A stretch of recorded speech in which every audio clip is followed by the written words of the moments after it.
Chapter 4601, The First Lesson. He stood. As the overwhelming pressure of the civilizational authority bore down upon him from all directions, he stood. This alone was a terrifying act of defiance that should not have been possible. Noah could see the shocked gaze of Raijin Katsuro fixed on him, those purple gold eyes wide with disbelief.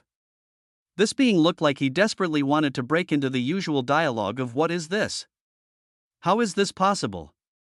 Did you hide your true power all along?" or any other sort of predictable bullshit that entities always spouted when confronted with the unexpected. But Noah was utterly tired of all the endless talking. He needed to focus with absolute concentration. And he needed tangible results immediately. What he was doing right now was only barely gaining the capability to stand against the civilizational authority without being crushed. That was it. Nothing more. He realized with crystal clarity how the foundation of the first tongue was still in its earliest stages of emergence, how the process of his entire existence being refined by the first tongue and him mastering the phonemes was proceeding slowly. It was naturally a slow and grueling process. That was the nature of existence itself. Slow, grinding, heavy. Across his entire journey through cultivation, the one resource he always fundamentally lacked was time. He had come to the earliest folds and now the infinite unfurling precisely because he did not have sufficient time in his original era. But there was a place that could give him time. Vast amounts of accelerated time, time to practice the first tongue extensively. Time to refine his being through concentrated effort. At this moment, he found himself thinking of something he had not yet wished to fully commit to, but which would now be absolutely ideal and necessary for survival. So he asked the question internally with decisive focus: what is the current state of the infinite desmoterian being forged within the organ of civilization, the infinite desmoterian? A sovereign prison domain forged within him by taking direct reference from the northern unfurling node of existence of the creature. His organ had developed significantly since that construct was first initiated. Where was its advancement now? Clean and crisp prompts materialized before his vision with updated specifications. The infinite desmoterian updated status, the organ of civilization, development, 18.00%, temporal dilation, 10,000x faster than external reality, maximum prisoner capacity, 18 entities with established sovereignties, current prisoners, 0/18, maintenance cost, 10 rudimentary units of everything per 24 hours, inactive until prisoners held, domain stability, absolute. All other core features remain operational as designed. At such words revealing the current parameters, a decisive light flashed in Noah's eyes as he spoke with absolute conviction: I have a prisoner for the desmoterian. New prompts appeared immediately in response. Review of combat records indicates Master has not defeated any viable prisoners with established sovereignties yet. No entities meeting imprisonment criteria detected, yet Noah's reply came without hesitation as he clarified his intention: I have kept them inside my existence this entire trip through time. They will not truly be a traditional prisoner, as I want to make the first genuine prisoner this fucker standing before me. But at this moment, for this unique purpose, let the infinite hunger reside in a new home. Let Ozymandias enter the infinite desmoterian as its first occupant, and let me buy myself the time I desperately need. 10,000 seconds in the desmoterian for every single second out here in reality. Time to practice the first tongue extensively. Time to advance my way at accelerated pace. Ruination seemed stunned into complete silence at the audacity and implications of what he was proposing. After several moments, her voice returned with warning: this action is irreversible once initiated. Your counterpart, Ozymandias, will be permanently bound to the desmoterian. Yes, Ruination said nothing more. Recognizing that his decision had already been made with full awareness, he had to be ruthless in order to overcome the challenges existence placed before him. He could be ruthless to others when necessary. But more critically, he needed to be ruthless to himself. He needed time, so he would create time through whatever means available. He had been contemplating this specific action for a while, as Ozymandias had stayed peacefully within his existence since he first arrived in the infinite unfurling. Now, he was simply pulling the trigger on a decision that had been forming for some time. New prompts bloomed with official confirmation. Prisoner designation accepted. Subject, Ozymandias. The infinite hunger. Classification, paradoxical entity. Another body of yours that is simultaneously you and yet not you. Follows, the way of mana and hunger. Civilization. The primordial civilization of mana and hunger. Status: deemed defeated and subordinate under your weavings of existence. Imprisonment initiated, transferring subject to the infinite Desmoterian. Transfer complete. Active prisoners, 1/18. Maintenance cost, now active, 10 rudimentary units of everything per 24 hours. Temporal dilation, 10,000x operational. Special notation: subject Ozymandias represents a paradoxical part of yourself imprisoned for mutual advancement. Resistance to mana influence, none. Identical way. And civilization, cultivation, cooperation, perfect synchronization. All advancement made by Ozymandias in the way of mana and hunger will reflect as direct enhancement to Master's way of mana and hunger. Refinement efficiency, unprecedented due to being essentially the same existence. Thereafter, Noah, while still surrounded by the blazing phonemes of the first tongue creating protective barriers around his standing form, closed his eyes with focused intention as he ignored the shocked Raijin Katsuro who had begun speaking again with demands for explanation. But Noah did not listen to a single word. After he closed his eyes, his consciousness focused inward on his mind where a certain magnificent organ spun with concentrated authority, the organ of civilization, and inside of it, in a space that existed beyond normal dimensions, the infinite Desmoterian manifested. The domain possessed undeniable qualities of both mana and hunger woven into its fundamental structure. The space itself was vast, stretching for what appeared to be endless gigaparsecs in all directions. The sky above pulsed with blue-gold radiance that represented pure mana given visual form. The ground below was formed from crystallized hunger, dark obsidian surfaces that seemed to devour light itself. At this moment, in a central region of this new prison domain, vibrant blue-gold chains hung suspended in the air, binding nothing yet as they waited for true prisoners to restrain. Ozymandias could be seen standing unbound in the center of the space, his obsidian gold humanoid visage, formed from countless writhing tentacles that maintained coherent shape, turned slowly as he examined his new home with calm acceptance, with expression showing no distress or complaint, only serene focus. Ozymandias began uttering the phonemes of the first tongue with methodical precision: fire, water, earth, air, void, light, darkness, life, death, time, space, order, chaos, unity, division, beginning, ending. Paradox: the complete alphabet of existence flowed from his being as the phonemes began to manifest around him in visible form, creating the same multicolored radiance that surrounded Noah in the external arena, inside the infinite Desmoterian. Inside the organ of civilization itself. The cultivation of the first tongue had truly begun at accelerated temporal flow. Boom! As such a terrifying wonder unfolded in the space within his organ, Noah opened his eyes back in the external arena. Already, he could feel the difference immediately. The phonemes of the first tongue surrounding his physical form seemed to shine noticeably brighter, pulsing with increased authority and refined structure. New prompts materialized with extraordinary implications, unprecedented. Cultivation age initiated. An unprecedented era of accelerated cultivation has been ushered within the organ of civilization. The first tongue is being actively utilized and practiced in a unique domain of extreme temporal dilation. All advancements made by Ozymandias in the way of mana and hunger will directly elevate the way of mana. All refinements achieved in mastery of the first tongue's phonemes will immediately reflect in Master's capabilities. Current temporal ratio, 10,000 to 1. Effective result: for every 1 second in external reality, 10,000 seconds, 2.78 hours, of first tongue practice occurs within the Desmoterian. Mastery progression of all 18 core phonemes accelerating exponentially. Foundation advancement accelerated. The foundation of the first tongue is being refined at unprecedented pace. Your resistance to the civilizational authority is continuously increasing. Estimated time to reach fluent speaker classification, dramatically reduced. Synergistic cooperation detected. Ozymandias is practicing the first tongue with perfect dedication. Unique circumstance: imprisoned entity is paradoxically part of yourself, creating perfect synchronization. Result: efficiency multiplied exponentially beyond normal Desmoterian parameters. This configuration represents the ideal template, imprisoning aspects of yourself for accelerated mutual growth. After Noah finished reading these profound prompts detailing the significance of what he had just initiated, he now fully turned his gaze toward the stern figure of Raijin Katsuro. The warrior monk's expression had grown increasingly dark with anger at being completely ignored during what should have been a critical confrontation. Raijin's voice erupted with genuine fury. Did you fucking hear me? Noah looked at this being that he knew with absolute certainty would be unfathomably difficult to even stand against in genuine combat, much less actually defeat, but even acknowledging that overwhelming power gap, he simply shook his head with calm dismissal as he spoke with voice carrying no fear whatsoever. After all, this was existence. Existence was unfair.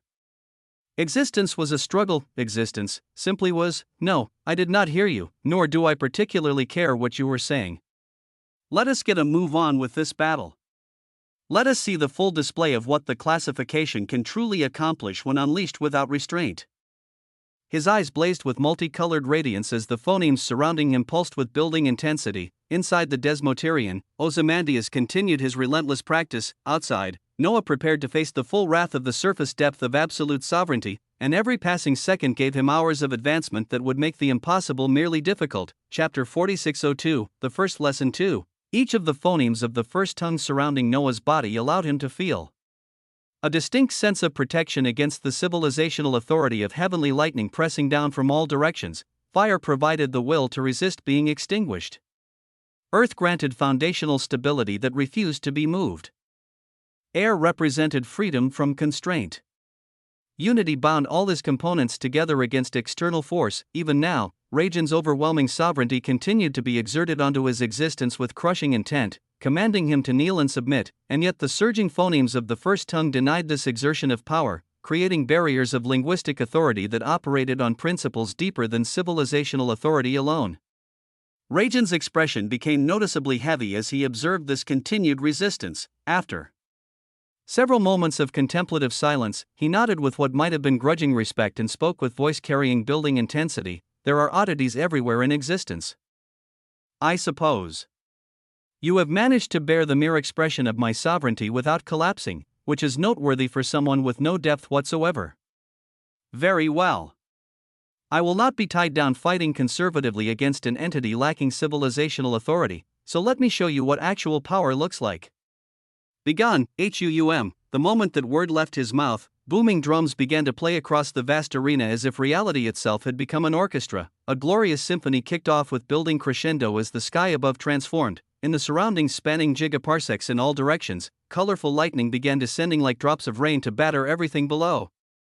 Purple, gold, white, violet, amber. Colors that should not exist in electrical phenomena cascaded down with beautiful and terrifying majesty, and each tendril of lightning carried unique power, and undeniable brilliance that could be felt resonating through existence itself at fundamental levels. The moment this transformed lightning appeared and began its descent, boom. Half of the phonemes surrounding Noah were instantly crushed and shattered as if they had never existed. The protective barriers of linguistic authority simply could not withstand the overwhelming force being brought to bear. The pressure Noah felt increased tenfold in a single instant as he struggled to maintain his standing position.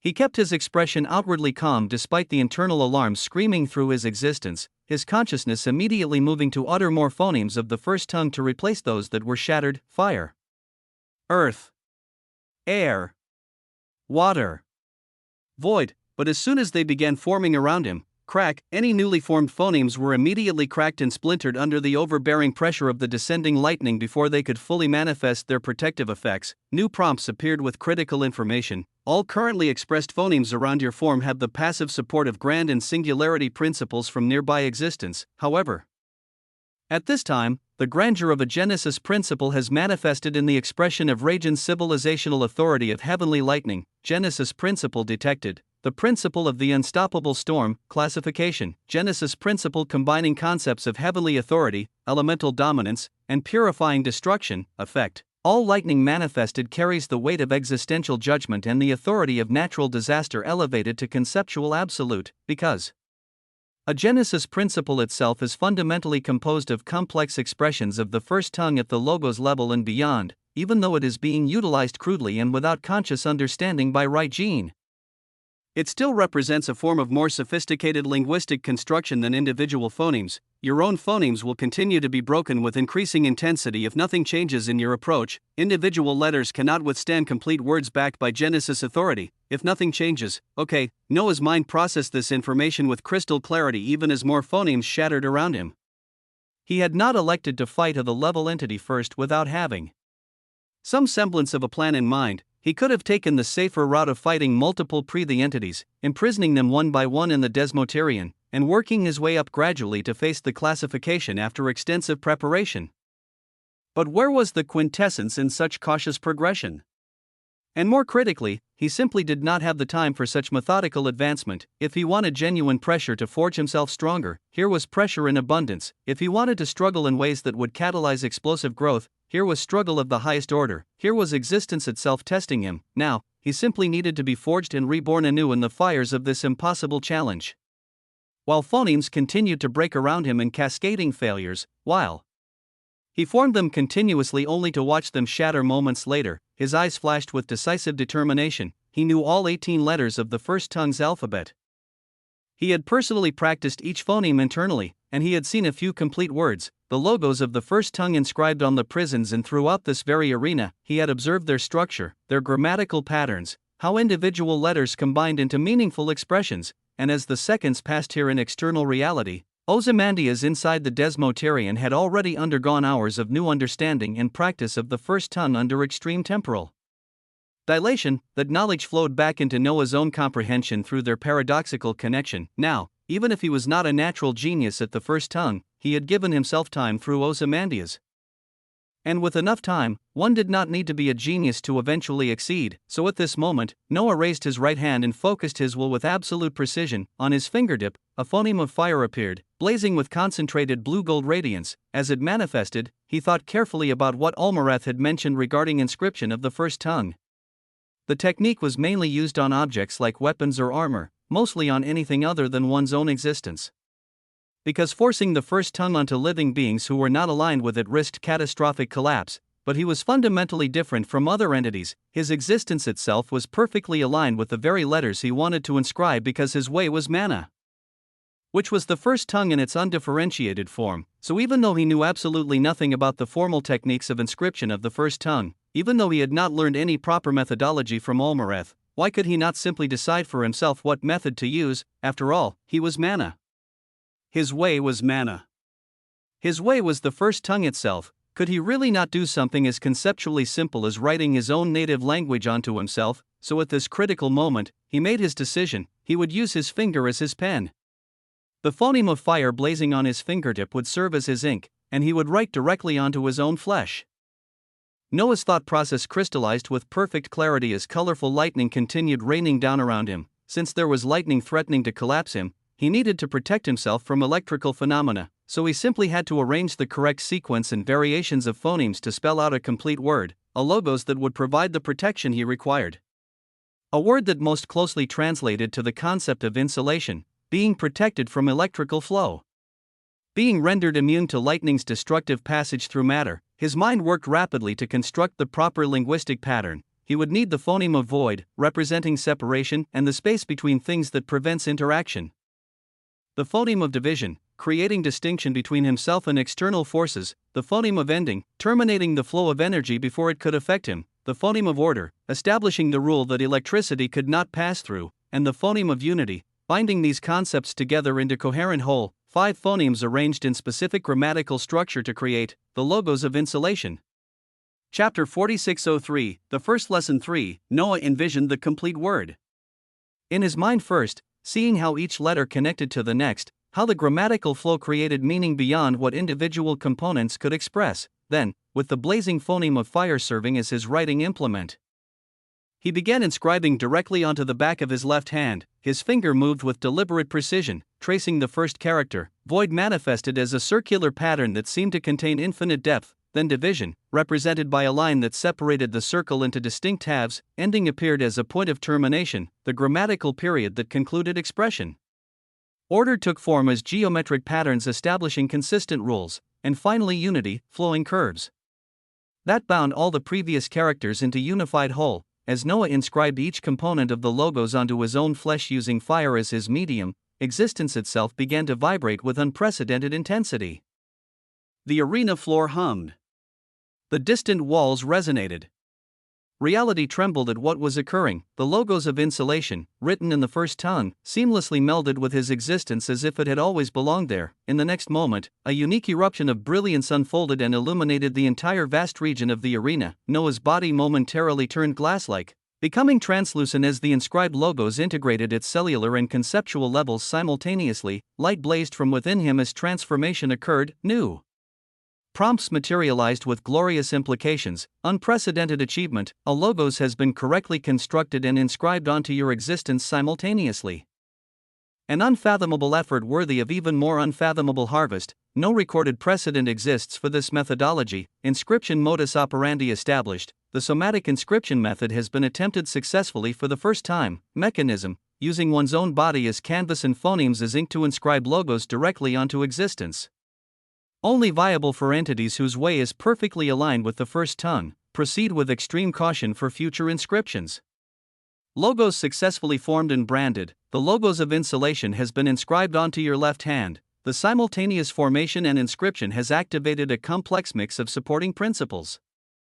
Supporting framework: 10 grand in singularity principles providing foundational structure. Passive Genesis principle support detected. The principle of existential boundary, Genesis principle effect, establishes absolute barriers between distinct states of being, ensuring separation remains inviolable at conceptual level. New capability acquired: due to the inscribed logos of insulation, you have gained complete immunity to all lightning-based principles and sovereignties of the surface depth of absolute sovereignty. Electrical phenomena cannot affect you regardless of source or intensity. Classification: selective elemental immunity. This immunity is permanent as long as the logos remains intact.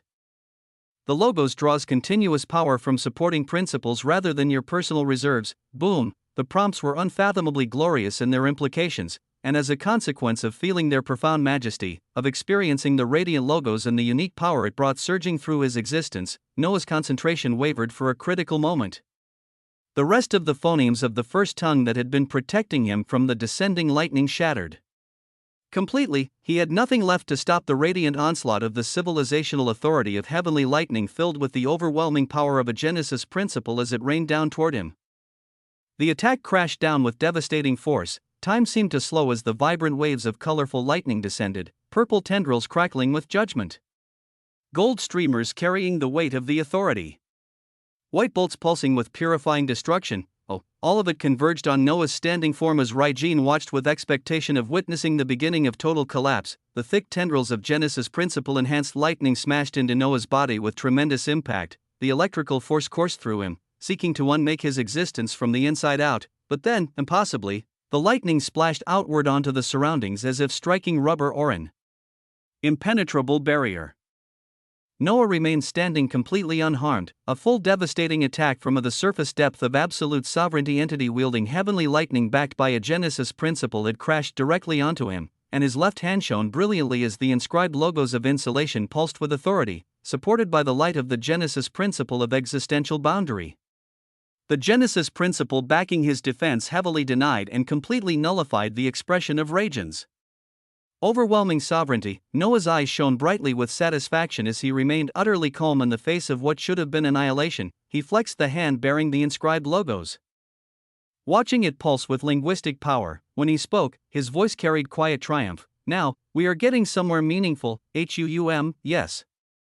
This was the path forward. Nobody else could accomplish what he had just done, combining formation and inscription of a logos onto their own existence in the midst of battle. The first tongue was indeed the bridge he could assemble to breach the impossible gap against the classification. At this moment, he felt like he was finally, truly building that bridge with his own hands. The first successfully formed and inscribed logos served as a glorious pillar of foundation for everything to come. The phonemes and the logos of the first tongue were the answer to surviving and eventually defeating the. He had constructed one word. Now he needed to forge more and ensure that in this battle, he could not merely defend but also meaningfully attack and breach the classification's defenses. He needed to look at an entity of the level 1 scale of existence standing impossibly high above him and prove himself capable of dragging that entity down to his level, outside of the primordial Genesis arena, in the space where hundreds of powerful Geno lifeforms had gathered to observe the unprecedented battle. There were no shouts or bellows of excitement at how events were unfolding. there was not a single entity screaming about the extraordinary fact that someone who had not attained the surface depth of absolute sovereignty was actually standing up against someone who had. There was just an immense and heavy silence blanketing the entire gathering as the Geno lifeforms remained focused with laser intensity on Noah's left hand where he had inscribed the logos directly onto his own flesh. They replayed the outrageous thing he had accomplished in their minds again and again, analyzing every component of what they had witnessed. This was the reason for the profound silence in the surroundings: no excitement, no celebration, just stunned contemplation. At this moment in the skies above the arena, watching this entire spectacle unfold with his own ancient awareness, floated Olmareth. Suddenly, the intermediate depth of absolute sovereignty entity appeared beside him without warning. The newcomer possessed the form of a crimson-skinned humanoid with outstretched horns curving backward from her temples. Her entire body radiated concentrated authority that marked her as one of the more powerful entities in this settlement. When she spoke, her voice carried genuine confusion mixed with respect. "Sir Olmareth, was that just now a new form of inscription of the first tongue that we do not know about? Did Sir Olmareth design this innovative methodology and pass it on to your student? What exactly is it? How does it function?" The questions hung heavy in the air with tremendous weight, and Olmareth, for perhaps the first time in eons, did not have a satisfactory answer to provide. Because just like all the others gathered here, he was also witnessing all of this for the very first time. His student had created something entirely new. Chapter 4604, the first lesson 4. Inside the primordial Genesis arena, lightning continued to fall all around Noah's position like judgment made manifest, but gloriously. The crushing immensity and overwhelming weight that should have been forcing him to his knees could no longer be felt pressing against his existence. The inscribed logos of insulation on his left hand pulsed with steady brilliance as it performed its function flawlessly. However, the power descending still held a sense of tremendous weight that was being received and processed by the vibrant logos. Even though Noah now possessed complete immunity to all lightning-based sovereignties and principles, this protection was only fully applicable against the surface depth of absolute sovereignty entities wielding electrical phenomena, and even with that immunity functioning perfectly, if one stripped away the specific identity and elemental expression of the way of heavenly lightning from Rajan's attacks, the very weavings of power from an entity at the surface depth still held tremendous fundamental weight. It was like being hit with a hammer that could release lightning. The lightning was nothing crazy, but there was still the weight and physicality of the hammer, the sheer density of refined civilizational authority, the accumulated pressure of a higher scale of existence. These elements Noah still had to bear and withstand, and in the moment that Rajan utilized any forms of attack that were not pure lightning phenomena, Noah would find himself back at square one facing potentially overwhelming force, but it was still a glorious achievement worth celebrating internally. The scene was so utterly incredulous that the figure of Rajan Katsuro stood looking at Noah while seemingly at a complete loss for words. Then his eyes became firm and focused in the next moment as he sensed with absolute clarity the unmistakable aura of a Genesis principle rotating around Noah's inscribed hand, the principle of existential boundary supporting the logos of insulation.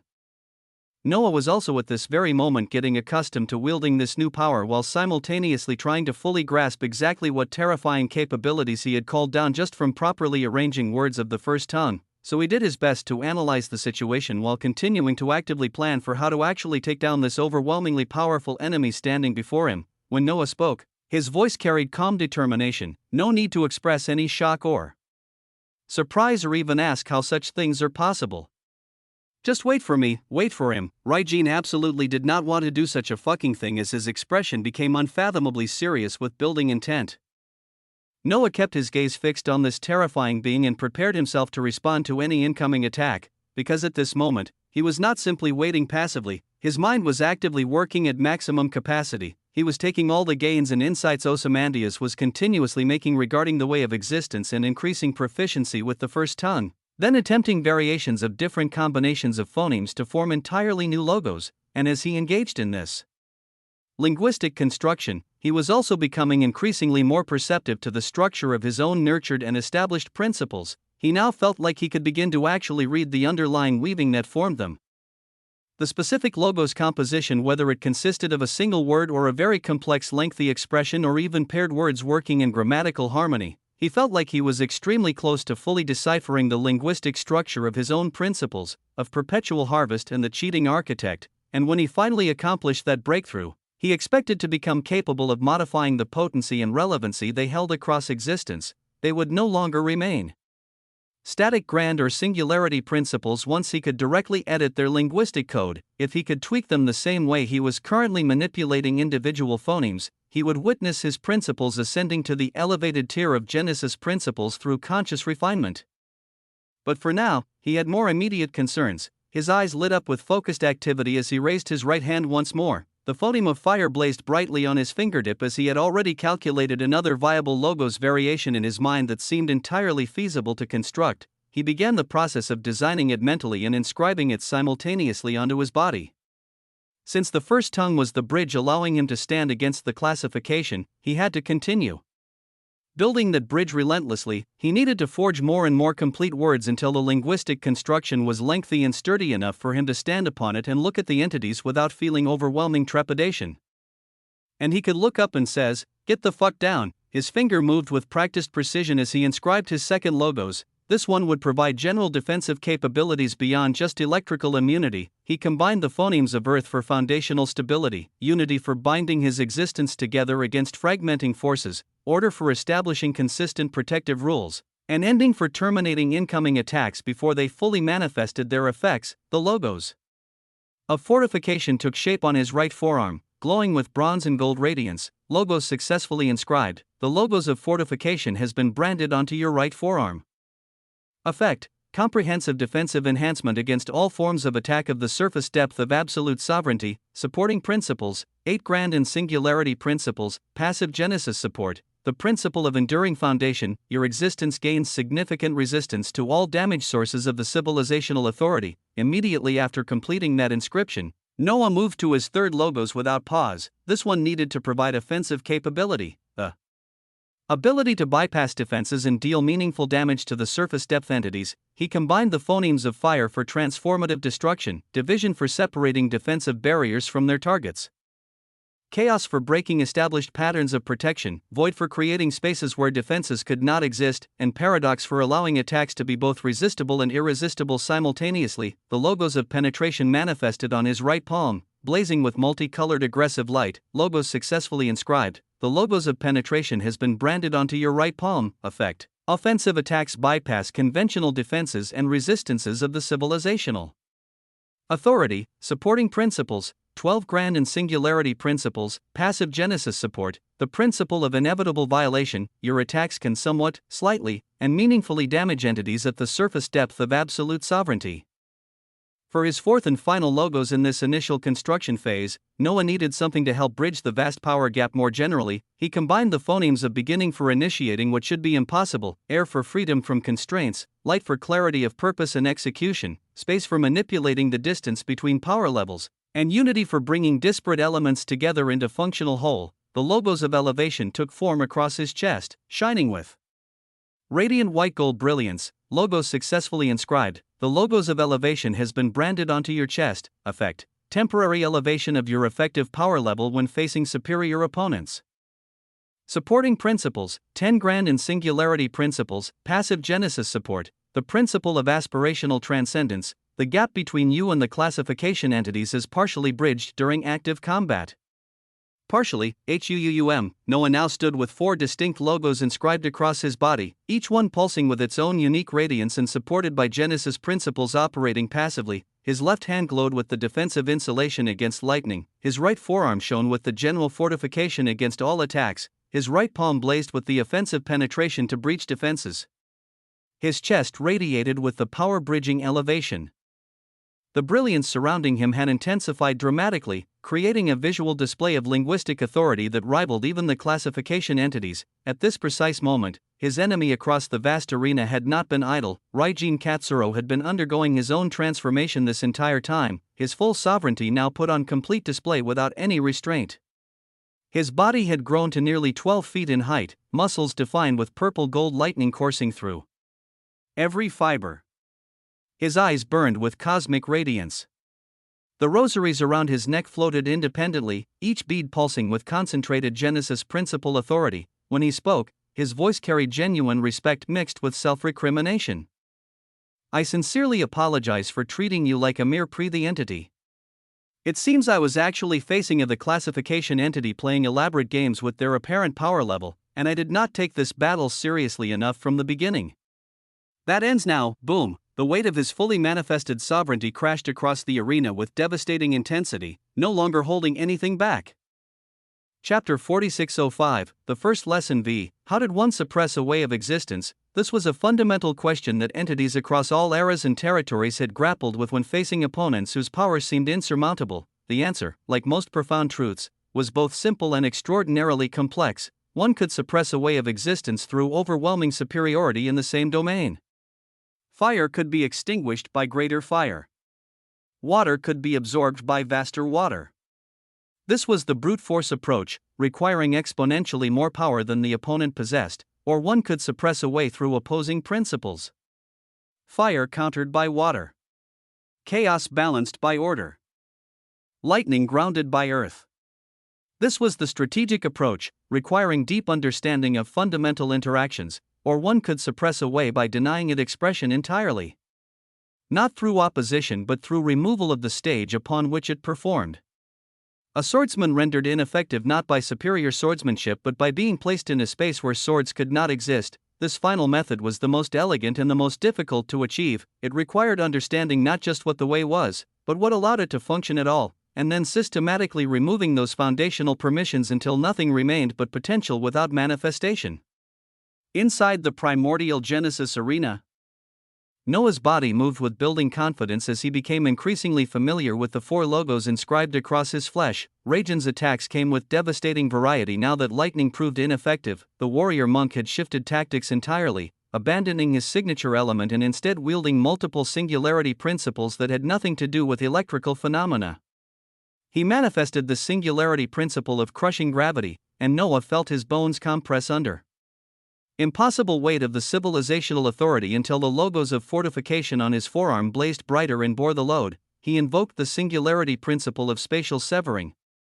And reality itself tried to cut Noah into component pieces until the logos of elevation on his chest elevated his existential density to withstand the attack. He called upon the singularity principle of temporal decay with his civilizational authority, attempting to age Noah's existence into dust across compressed centuries, but the combined defensive logos held firm against even this assault.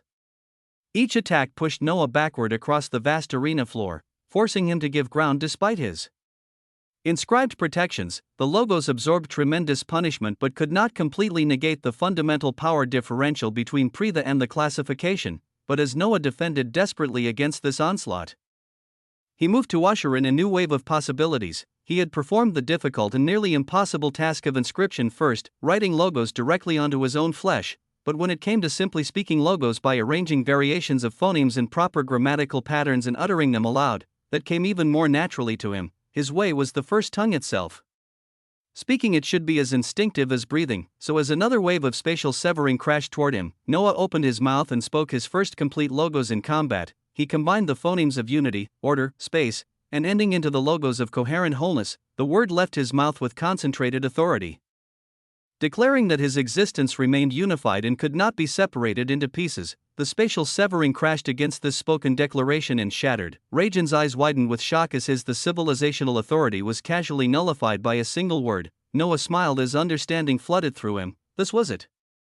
This was the bridge he needed to build, not just inscribed logos for permanent enhancement, but spoken logos for dynamic response to whatever the opponent attempted. He felt like he was constructing that bridge between Pritha and the with every word he spoke, every linguistic pattern he mastered through actual combat application, because so often many entities were too scared to attempt something or convinced themselves they could never accomplish it, but unless one actually attempted the impossible, they would never discover their true limits. As Raijan manifested the singularity principle of molecular disintegration with the civilizational authority, Noah spoke the logos of structural permanence combining earth, life, order, and unity. His body refused to disintegrate because the language of existence itself declared his structure permanent. As Raijan invoked the singularity principle of conceptual erasure attempting to remove Noah from reality's memory, Noah spoke the logos of undeniable presence combining light, beginning, fire, and paradox. Reality could not forget him because his presence was linguistically undeniable. With each spoken logos, Noah's confidence grew exponentially, and then, as he successfully rebuked another devastating attack from the surface depth entity, his figure began moving forward with genuine purpose and building tyranny. His mind raced with strategic calculation. How could he actually suppress the entity rather than just defending indefinitely? He did not necessarily need to somehow penetrate Rajan's defenses and collapse his entire way. That was far too difficult given the power differential, but had he not observed many prisons outside this very arena? Had Ulmareth not explained in explicit detail exactly how the entities were imprisoned using specific logos working in systematic harmony? So what if Noah simply adopted that methodology of suppression and created his own personal cage specifically designed to contain the classification entities? It was not his personal power making any of this possible. It was the power of the first tongue itself providing the bridge, but wasn't he the first tongue made manifest? Wasn't his way fundamentally identical to the source language? With this realization crystallizing into decisive action, Noah's movements became purposeful and rapid. He began forming the 7 logos that comprised the prison cages exactly as Ulmareth had explained their structure and function. The logos of absolute separation combining void, division, and space, the logos of predetermined failure combining order, unity, and ending, the logos of temporal constraint combining time, beginning, and order. Even though these logos seemed relatively simple with only 3 phonemes each, they possessed their own difficulty in proper grammatical construction. The logos of self-destructive force combining fire, death, and chaos, the logos of living structure combining life, unity, and water, the logos of mutual blindness combining darkness, void, and paradox, and the master keystone logos combining all 18 phonemes in the specific pattern that bound everything together. After he felt confident he could speak each one with proper pronunciation and grammatical flow, Noah raised his right hand with deliberate intent. In his palm, something began to manifest, a stick, simple, unadorned, wooden in appearance, a stick, the goad. The implement connected directly to the creature's first lesson, the teaching method used to instruct and discipline those learning fundamental truths. But at this moment, Noah's eyes blazed with determination as he spoke aloud with voice carrying absolute conviction. No longer would it have any connection with the creature. This will be my first lesson to the entity. My goad. My first lesson, the moment those words left his mouth. The stick transformed dramatically. It became filled with his way, shining with brilliant blue-gold radiance that illuminated the entire vast arena. It burned with pure primus mana, the undifferentiated source from which all specialization emerged. It pulsed with pure first tongue, the language of existence given physical form. Thereafter, Noah began the process of inscription. Using the blazing phoneme of fire still active on his fingertip, he started writing the prison logos directly onto the surface of the goad. The first logos of absolute separation manifested along the stick's length, glowing with deep purple radiance. The second logos of predetermined failure wrapped around it in silver-white spirals. The third logos of temporal constraint pulsed with golden amber light, but as Noah inscribed this third logos, the goad trembled violently as if the wooden implement could not sustain any additional linguistic weight without shattering. Noah nodded with understanding. 3 inscribed logos seemed to be the maximum this manifestation could bear. He proceeded to speak aloud the remaining 4 prison logos that Ulmareth had described and that he himself had observed on the actual cages. His voice rang out across the arena with building authority. Logos of self-destructive force. The words manifested as crimson and black energy swirling around Rajan's position. Logos of living structure. Emerald green light formed barriers that adapted and flowed. Logos of mutual blindness. Pale violet concealment wrapped around the target. Master keystone logos. Prismatic radiance bound all 7 logos together into unified whole. These rulings of the first tongue, these declarations of how reality would function within their influence, began actively surrounding Rajan Katsuro despite his attempts to resist, despite his billowing the civilizational authority. And as the linguistic prison took shape, Noah raised the goad high and swung it downward with purposeful force. The stick enlarged dramatically as it descended, growing to become twice as massive as Rajan's transformed 12-foot form. It had become a weapon of judgment. Reality itself condensed into a tool for delivering the first lesson. Rajan roared as the grandeur of a Genesis principle burned all around him. Huum. The scene unfolded with terrible beauty. Noah gradually cornered the entity through systematic application of the first tongue, each spoken and inscribed logos reducing Rajan's capacity to express his overwhelming power. The light of the Genesis principle he was trying to express could not be fully called out. The logos of absolute separation prevented him from drawing upon external resources or receiving support from his civilization. The logos of predetermined failure ensured any attempt to break free concluded in failure before it could fully manifest. The logos of temporal constraint locked his perception of time into linear flow. preventing temporal manipulation. The logos of self-destructive force turned his own strength against him whenever he attempted to force his way through the barriers that had begun forming and closing in around him. His lightning was becoming contained, his sovereignty was becoming suppressed by the first tongue itself. He was being told but his glorious civilizational authority that could impose itself on existence could actually not impose itself here. Because an entity had been rewriting the very rulings of existence to be completely against him. To be specifically against him to the point that he could not even express his authority. When one stopped to worry whether they could or could not, and they simply changed how existence operated based on the enemy that they faced, the results that could unfold were unfathomably glorious. The logos of living structure adapted to counter whatever technique he deployed, the logos of mutual blindness isolated him conceptually from the outside arena. And the master keystone logos bound all these restrictions together into inescapable whole, into a glorious, unfathomable net of the first tongue, until ultimately, after what felt like both an eternity and mere moments, Raijin Katsuro stood frozen, his entire form surrounded by a radiant blue-gold hazy prison formed from the 7 logos of imprisonment. The containment felt eerily similar to the physical cage he had been confined in before, but this one was far more sophisticated because it existed as living language rather than static structure. He could not see anything outside the linguistic barriers now containing him. He could not express his civilizational authority beyond the boundaries defined by the first tongue. He could only stand with expression mixing rage and profound shock at what had been done to him at such a moment. The glorious scene played out as if in slow motion. Noah stood before the surface depth of absolute sovereignty entity who genuinely could not express their power at this moment because Noah himself had caused such suppression. Time seemed to slow to a crawl as Noah lifted his first lesson, his goad, the stick burning with blue-gold mana and linguistic authority. He moved it with deliberate precision to Raijin's shoulder. Using the implement's end, he tapped it gently against the warrior monk's form and then pushed downward with steady pressure, not tremendous force. Not overwhelming power, just gentle, inexorable insistence backed by 7 logos declaring how reality would function in this space. Moments later, the impossible occurred. Raijin Katsuro, the surface depth of absolute sovereignty entity, the monk of 10,000 storms, slowly fell to his knees. His body moved against his will, compelled by linguistic authority that superseded even his civilizational power. First one knee touched the smooth arena floor, then the other, until he knelt completely, trapped within a cage of words, forced into the same position he had earlier imposed on Noah. An immense silence reigned over the entire arena. Existence itself seemed to hold its breath. No prompts materialized before Noah's vision, no notifications appeared celebrating this achievement. Everything was utterly, quintessentially silent, as if existence itself had to bear witness to this in silence. An entity that had not attained the classification had forced to the surface depth of absolute sovereignty being to kneel, locked within a cage constructed entirely from logos of the first tongue.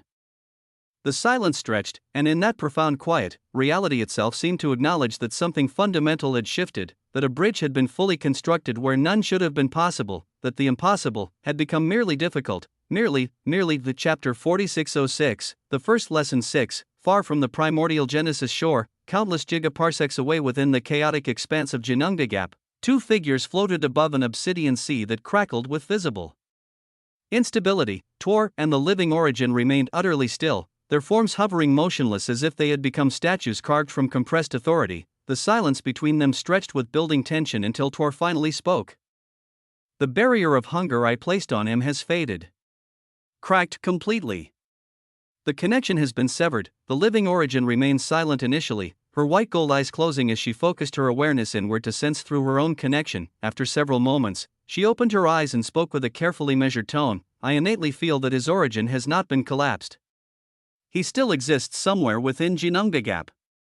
The fundamental thread connecting him to existence remains intact. Tor's expression darkened as he processed this information, his mind racing through possibilities. If a level entity attacked him and managed to overcome his defenses, the living origin considered his words before responding thoughtfully. It is not always collapse. Jinna lifeforms at times take hostages rather than simply collapsing those who enter their territories. They have settlements, laws, customs. Some use prisoners for studying or as meals. Tor's eyes narrowed dangerously as he turned to face her directly. Oh, so we need to locate a Jinno settlement and just walk directly in. The living origin met his gaze with calm assessment before asking the critical question, how far are you willing to go for this?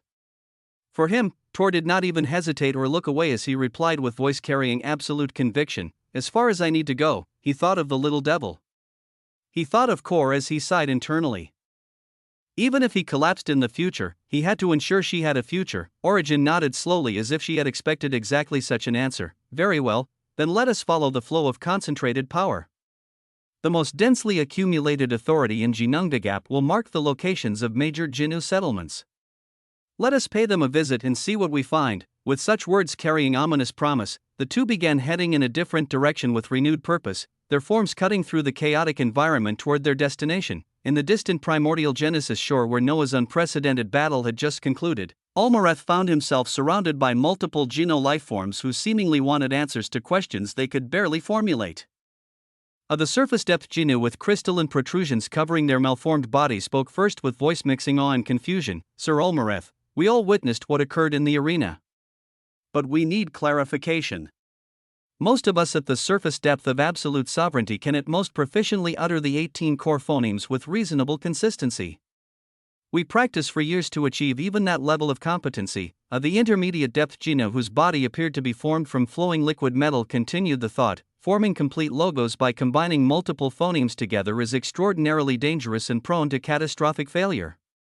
Even those of us who have studied the first tongue for countless ages sometimes make critical mistakes when attempting to construct words from individual letters. Another voice chimed in, this one belonging to an ancient Genu whose form shimmered with temporal distortion. The difficulty lies in the connections between phonemes. Each letter must flow into the next with perfect grammatical precision. At any point during the process of forming a logos, if the strokes and linguistic patterns do not connect effectively, it represents a violation of existence itself. Everything explodes violently. The one forging the logos becomes injured, sometimes severely enough to damage their foundation permanently. The crystalline Jinna gestured toward the arena with clear disbelief, and yet the anomaly in that arena, the entity we all just watched, formed multiple complex logos in rapid succession. He strung together different combinations of phonemes with perfect fluency. And not once, not a single time, did he make any connection errors. Not once did he fail or cause a linguistic detonation. Every single logos he constructed manifested flawlessly. The liquid metal Genu's voice carried profound weight. Even those of us at the intermediate depth of absolute sovereignty cannot claim that we could always successfully form logos with 100% consistency. There is always risk, always the possibility of catastrophic error no matter how experienced we become. And moving beyond just formation, the difficulty of actual inscription is exponentially greater. The precision required to write the first tongue onto objects or existences without causing reality to reject the patterns is something that takes millennia to master even partially.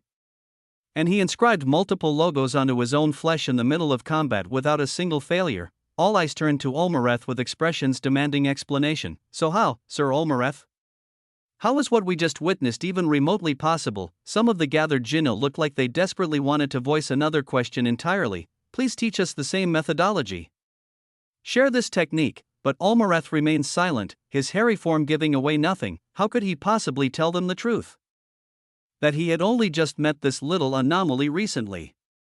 That he had not even begun to teach him how to properly form logos from combined phonemes. That all he had done was provide the complete alphabet, the 18 core phonemes of the first tongue, and nothing more beyond basic explanations. The entity had taught himself everything else through pure necessity and impossible talent. Almareth's silence spoke volumes that he could not put into words. Oh, in this region of the primordial Genesis shore, a heavy and immense silence of profound shock settled over the assembled witnesses. At the same precise time as all of this occurred, in the periphery of the settlement far from the central gathering, there sat a peculiar figure, a humanoid Juno lifeform perched casually on the branch of a tall obsidian tree, his position granting clear line of sight toward the arena where Noah had just accomplished the impossible. This entity possessed a form that appeared almost perfectly human at first glance, lacking the extreme malformations common to most Jinnu. His skin held a subtle iridescent quality that shifted between colors depending on the angle of observation. His eyes were completely black, no iris or pupil visible, just pure darkness that seemed to absorb light. He wore simple robes of deep violet that somehow remained pristine despite the chaotic environment of Jinungdagap. Most notably, he was filled with an aura of profound mystery, as if his true nature remained deliberately concealed beneath layers of misdirection. In his hand, he held a fruit that pulsed with concentrated the civilizational authority, each bite releasing waves of refined power into his system. At this moment, as he observed Noah using a stick to cause the surface depth of absolute sovereignty entity to kneel, he began speaking in whispers that were actually messages being transmitted. Across vast distances, sir, I have just witnessed something that you may find genuinely interesting and worth your attention. I am compiling and sending over all observations relating to the incident now. His body pulsed with brilliant light as concentrated information began flowing outward in linguistic patterns, traveling through specialized channels toward a distant location. The mysterious Jinno continued eating his fruit calmly as he floated down from the obsidian tree branch, his form drifting closer to the arena. His black eyes remained fixed on Noah's position with unwavering focus, as if he wanted to observe even more of what this unprecedented entity might stand for, what else he might show from here. In the shadows of the primordial Genesis shore, forces began to watch and move with immensity. Chapter 4607, the first lesson 7, how does one conduct themselves when they stand in a position of genuine superiority? This was a question that revealed the true character of entities across all of existence. Many, when they achieved victory or accumulated power or wealth beyond their opponents, felt an overwhelming urge to express that superiority loudly and visibly. They needed others to witness and acknowledge their elevation. The rich would throw gold coins at the poor in contempt, not to help but to humiliate. The powerful would grind the weak into dust while laughing, not because it served any purpose but simply to demonstrate that they could. These beings who expressed their superiority through such displays held immense arrogance and pride, and more often than not, such beings were inevitably the first to collapse spectacularly and lose absolutely everything they had accumulated, because they mistook temporary advantage for permanent supremacy. They confused a single victory for eternal dominance. No, the truly superior entities did not revel excessively in their gains or gloat over their elevated position. They simply kept moving forward steadily because this was what they needed to do, not out of humility or false modesty, but out of understanding that superiority was not a destination to celebrate but merely a waypoint on an endless journey to keep moving forward without pause. This was the way. At this moment, Noah was moving forward. He looked down at the figure of Raijin Katsuro kneeling on the smooth arena floor, his tremendous power unable to be expressed despite his repeated desperate attempts. The warrior monk's body trembled with contained fury and shock as he tried again and again to break free from the linguistic prison surrounding him. Noah felt the 7 logos of imprisonment pulse and tremble under the constant pressure. The civilizational authority was so overwhelmingly powerful that even contained by the first tongue itself, it continuously strained against the barriers. Noah had to constantly smooth out and reinforce the connections between individual phonemes that comprised each logos, ensuring the grammatical links remained intact under impossible stress. If it was not him specifically, if any other entity attempted to maintain this prison, Raijin would be able to exploit the smallest weakness and shatter the containment to continue the battle. This was the terrifying nature of the classification. Even while completely surrounded by multiple logos of the first tongue working in perfect harmony, Raijin's sheer existential weight was almost breaking apart the very links and linguistic locks that bound him. Noah had to continuously monitor each connection, each grammatical flow, ensuring no critical links fractured while simultaneously preparing for the next phase. Anyone else who did not possess his way, anyone whose existence was not fundamentally aligned with the first tongue itself, would not be capable of maintaining such precise control. So no, Noah did not stand on ceremony at this critical moment. He did not gloat over his impossible achievement or waste time celebrating. He had promised to bring this entity to his knees, and so he had done exactly that. Now the noise of recognition and reward could begin. Boom, prompts erupted before his vision with concentrated significance. Unquantifiable harvest initiated. You have suppressed an entity of a fundamentally higher scale of existence. Harvest being collected and amplified exponentially by perpetual harvest and the cheating architect. Resource generation has exceeded normal calculation parameters. All gains multiplied by factors beyond conventional measurement. Quintessential declaration recorded. Your way of existence has quintessentially exerted itself without question or doubt. Your way has declared itself supreme even against an entity of a higher scale. Quintessence permanently reinforced through this expression of absolute conviction. Future challenges to your fundamental nature will face increased resistance. Mastery elevation achieved. Your proficiency in the first tongue has been elevated from novice speaker to fluent speaker. Contributing factors. Extensive cultivation by Ozymandias within the infinite Desmoterian under extreme temporal dilation, and direct combat application forming multiple complex logos under pressure. The formation and successful deployment of functional logos in genuine battle definitively establishes fluent speaker classification.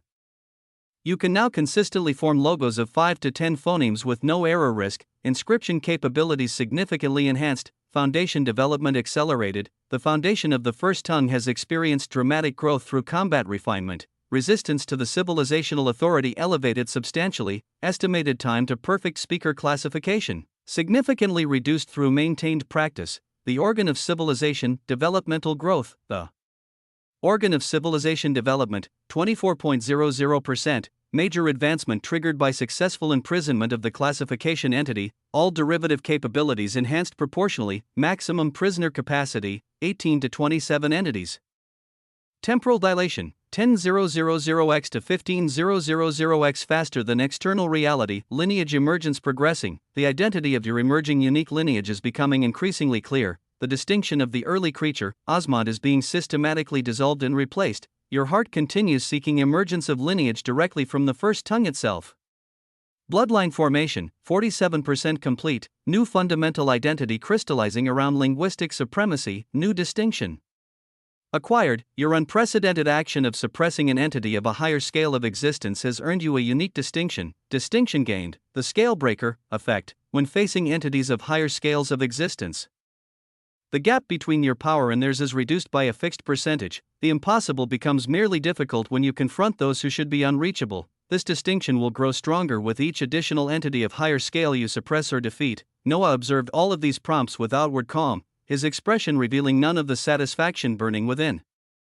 After reading through the significance of what he had accomplished, he spoke aloud with voice carrying quiet finality. I have the first true official prisoner of the infinite Desmotirian. The moment those words left his mouth, reality shifted. Noah's head began to glow with terrifying intensity. Brilliant light erupting from his skull as his consciousness connected directly to the organ of civilization spinning within his mind. Tendrils of blue and gold energy that resembled writhing tentacles burst forth from the light, extending outward with purposeful intent. They wrapped around Rajan's body with irresistible force, binding him even more thoroughly than the logos already containing him. Rajan's civilizational authority defied and struggled violently against this new restraint, his entire being fighting desperately against imprisonment, but Noah simply made the surrounding 7 logos of imprisonment even tighter, reinforcing their grammatical structure and eliminating any possibility of escape. In the next moment, Raijin Katsuro and his terrifying grandeur of power simply disappeared from the arena, vanished entirely as if he had never existed at all. Noah stood there calmly in the vast empty space, still holding his stick, still gripping the goad that had delivered the first lesson. He did not bellow out in triumphant fervor or scream his victory to the watching crowd. This was simply existence unfolding as it should, and he was only just getting started on his path. New prompts bloomed with extraordinary implications as consequences of imprisoning of the surface depth of absolute sovereignty entity, the infinite Desmotirian. Critical update: first, the classification prisoners successfully imprisoned. Active prisoners, February 27, Prisoner 1, Ozymandias, willing cooperation, perfect synchronization. Prisoner 2, Raijin Katsuro, the monk of 10,000 storms, resistant, requiring containment, maintenance cost, 20 rudimentary units of everything per 24 hours, unprecedented cultivation configuration achieved. 2 entities now cultivating within the Desmotirian under 15,000x temporal dilation. Ozymandias continues perfecting the first tongue in the way of mana and hunger. Raijin Katsuro will be compelled to refine the way of heavenly lightning. All advancement made by both prisoners reflects as enhancement to your way of mana and hunger. Synergistic effect detected. Having multiple prisoners accelerates overall cultivation efficiency beyond linear addition. The way of heavenly lightning integration initiated. As Raijin cultivates and refines his way within the Desmotirian, aspects of the way of heavenly lightning will gradually become accessible to you. His singularity and genesis principles will be studied and potentially replicated. Estimated time for meaningful integration, variable based on Rajan's cooperation level. Note: resistant prisoners provide slower but still significant benefits. Mana influence process activated. Raijin Katsuro is now being gradually influenced by mana as foundational authority. His way will slowly align more closely with the first tongue over extended imprisonment. Resistance expected but ultimately futile given temporal scale and environmental pressure. After reading through these significant updates, Noah closed his eyes and turned his awareness inward. His consciousness descended into the organ of civilization where the infinite Desmoterian existed as a vast domain. Inside the infinite Desmoterian, the sky pulsed with blue-gold radiance while the ground remained formed from crystallized hunger. Into this space, Raijin Katsuro descended surrounded by vibrant chains of mana and linguistic authority. Even more chains materialized from the environment itself, wrapping around his limbs and torso with irresistible binding force. His vision returned abruptly as he looked around in absolute shock at his new surroundings. This was not the arena. This was somewhere else entirely, somewhere that felt impossibly vast yet simultaneously confined. His civilizational authority tried to erupt with full force, attempting to shatter these new restraints and escape this unknown prison, but an unfathomable power wrapped around him immediately, crushing his attempted rebellion. For Noah, internally voicing the first tongue within his own organ of civilization was even easier than external expression. Here, in this domain that was literally part of his existence, the first tongue flowed from him with perfect fluency. At this moment, across the vast expanse of the Desmoterian, Ozymandias looked toward the figure of Raijin descending and struggling against his bonds. From Ozymandias's hand, a stick materialized with casual authority, another goad, identical to the one Noah wielded externally, and this one was already covered with inscribed logos of imprisonment, pulsing with concentrated linguistic power. Even more logos formed in the air around Raijin as Ozymandias approached with calm deliberation. 7 additional layers of containment wrapped around the struggling prisoner. Ozymandias spoke with voice carrying absolute finality, "Get down." Instantly, the authority of the first tongue spoken within this domain crashed against Raijin with overwhelming force. Boom! Raijin's figure was driven downward violently, crashing to the ground surrounded by multiplying chains as he looked toward Ozymandias with expression mixing shock and growing horror. His voice erupted with desperate confusion. "What is this? Who are you? What do you Genu monsters want with me? What are these twisted games you are playing?" Ozymandias rose to his full height, the goad in his hand pulsing with authority as he shook his head with what might have been pity. "Hush with all of that pointless questioning, and begin your cultivation immediately.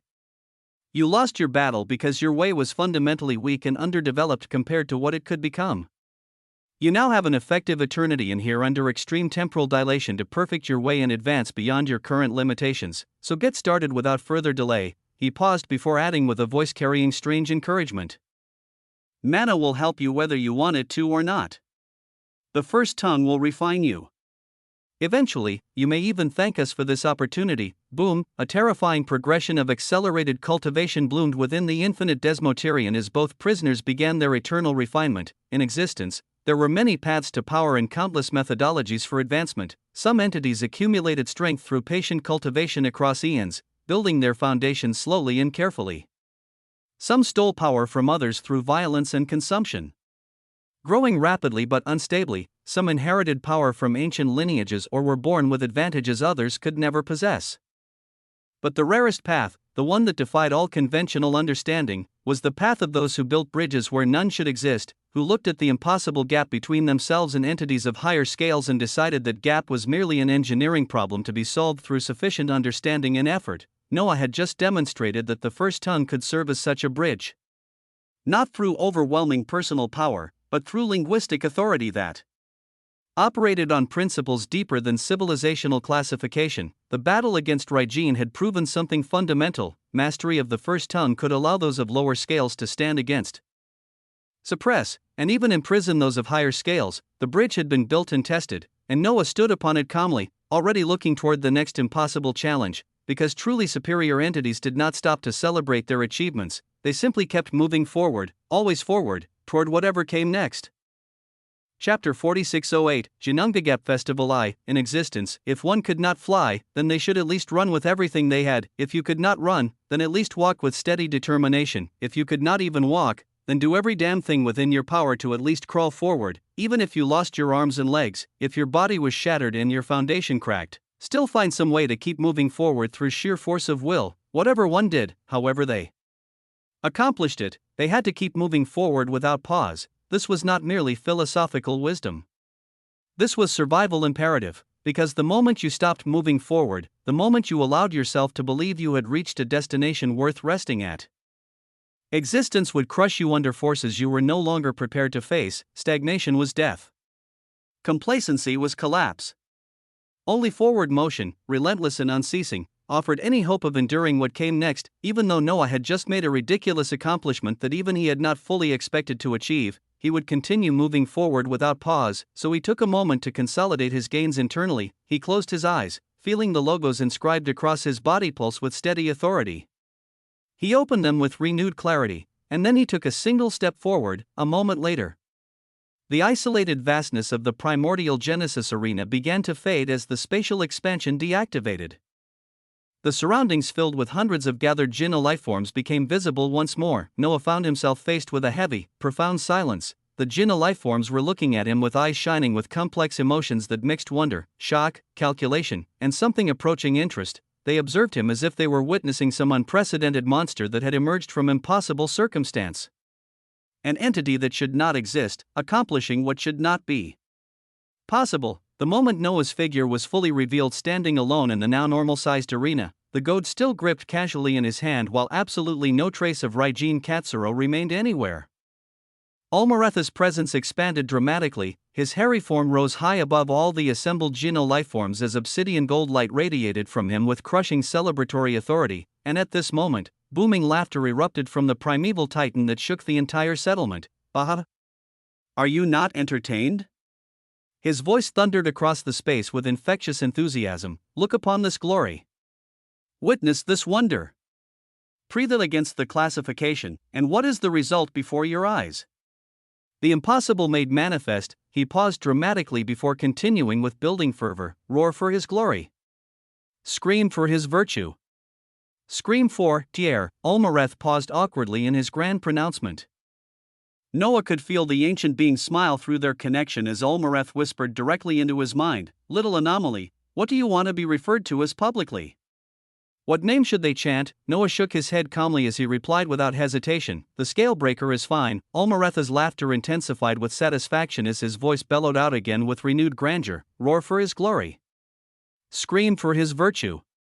Scream for the Scalebreaker." The Jinna lifeforms nearby looked at each other with uncertain expressions before the excitement became infectious. They began to roar out in the first tongue, their voices creating linguistic patterns that made reality vibrate. The Scalebreaker. The Scalebreaker. The anomaly. The anomaly. The chant built in intensity as hundreds of powerful entities raised their voices in genuine celebration. Noah listened to all of this while shaking his head with mixture of embarrassment and acceptance. In the next moment, Olmaretha's laughter continued as he raised his voice even louder, a sense of pride evident in his voice. To mark this glorious occasion, I shall unleash my personal boons from the vaults of Jinungnagap. I shall usher in a ritual festival of existence to commemorate what we have witnessed. And I hope the rest of you will not be cheap with your contributions. Come, the atmosphere transformed instantly, becoming booming and raucous with building celebration. In the region above the core settlement of the primordial Genesis shore, Olmareth raised one hairy hand and caused a massive logos to be written directly into the sky itself. Noah looked up at it with analytical focus, his eyes immediately breaking down its component structure. The logos combined the phonemes of fire, unity, beginning, life, and light into a complex word that translated most closely to eternal celebration or festival without end. In the next moment after the logos fully manifested, the entire sky of this region flickered and transformed into brilliant, vibrant flames, not destructive fire, but celebratory radiance. The heavens became painted in colors associated with ancient festivals across countless eras. Deep crimsons mixed with golden yellows. Emerald greens danced with sapphire blues. Violet purples intertwined with amber oranges. It looked like vibrant flames formed entirely from visible phonemes dancing above in complex patterns, creating a shifting aurora of linguistic celebration. Down below on the ground, the Jinna lifeforms entered fully into the festive mood. Some began making ancient music through their weavings of existence, creating sounds that resonated across multiple frequencies simultaneously, deep drumming that felt like heartbeats of reality itself. Melodic tones that seemed to come from instruments that did not physically exist.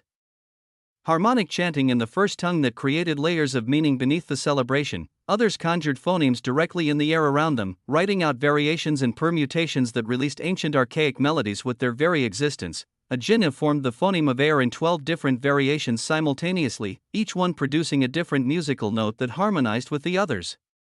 Another created the phoneme of water in flowing script that generated sounds. Like rushing rivers and cascading waterfalls, the entire settlement transformed into a celebration of linguistic and existential wonder. Then the Geno lifeforms began thumping their chests with ritualistic fervor as their bodies released unique items that seemed to materialize from within their very beings.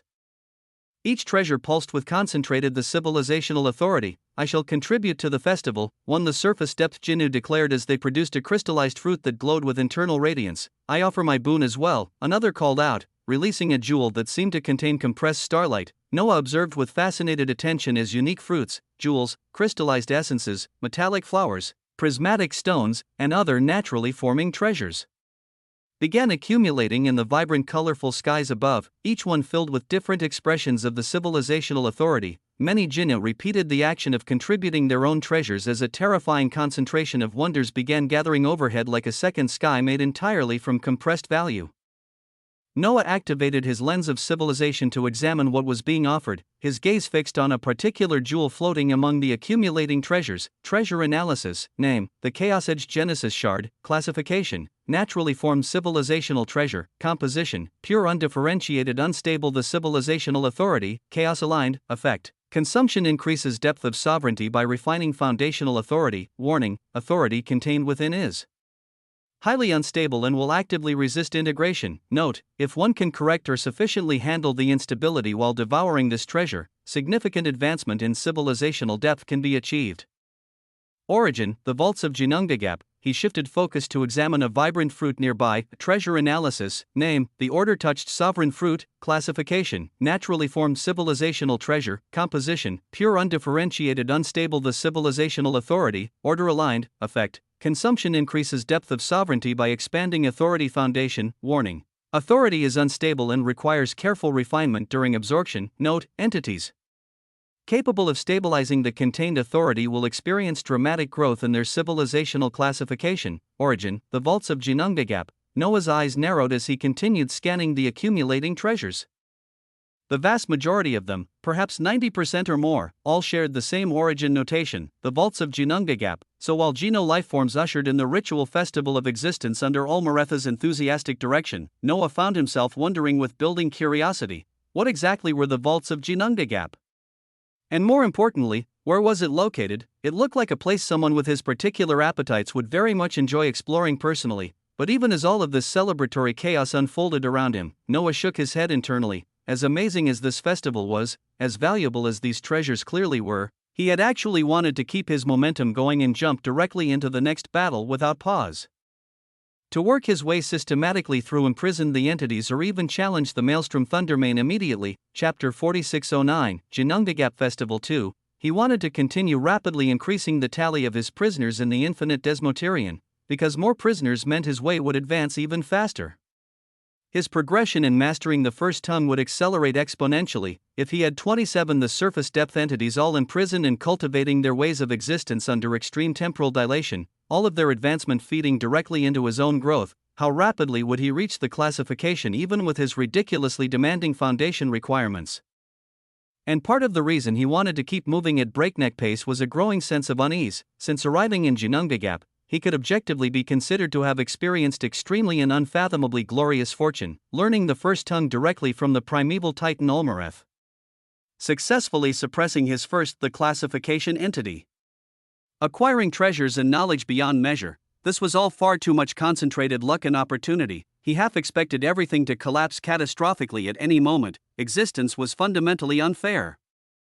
Existence would not remain on easy mode indefinitely, if fighting of the entity and nearly losing his quintessence could even be considered easy mode. He even looked around cautiously as if expecting some monstrous creature to emerge from nowhere at any second to fuck everything up spectacularly, but instead of disaster, Olmareth was the only one who approached him. The ancient being's presence radiated amused understanding as he spoke. I can see a look of worry and impatience burning in your eyes, little anomaly. Did you want to continue battling immediately without rest? Are you worried that existence will shatter in the next moment to ruin all your carefully laid plans? He paused before continuing with reassuring authority. While such catastrophic interruption may indeed be possible, I will tell you plainly not to worry excessively. Because I, your teacher, am here beside you. I may be excessively hairy and difficult to look at, but I am actually somewhat powerful when circumstances demand it. Somewhat, his tone became more serious despite the underlying humor. Loosen up just a little bit, little anomaly. Even if existence itself begins to fall apart around us, I will personally hold it together long enough for you to accomplish what you need. Now come and participate properly in the festival. You are the entire reason it began, after all. This is the first time since the weavings of the secretive Ian that someone has broken the scales. WAA, this will also be an excellent opportunity for you to acquire treasures and boons that can significantly aid the progression of your way. Some of what will be offered can even directly elevate your proficiency in the first tongue itself beyond what normal practice could achieve. Olmareth said such words with genuine encouragement. Noah's eyes shone brightly with renewed interest at that final revelation. His naturally cautious nature did not change fundamentally. He still fully expected and remained prepared for the absolute worst possible outcome, but for now, he would focus on acquiring whatever treasures this festival offered, and gathering critical information. His thoughts formed into a direct question sent to Olmareth. What exactly are the vaults of Ginnungagap? Olmareth and Noah floated together toward the center of the festivities where Geno lifeforms had shockingly begun performing ritual dances. They moved in precise circles around massive flames formed entirely from the phoneme of fire written repeatedly in intricate patterns that resembled a bonfire. The ritual had distinct structure. Jinna danced in concentric circles around the central flames, their movements following ancient patterns that created secondary linguistic expressions through pure motion. The swirling phonemes of fire blazed higher with each completed rotation of the dancers. Archaic and melodic sounds echoed continuously from all directions, creating an atmosphere that felt timeless and profound. In the midst of such celebration, Olmareth smiled beneath his obscuring hair as he began his explanation with voice carrying mysterious weight. Many entities do not know this truth, but Ginnungagap alone is actually even more vast than the infinite unfurling that contains it. The chaotic space between ordered reality extends farther than most can comprehend or survive exploring. There exist countless weavings of the first tongue and concentrated expressions of pure existence scattered throughout this vast expanse. Places and phenomena that none of us fully understand despite eons of study. The vaults of Ginnungagap are specific locations that hold extremely concentrated weavings of either the first tongue in its purest form or raw undifferentiated existence itself. These places naturally generate civilizational treasures that would be extraordinarily useful for entities at any depth of absolute sovereignty. His voice took on more serious tone, but these vaults are not merely treasure repositories waiting to be plundered.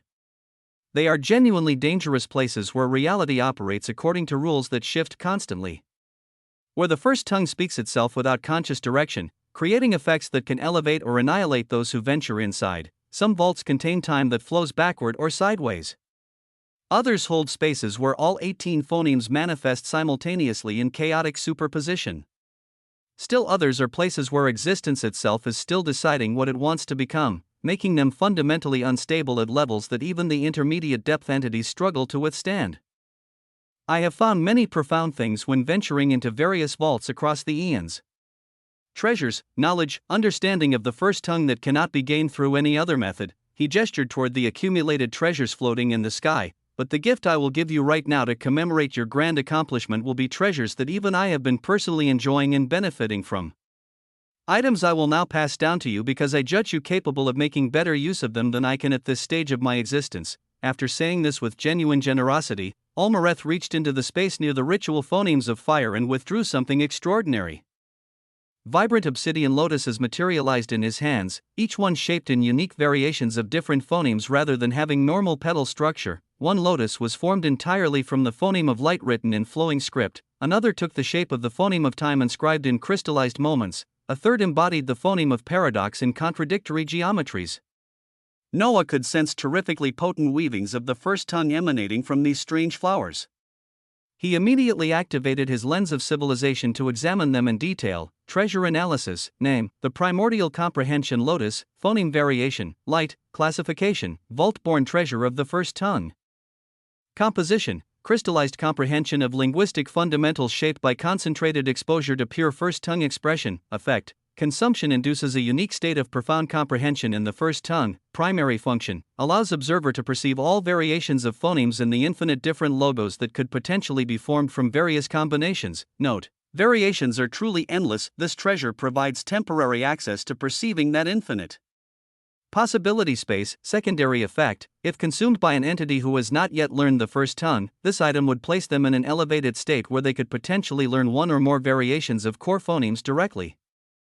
Comprehension state is temporary, but insights gained are permanent. Duration, variable based on consumer's affinity with the first tongue. Origin, the vaults of Jinungdagap, vault of infinite expression. Noah observed the detailed analysis of such an extraordinary treasure. Instantly, his eyes pulsed with building majesty and barely contained tyranny. This looked unfathomably glorious. Chapter 46:10. The discovery, enjoy the little things. This alone was something that very few truly understood over the years as they continued to work and struggle endlessly. Noah understood this principle a while ago, as even amidst apocalypses and existential struggles, he made conscious effort to enjoy the little things.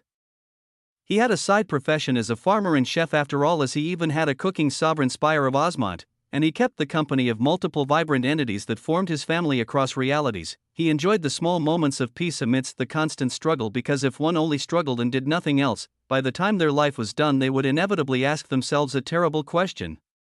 What was all that struggle for if I spent eons doing it and nothing else? So for now, even though he still half expected and remained prepared for something obscene to occur at any moment, he loved to be proven wrong as he looked at the festival unfolding around him. The feel of the celebration carried weight that went beyond simple enjoyment. There was ancientness here, ritual wonder that spoke of traditions older than most realities. The Geno lifeforms danced around the flames of phonemes with movements that had been perfected across countless eons. Their steps created secondary linguistic patterns in the air, their rhythm generating waves that resonated with fundamental frequencies of existence itself. After completing particular sequences of the dance, individual Genu would reach up into the swirling cluster of treasures circling overhead in the vibrant sky. They would pluck a fruit or jewel, take a bite or absorb a portion of its concentrated authority, revel in the sensation of power flooding through them, and then return seamlessly to the dance. It felt surreal to witness. These were entities with their own complete weavings of existence and their own complex lives stretching across unfathomable timespans, and here they were, celebrating together with genuine joy rather than the usual cold calculation that dominated interactions between powerful beings. As Noah looked at all of them participating in this timeless ritual, something in his expression shifted slightly as he missed his family. Almareth noticed immediately. What is that nostalgic look I see crossing your face, little anomaly? Come on, live in the present moment. Here is my gift to you, take it all. I'll let you continue your relentless struggle in a little bit, since I understand your impatience well enough. But participate properly in the festival just to have it marked across existence that one day, in Jinungdagap, the scale breaker was here. The anomaly was here. Dance, eat, celebrate, the words boomed with infectious enthusiasm. Right after Almareth spoke, Noah felt all the radiant lotuses flowing toward him as if drawn by irresistible gravity. Clean prompts bloomed before his vision. Festival boon acquired, the primordial comprehension lotus, phoneme variation, light, x3, the primordial comprehension lotus, phoneme variation, time, x3, the primordial comprehension lotus, phoneme variation, paradox, x2, the primordial comprehension lotus. Phoneme variation, water, x2. The primordial comprehension lotus, phoneme variation, fire, x2, the primordial comprehension lotus, phoneme variation, void, x2, total primordial comprehension lotuses acquired, 14. Noah looked at all of them with eyes shining with profound satisfaction before immediately putting them away into secure storage. He sent half of the total directly toward the infinite Desmoterian. Part of the reason he could even convince himself to take a moment to live in the present and participate in this festival was simple calculation. Another part of him was currently inside the infinite Desmoterian, continuing to advance his way and deepen his study of the first tongue at 15,000 times temporal dilation. So Noah was still working hard in that space. 15,000 times as hard, in fact, or more accurately, he was making progress at such a multiplied rate that it justified taking brief moments to exist normally in external reality. So he would participate properly in the festival and see about obtaining more treasures from the swirling cluster circling above, because the primordial comprehension lotuses alone represented extraordinary opportunity. He could give these to his people. How glorious would it be if Kor quickly gained the capability to utilize the first tongue? If Moraine, Malphas, Rhea, and all the others acquired this fundamental linguistic authority as well? His eyes brightened with expanding possibilities as he looked toward the distant cages where the Maelstrom Thundermane remained imprisoned alongside other captured entities. His gaze sharpened as he sent them a silent message: wait for me. I'm coming for all of you soon enough." While a festival of linguistic wonder unfolded in Jinungagap, reality continued its relentless motion elsewhere. In the current era, on the other side of the veil that continued breaking down piece by piece, deep within the lands of the dead, the great usurper known as Eckhart continued his idle existence. He continued passively expanding his derivative civilization of idle existence in the most grand manner possible. By doing absolutely nothing, but sometimes, this approach alone was more terrifying than any active conquest or violent expansion. His existence spread exponentially across the lands of the dead while remaining completely unobservable by any other entities who might wish to detect or interfere with his growth. His entire weaving of existence had expanded to cover such a vast area that at this particular moment, something unexpected occurred. Eckhart blinked, in his formless state. Anyways, with mild surprise as he felt his existence extend into a region spanning several gigaparsecs of seemingly empty murky obsidian space, but there was something unusual here. There seemed to be a point of concentrated singularity where his passively spreading existence suddenly spilled into something hidden within this apparently vacant region.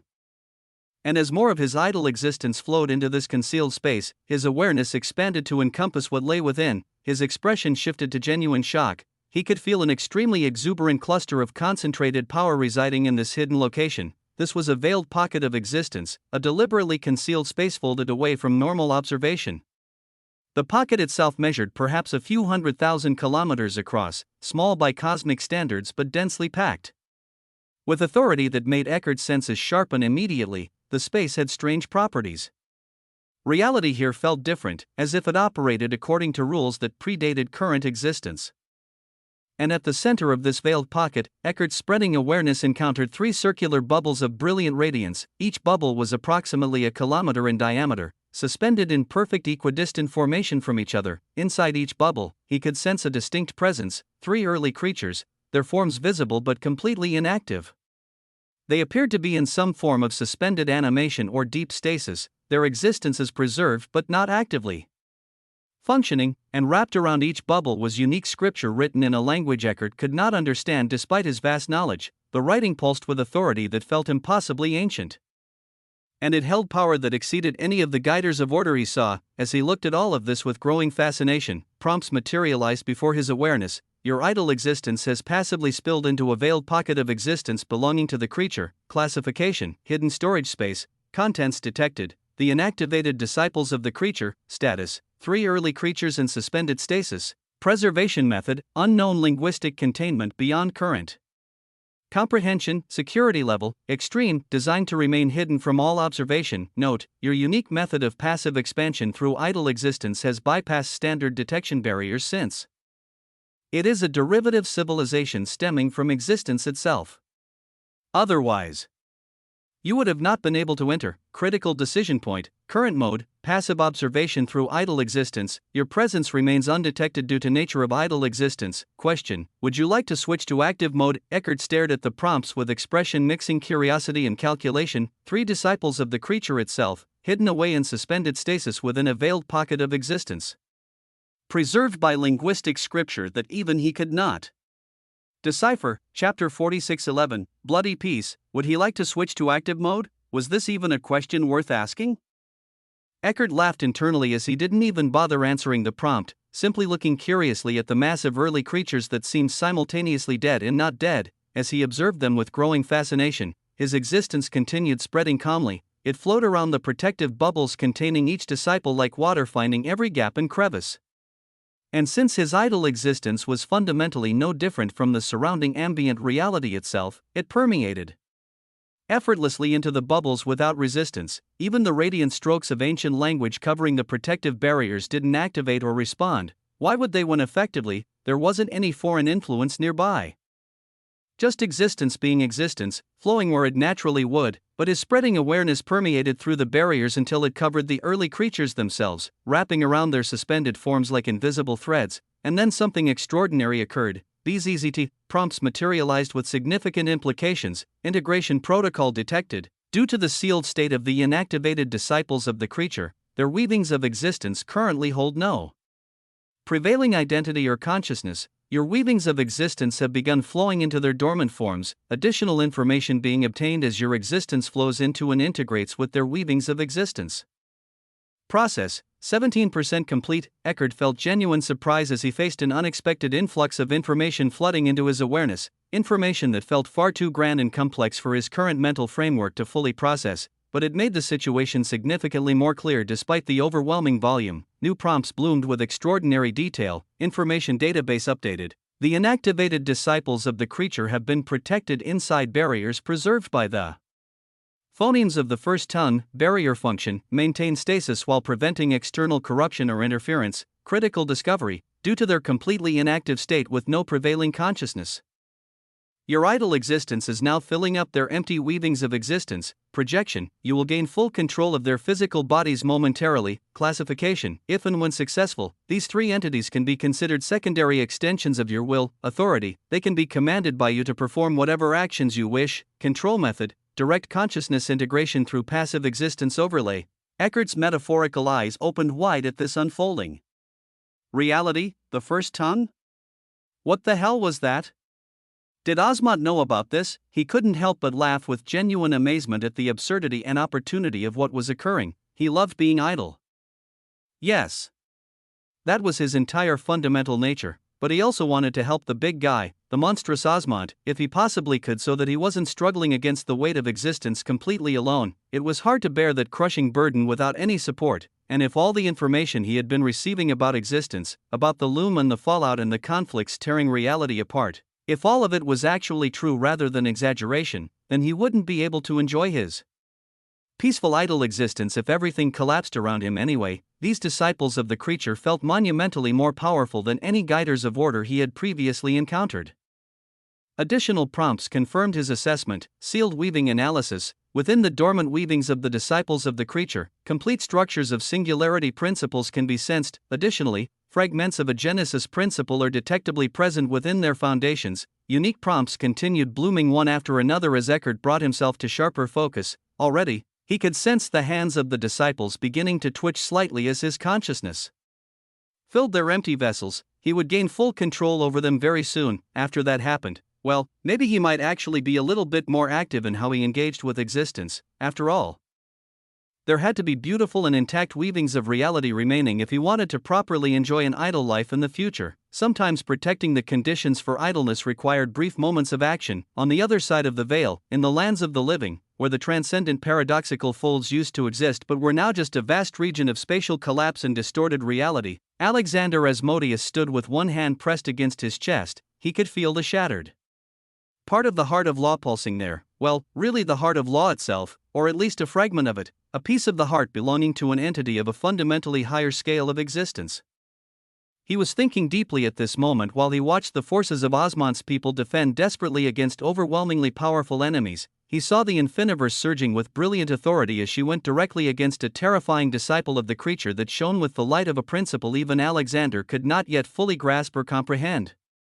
He saw Kor charging forward with absolute lividity toward Schrödinger, whose eyes looked extremely eerie and unsettling at this moment, as if something fundamental had shifted in that being's nature. He saw the millions of Primus inevitabilities fighting alongside the first farmer and countless others as this battle raged across collapsed dimensions. And throughout all of this observation, he had been asking himself a critical question: what was his role in all this conflict? It was a question he had been toiling with since his conversation with the living law, a question that continued haunting him even after he obtained this piece of their heart. And at this moment, watching everything unfold with sharp clarity, he came to a final decision. He closed his eyes and spoke internally with genuine emotion. "I am truly sorry, Boom."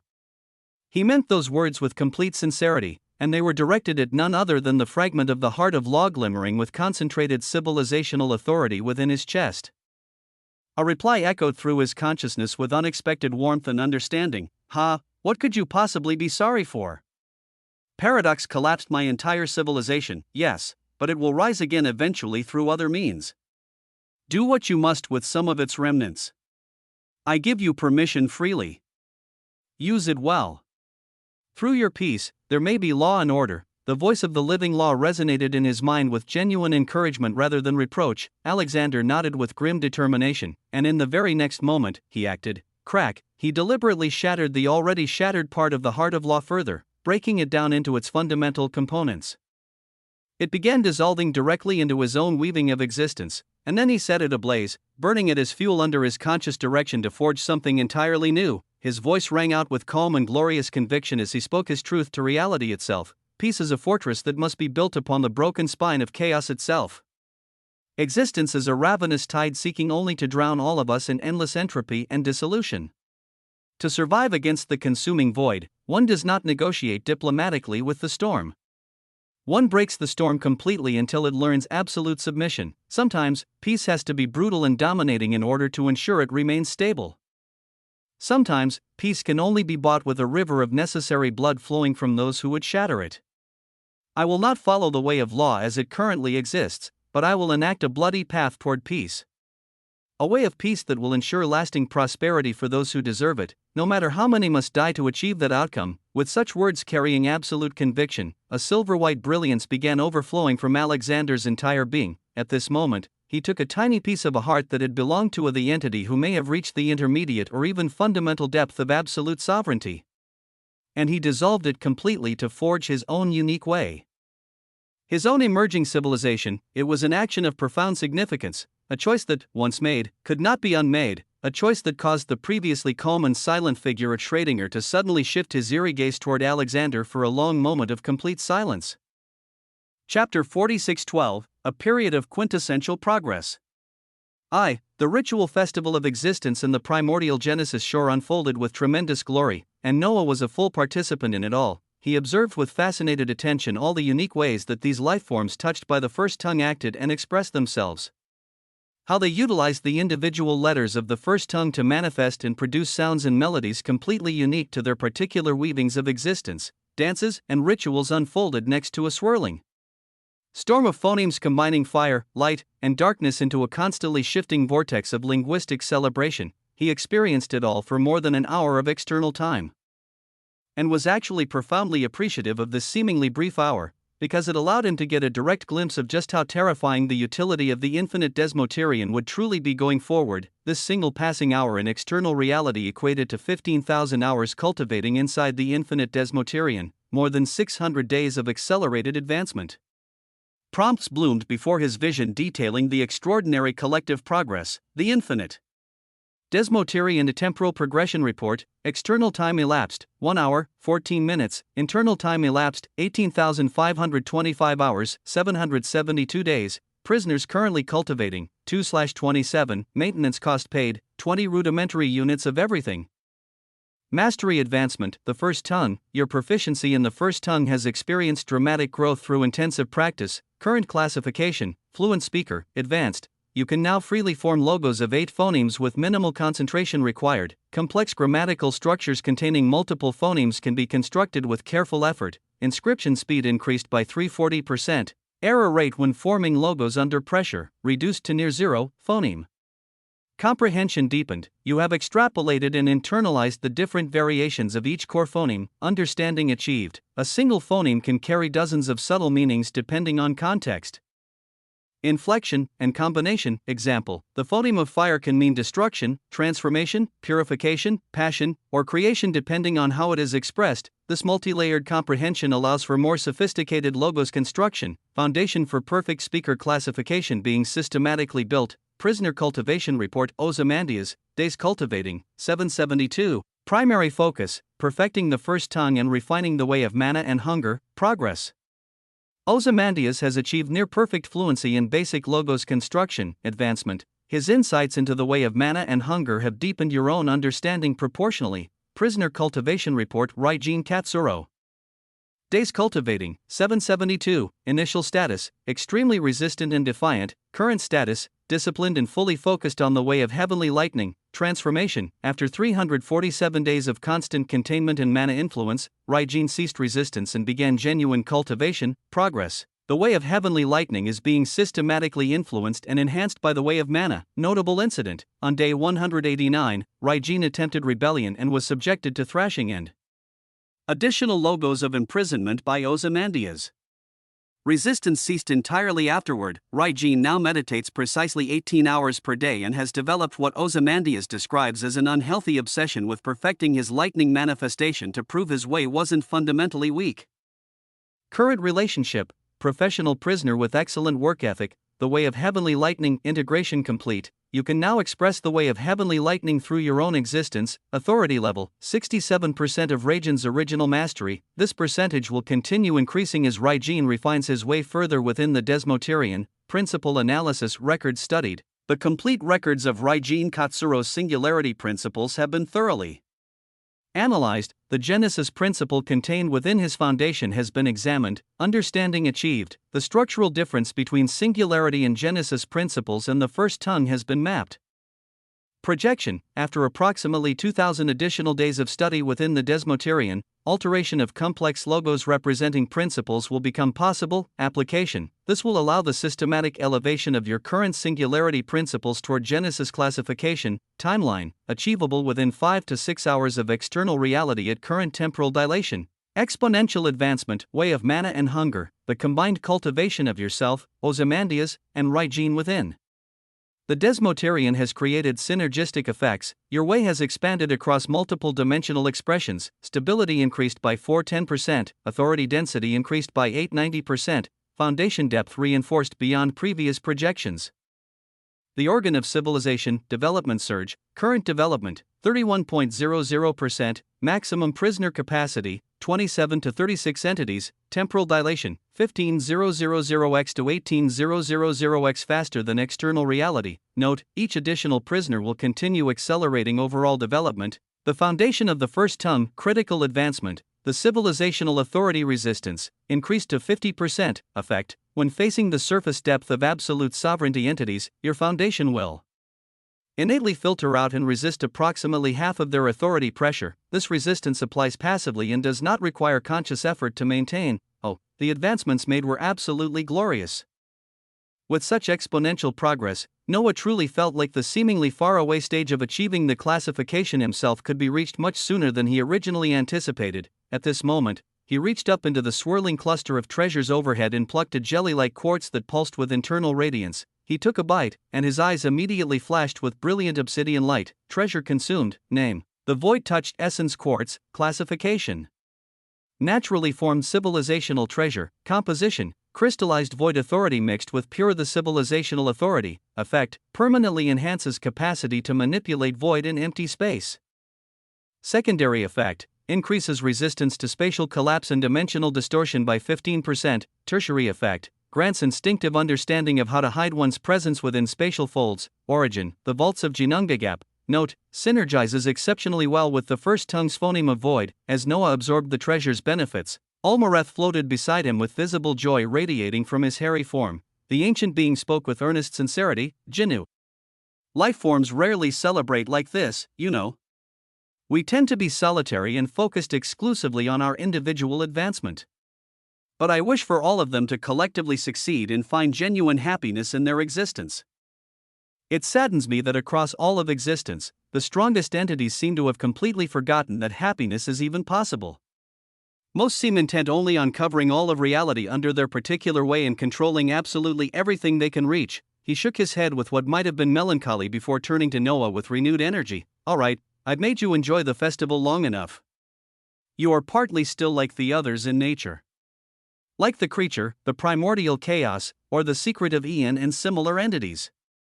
I know your fundamental nature is not to sit still for extended periods. So go ahead. While the festival continues to unfold, we can also enjoy dancing and singing and eating while observing another battle for entertainment. I've already placed the one you had your eye on in the arena. Noah blinked and looked toward the distant arena. Surely enough, the Maelstrom Thundermane could be seen standing in the expanded space, looking around with a somber and heavy expression as if contemplating what was about to occur. Noah smiled as he looked back toward Olmareth, and nodded with genuine appreciation before beginning to walk steadily toward the arena. As he moved, he replied to Olmareth's words. Sometimes, one needs to have a precise balance of both approaches. To maintain that insane drive and ambition to place all of existence within one's palm and control, while also finding one's own belonging and genuine happiness within that same existence. Because sometimes, if you don't have existence in your palm, your happiness can easily be taken away. At these words, Olmareth's hairy figure radiated satisfaction as he responded with amused warmth. You don't always have to have the last word in every exchange, my student. Go on now, let us see how you deal with someone who has a slightly stronger depth of absolute sovereignty than your previous opponent. Even though their ways are similar in expression, this should prove a little more difficult. Because some of the entities will not simply sit there politely and wait for you to speak the first tongue at them. And remember, all the classification entities are inherently faster than you currently are. Noah nodded at such accurate warnings as he opened his palm. A vibrant blue gold stick materialized with familiar weight, the goad, ready once more to deliver lessons. He jumped directly toward the arena, and gigaparsecs of space expanded dramatically all around him as the battlefield prepared for another impossible confrontation, far from the primordial Genesis shore, outside of Janungda Gap entirely, deep within the infinite unfurling where reality operated according to different fundamental rules. A titanic humanoid entity moved with terrifying purpose. Multicolored flames of raw existence itself surrounded this being completely, making their actual form completely unobservable beneath the blazing corona. One could only see pressurized steam blowing continuously out of what appeared to be a nose, creating visible distortions in surrounding space. Billowing waves of crushing heat poured out of what seemed to be a mouth with each breath. The steam emanating from this entity's existence alone melted and healed the surrounding fabric of reality in a continuous cycle. If the intermediate depth of absolute sovereignty entity faced even the passive steam radiating from this being, they would be systematically melted alongside their entire way in civilization, dissolved completely by ambient heat alone. The entity moved forward with measured steps that covered impossible distances. Behind them, multicolored chains swung with rhythmic motion. When one followed those chains backward, a horrifying sight became visible. 7 completely bound the classification entities were being dragged along like captured prisoners. Each one held eyes filled with sheer existential terror as they barely dared to even look at the entity who pulled them along so effortlessly. As for the entity themselves, their barely discernible eyes behind the flames of existence were currently focused ahead on something specific. Illusory screens floated in the space before them, displaying past scenes with perfect clarity, scenes from inside a primordial Genesis arena, a battle showing a pre-that existence wielding a simple stick, causing the surface depth of absolute sovereignty entity to kneel through linguistic authority alone. This titanic entity watched the recorded scene with complete calm, their expression unreadable behind the consuming flames. After several moments of observation, they waved one hand casually and caused the illusory screens to disappear entirely, and then they continued moving forward, calmly, gloriously, unfathomably. Pulling 7 terrified the entities behind them like trophies. Chapter 46:13, A Period of Quintessential Progress.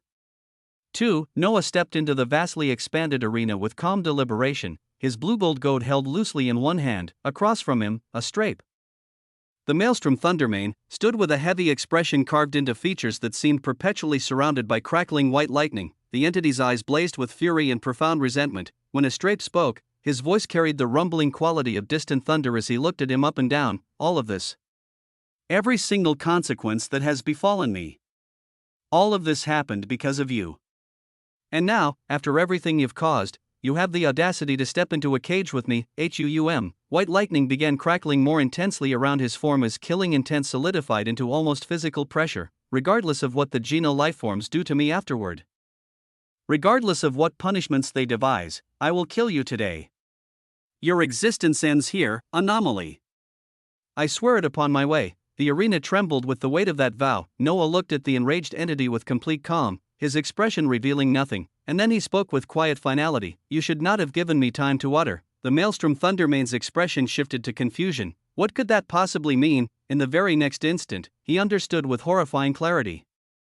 Multiple logos descended onto his position from positions all around the arena where Noah had already inscribed them while walking forward. 7 logos of imprisonment, identical in structure to those that had bound the cages of captured the entities. Wrapped around a strape's form with irresistible authority as he found this power familiar, additional logos designed specifically to weaken and suppress lightning-based authorities activated simultaneously. Shock exploded across a strape's features as he realized Noah had prepared the battlefield before even beginning the confrontation. The battle that unfolded was less a clash of pure power and more a deadly dance between opposing forces. Above the arena, Geno lifeforms continued their ritual celebration, dancing around the massive flames of phonemes with building fervor. Their movements seemed to mirror and accentuate what occurred below. The Maelstrom Thundermane erupted with his full authority, his way of fulmination expressing itself in overwhelming fashion. Bursts of brilliant white lightning exploded outward, each discharge containing enough concentrated power to annihilate entire realities. The lightning smashed against the descending logos with devastating force, shattering several of the linguistic constructs instantly, but Noah simply reformed them faster than a strape could destroy them, his fluent speaker mastery allowing rapid reconstruction, then a strape released. Something far more terrifying, a Genesis principle, the Genesis principle of absolute conduction. The moment he unleashed this profound authority, everything within the arena transformed fundamentally. The ground, the air, the very fabric of space itself, even the logos Noah had constructed, all of it converted instantly into tendrils of pure white lightning. Existence itself became an ocean of electrical discharge under a strape's complete authority. Noah's body was smashed backward violently as reality itself pressed down with crushing force. The 4 logos inscribed across his form flared with protective authority, filtering out approximately half of the devastating pressure, but even with that resistance, every ounce of transformed reality around him sought to force his existence to convert into pure lightning under a strape's Genesis principle. A strape came to float above Noah like a titan formed entirely from condensed electrical fury. At that moment, this enraged being chose not to speak or waste breath on declarations, he simply wanted to kill. What happened next seemed to play out in slow motion, each instant stretched to painful clarity. A strape raised both hands high above his head, for gigaparsecs behind him, stretching to the very edges of the expanded arena space. Absolutely all of existence turned into vibrant white lightning under his authority. A sea of electrical annihilation waiting to be released. He brought his hands down with finality, seeking to thunder all of that accumulated devastation directly onto Noah's position and erase him from existence entirely. At such a critical moment, the scene continued playing in that strange slow-motion clarity. Noah simply raised his stick with calm precision and spoke words that carried quiet satisfaction. "Thank you for coming so close." Even though the might and depth of a strape was so terrifying that his Genesis principle had transformed absolutely everything in the arena, even the logos Noah had constructed, into white lightning, there remained one fundamental truth. That Genesis principle itself was ultimately a complex form of logos written in the first tongue, and even though the visible logos Noah had utilized were transformed into lightning alongside everything else, his way could sense every single phoneme comprising those linguistic structures, all around him, hidden within the ocean of white lightning that now permeated the entire space. Noah had reformed the 7 logos of imprisonment. He had masked them perfectly to appear identical to the lightning surrounding them, making them completely undetectable. At this moment, where a strape's descending hands would bring annihilation crashing down to ensure Noah's death, Noah activated the veiled logos that were now mere inches away from the thundering entity, HUUM. The terrifying waves of pressure and overwhelming power that a strape was releasing instantly began to dwindle and be systematically repressed. The 7 logos of imprisonment activated simultaneously, wrapping around the shocked entity with binding authority. Additional logos manifested in rapid succession. Multiple logos of absolute separation cut a strape off from his civilization and way. Logos of predetermined failure ensured that any attempt to draw upon external existence or utilize his way would conclude in immediate collapse. Because of the extreme closeness and proximity, Noah's mastery expressed itself with devastating efficiency. Tendrils of white lightning that had surrounded a strape instantly transformed back into visible logos and began binding him with multiplying restraints. Noah himself took his goad and began striking with serpentine speed. The stick lashed out multiple times in rapid succession, each strike landing on different points across a strape's massive form. With each precise impact, another portion of a strape's power was locked away and sealed. The strikes looked like an intricate dance of existence itself. In the surroundings, the vibrant music of the festival permeated even into this expanded arena space. The rhythm of drums, the melodic tones of phoneme-based instruments, the harmonic chanting of the first tongue all created an atmosphere that transformed violence into performance. Above, the Geno lifeforms were dancing with even more fervor as if everything had reached a critical precipice. Their movements became faster, more passionate, more celebratory. The more times Noah struck a strape with his goad, the dimmer and dimmer the authority of this once terrifying being became. No matter how desperately a strape tried to express his way of fulmination, the logos already binding him made such expression impossible, and even when he managed to break through individual phoneme connections in the linguistic chains through sheer force, Noah reformed them even faster than a strape could shatter the links. For the final strike, Noah took a batting stance with his goad held in both hands.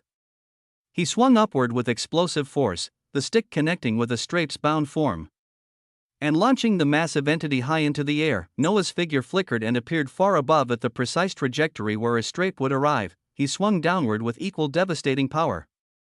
smashing the helpless entity back toward the arena floor with meteor-like velocity. Boom, Chapter 46:14, a period of quintessential progress.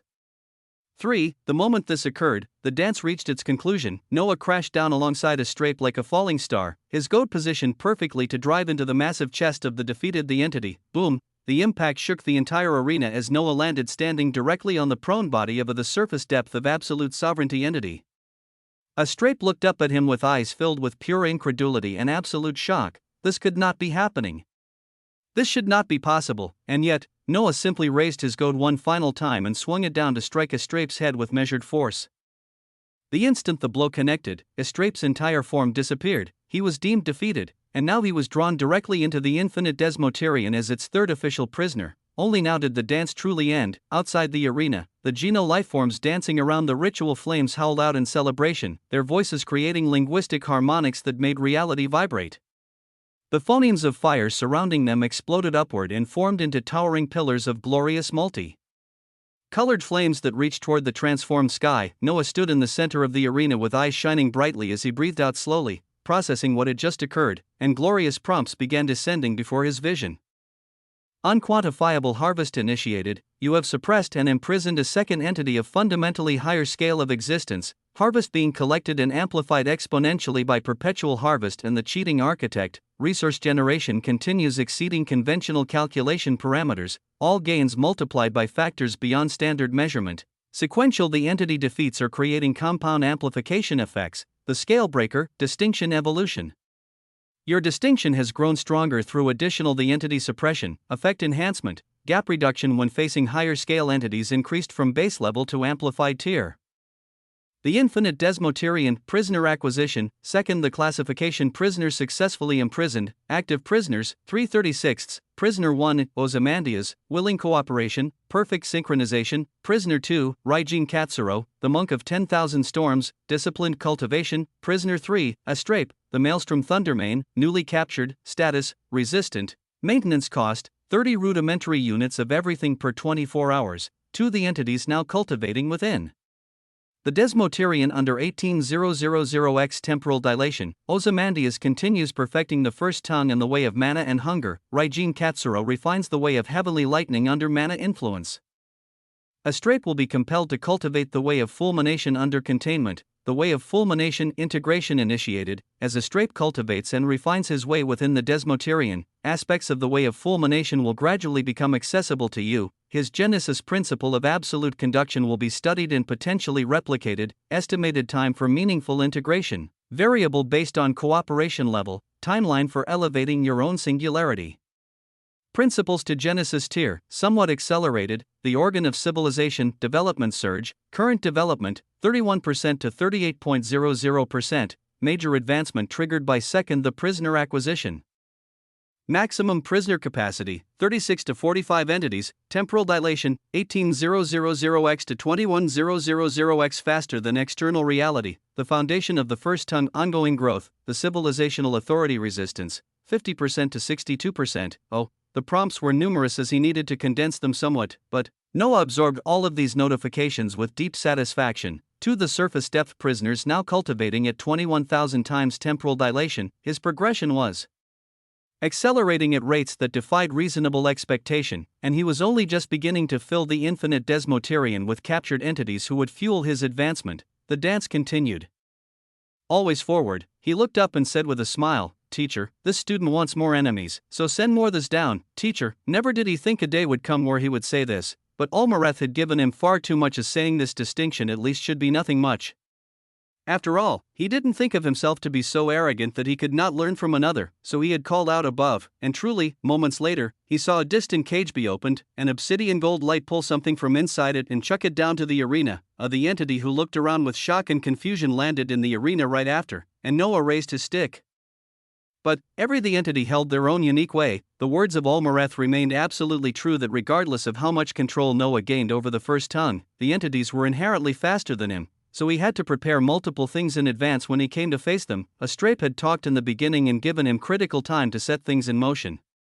The next monster that he faced was an extremely cautious one. The moment this entity landed and found itself in The setting of the expanded arena with an enemy it sensed was merely the classification. It moved with ridiculously terrifying speed that exceeded light by margins that made conventional measurements meaningless.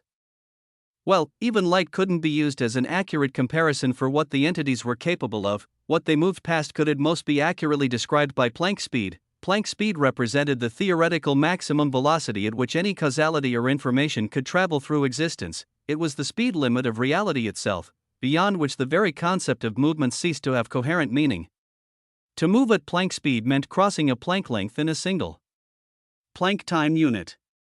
In practical terms, it meant traversing the smallest possible meaningful distance in the smallest possible meaningful moment, and even those words were hard to grasp as one might scratch their head. For entities operating at this velocity, conventional space became irrelevant. Distance was no longer an obstacle but merely a suggestion that could be ignored, in the context of their current reality where existence itself was woven from linguistic authority and civilizational power. Planck speed represented movement so fast that it occurred between the individual phonemes of a spoken logos, you could begin forming a word, and the entity moving at such velocity would cross the entire arena, strike you, and return to their starting position before the second phoneme left your mouth. The entities seemingly moved even faster than this theoretical maximum. The moment this particular entity arrived in the arena was the exact same moment it arrived directly in front of Noah with one hand already wrapped around his throat. It was fucking terrifying. Chapter 46:15, Choices I, no transition. No visible movement. Just instant displacement from one position to another as if space itself had been deleted between the 2 points, the entity's hand clenched with crushing pressure, the civilizational authority flooding through that grip with intent to shatter Noah's existence immediately. Its only mistake was not moving to crush Noah's existence or attempting annihilation in that very first instant, because the moment its hand made contact, the moment Noah's existence was grabbed in close proximity, Noah used his own body as the direct conduit to layer multiple logos of imprisonment onto this entity's form. The linguistic constructs erupted from his skin where contact was made, wrapping around the shocked entity's arm and spreading rapidly across its entire body. While the entity processed what was happening with dawning horror, Noah began using his goad to strike its body with rapid precision. Each impact locked away more authority, bound more of its way, suppressed more of its capacity to resist. Only after 7 strikes had landed and 7 layers of containment were active did Noah have enough breathing room to act further. He brought his other hand up and began manually moving the fingers of this terrifying entity, forcing them to unclasp from around his neck one by one. The strength required was immense even with the entity suppressed.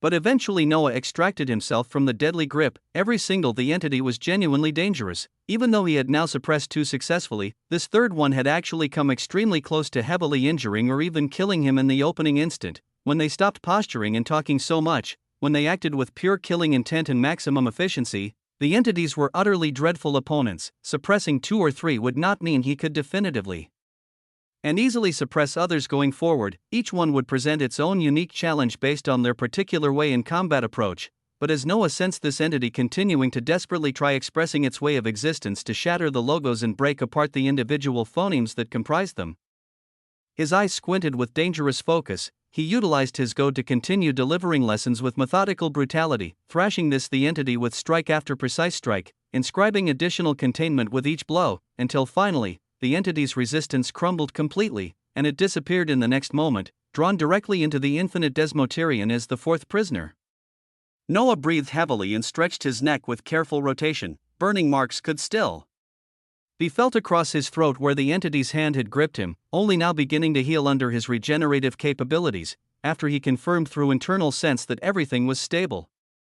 He silently deployed multiple logos of imprisonment all around the arena in concealed positions, preparation for whoever came next. Then he looked upward toward where he knew Olmareth observed and spoke with voice carrying determined hunger. Again, he didn't even glance at the multiple prompts descending before his vision. He simply wanted more opponents. Outside the primordial Genesis arena, Olmareth gazed down at Noah as his student prepared to face yet another opponent. The hairy primeval titan smiled beneath his obscuring hair as he turned toward the intermediate depth of absolute sovereignty entity standing beside him. His voice carried casual authority as he gestured toward a specific figure below.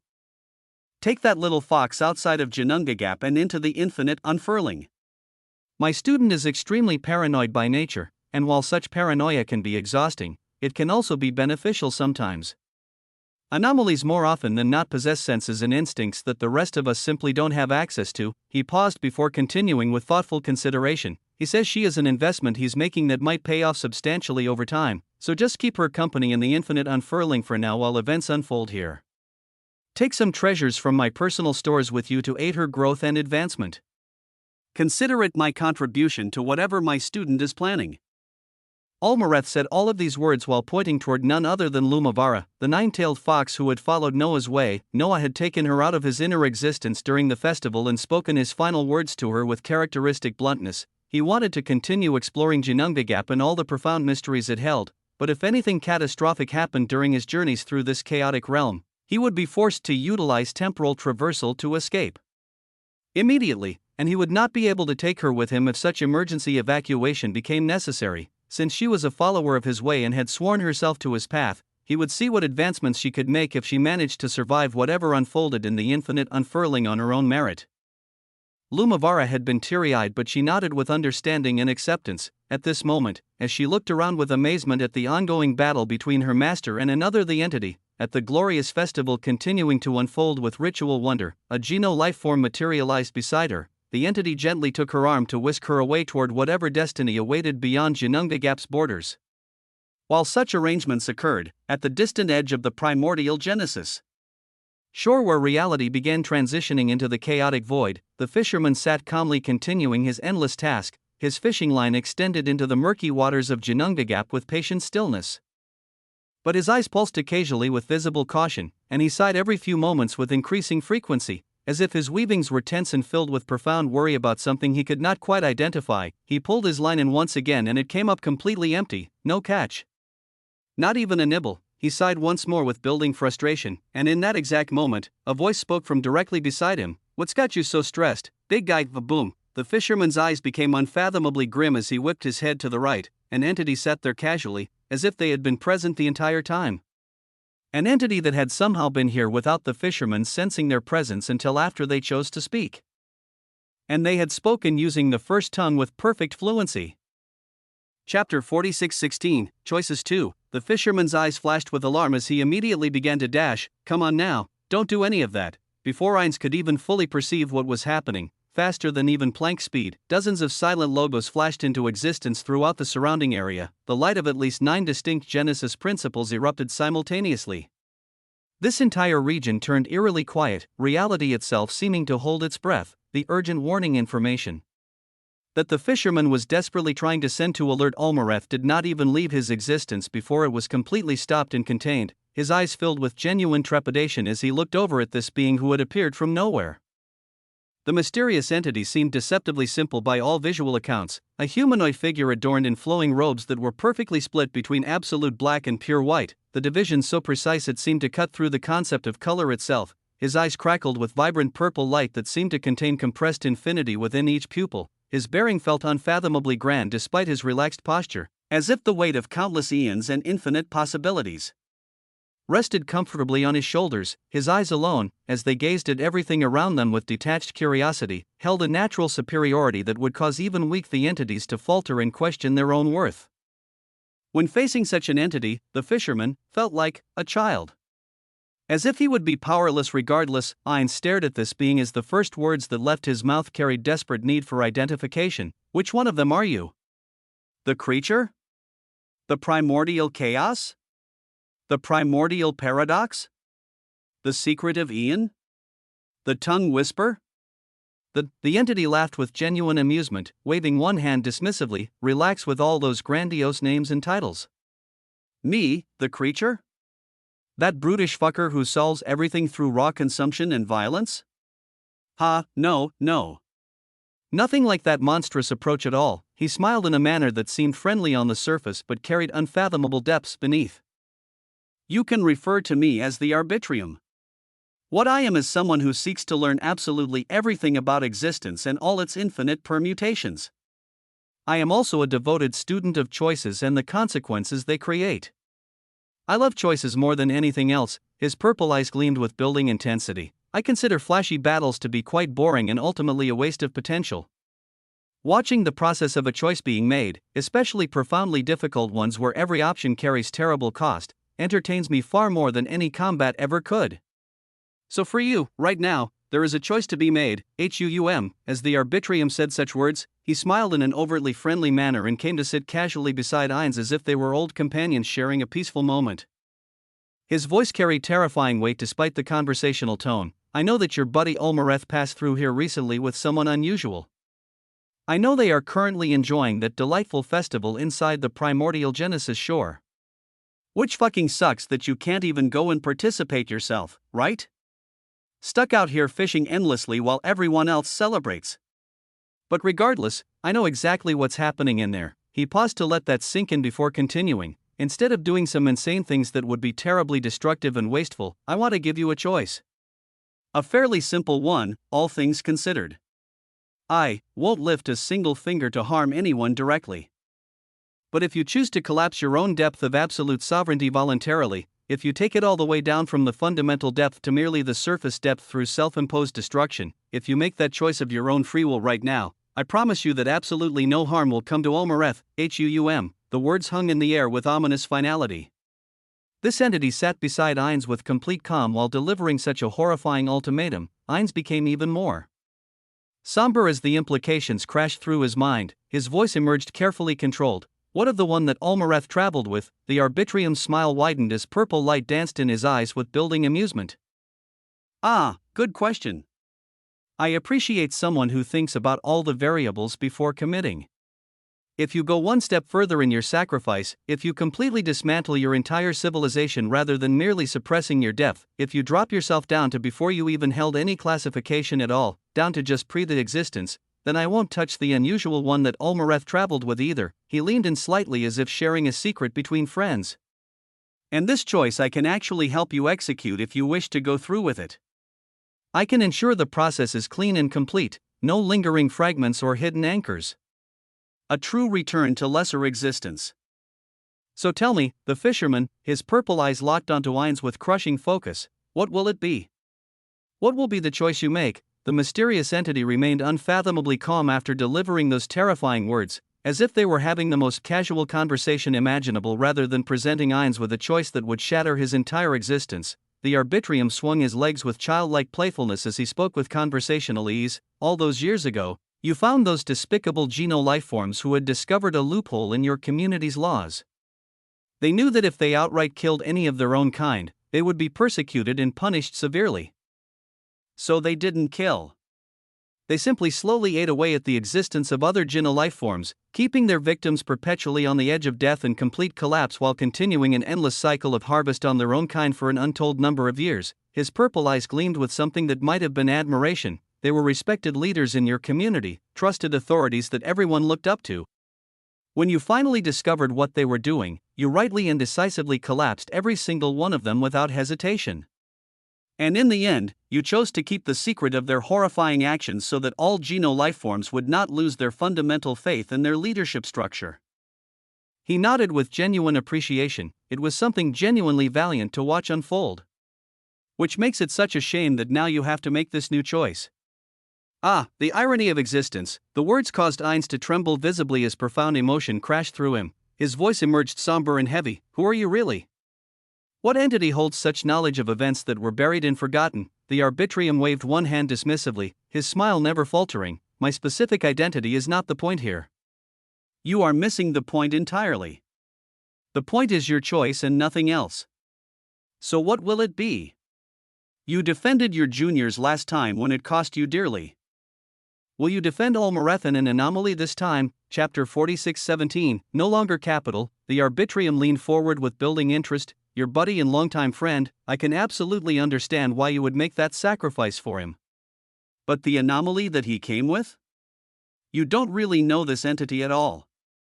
You have no deep attachments or shared history. Would you truly choose to go even further, to break your entire civilization down past the surface depth and into complete pre-existence, for someone you barely know? The words hung in the air with crushing weight. They were followed by an immense silence that seemed to stretch across eternity. A sense of profound power mixed with deep melancholy wrapped around the fisherman as he sat there processing everything. At this moment, he calmly took his fishing rod and cast out another line into the murky waters. His movements were practiced and serene despite the trembling in his hands. his gaze held utmost serenity and terrible power as he spoke with voice carrying absolute conviction. Your type continues to play with existence as if everything lies perfectly under your fingertips. Always so arrogant and prideful, as if you could do absolutely anything with zero repercussions or consequences. One of these days, entities like you and the others will find yourselves in the exact same positions that you keep putting the rest of us in. One of these days, you will have your due. Existence always balances itself eventually. The Arbitrium smiled with genuine amusement at these words, his carefree nature radiated outward as he nodded with easy agreement. You are absolutely right. Existence is vast and unfathomable beyond anyone's complete comprehension. Who knows what will happen seconds or years from now? I may just find myself in the exact same terrible position as you currently occupy. But right now, at this specific moment, I am on the other side of this equation. So I will enjoy it thoroughly while it lasts. After these words, a heavy and profound silence descended. It carried a sense of inevitable loss and mourning. The fisherman spoke calmly despite the tremor in his voice. I will make the choice of collapsing my civilization all the way down before even the surface depth classification. If you can help me execute this, that would be appreciated. Because inherently, my sovereignty will resist its own collapse with everything it has. I do not think I have it within my heart to carry it out completely by myself. The moment he said these words with finality, the Arbitrium smiled with expression suggesting this entire situation brought him unfathomable joy. His eyes flashed with a sense of immensity and terrifying power, as if the wonder and satisfaction within had grown even stronger. He spoke with voice carrying genuine curiosity. What a fine choice of sacrifice that is. I can understand making it for your longtime friend Omaref. But why the anomaly? Why make the choice to collapse everything even further for an entity you barely know? What drives such selflessness? At such a direct question, the fisherman did not answer immediately. He continued holding his fishing rod with both hands, his posture unchanged. His arms trembled slightly, visibly shaking as if his entire sovereignty was mourning what was about to occur. His voice emerged with quiet dignity. Someone like you and how you view existence would never be able to truly understand my reasoning. Let's not waste any more time with pointless questions. The delay of the action is only torturing me further. Do what you must. At such words, an extremely sad and grand scene unfolded. The fisherman raised his hand and plunged it directly into his own chest, his fingers wrapped around his heart. The core of his civilization and sovereignty, and he decisively crushed it. A massive storm of civilizational authority sought to erupt outward in violent rejection of this self-destruction, but the Arbitrium simply waved his hand with casual authority and caused the explosion to disappear entirely, contained before it could manifest. He then adopted a calm expression as if wanting to help out a dear friend in need. A past friend, let me assist you with the more difficult part of erasing even the surface depth classification.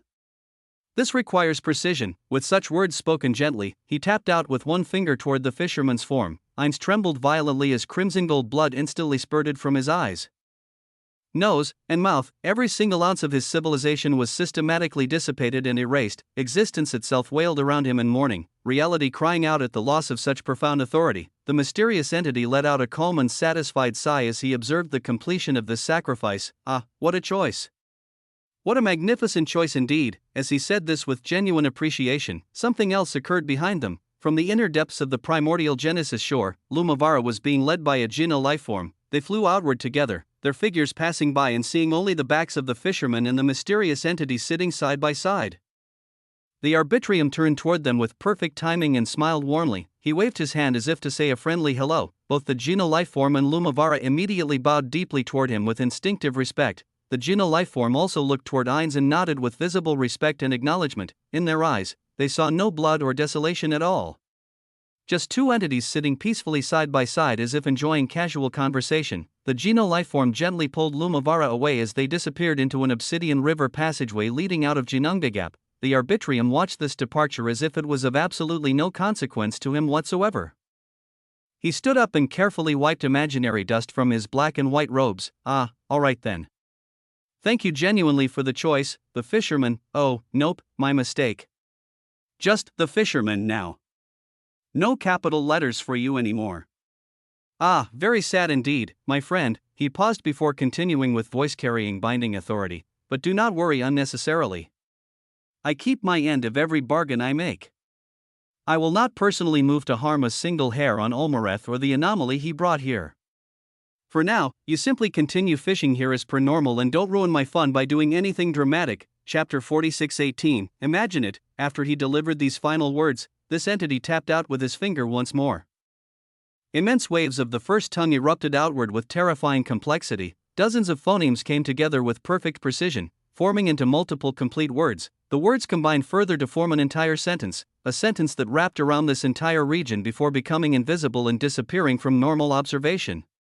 A binding constructed from linguistic authority that would ensure compliance absolutely. This entity then hummed pleasantly to himself as he smiled with satisfaction, nodded once, and took a single step directly into the primordial Genesis shore. Behind him, a desolate scene remained. The fisherman still sat there with his fishing line cast out into the murky waters.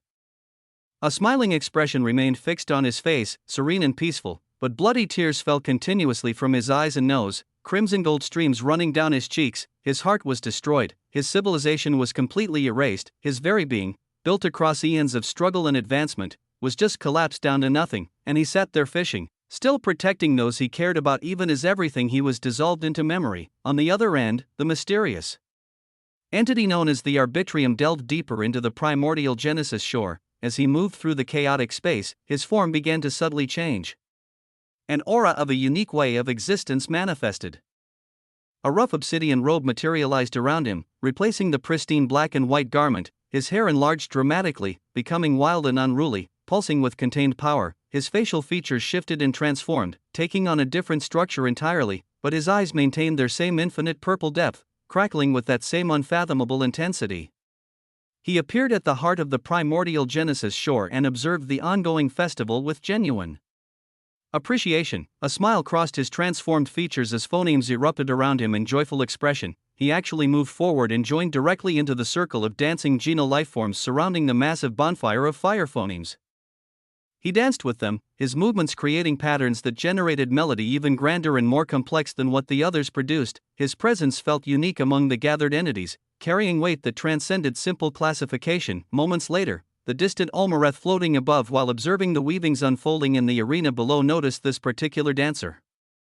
His eyes flashed with sharp recognition before he laughed with warm familiarity and voiced out with booming enthusiasm, "Ha, Mammon, you actually made it." The words carried the tone one would use greeting a longtime friend arriving at a celebration. Down at the bonfire, the Arbitrium, now known as Mammon to those gathered, looked over and smiled warmly. He took a single step and appeared instantly beside Olmareth in the space above the festival. His smile remained as he spoke with conversational ease. "I just came by to see what all the commotion was about.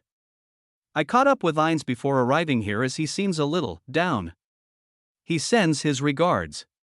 But, it seems you have taken in something quite dangerous to this settlement." As he said this, he looked down toward the arena below. What unfolded there was another impossible scene. Multiple logos spun around to the surface depth of absolute sovereignty entity who erupted with verdant leaves and tremendous storms swirling in all directions. The entity's way of nature expressed itself with overwhelming force, attempting to transform the entire arena into a primordial forest of crushing authority, but the logos were gradually suppressing this tremendous power, containing and binding it piece by piece. Opposing this, the entity was a pre-the-existence, none other than Noah, who moved with focused intensity. He was gloriously forming even more complex logos with rapid precision while simultaneously striking out with his blue-gold goad. Each strike locked away more authority as he steadily closed the distance toward his opponent. Olmareth looked at the scene below and sighed with mixture of pride and concern. Not any more dangerous than anything else in existence. Just like you and me. He is simply someone trying to pioneer his own unique way through this vast reality. Mammon looked over with expression carrying deeper understanding than anyone could imagine. He sighed with what might have been genuine worry. "You were always like this, Olmareth. Hopeful to a fault. Idealistic even when reality demands cynicism. How can you say such words when you are watching what he is currently doing? When you know exactly what something like that represents," his purple eyes gleamed with intensity, "you know that the others would inevitably come for him if they learned of his existence and capabilities.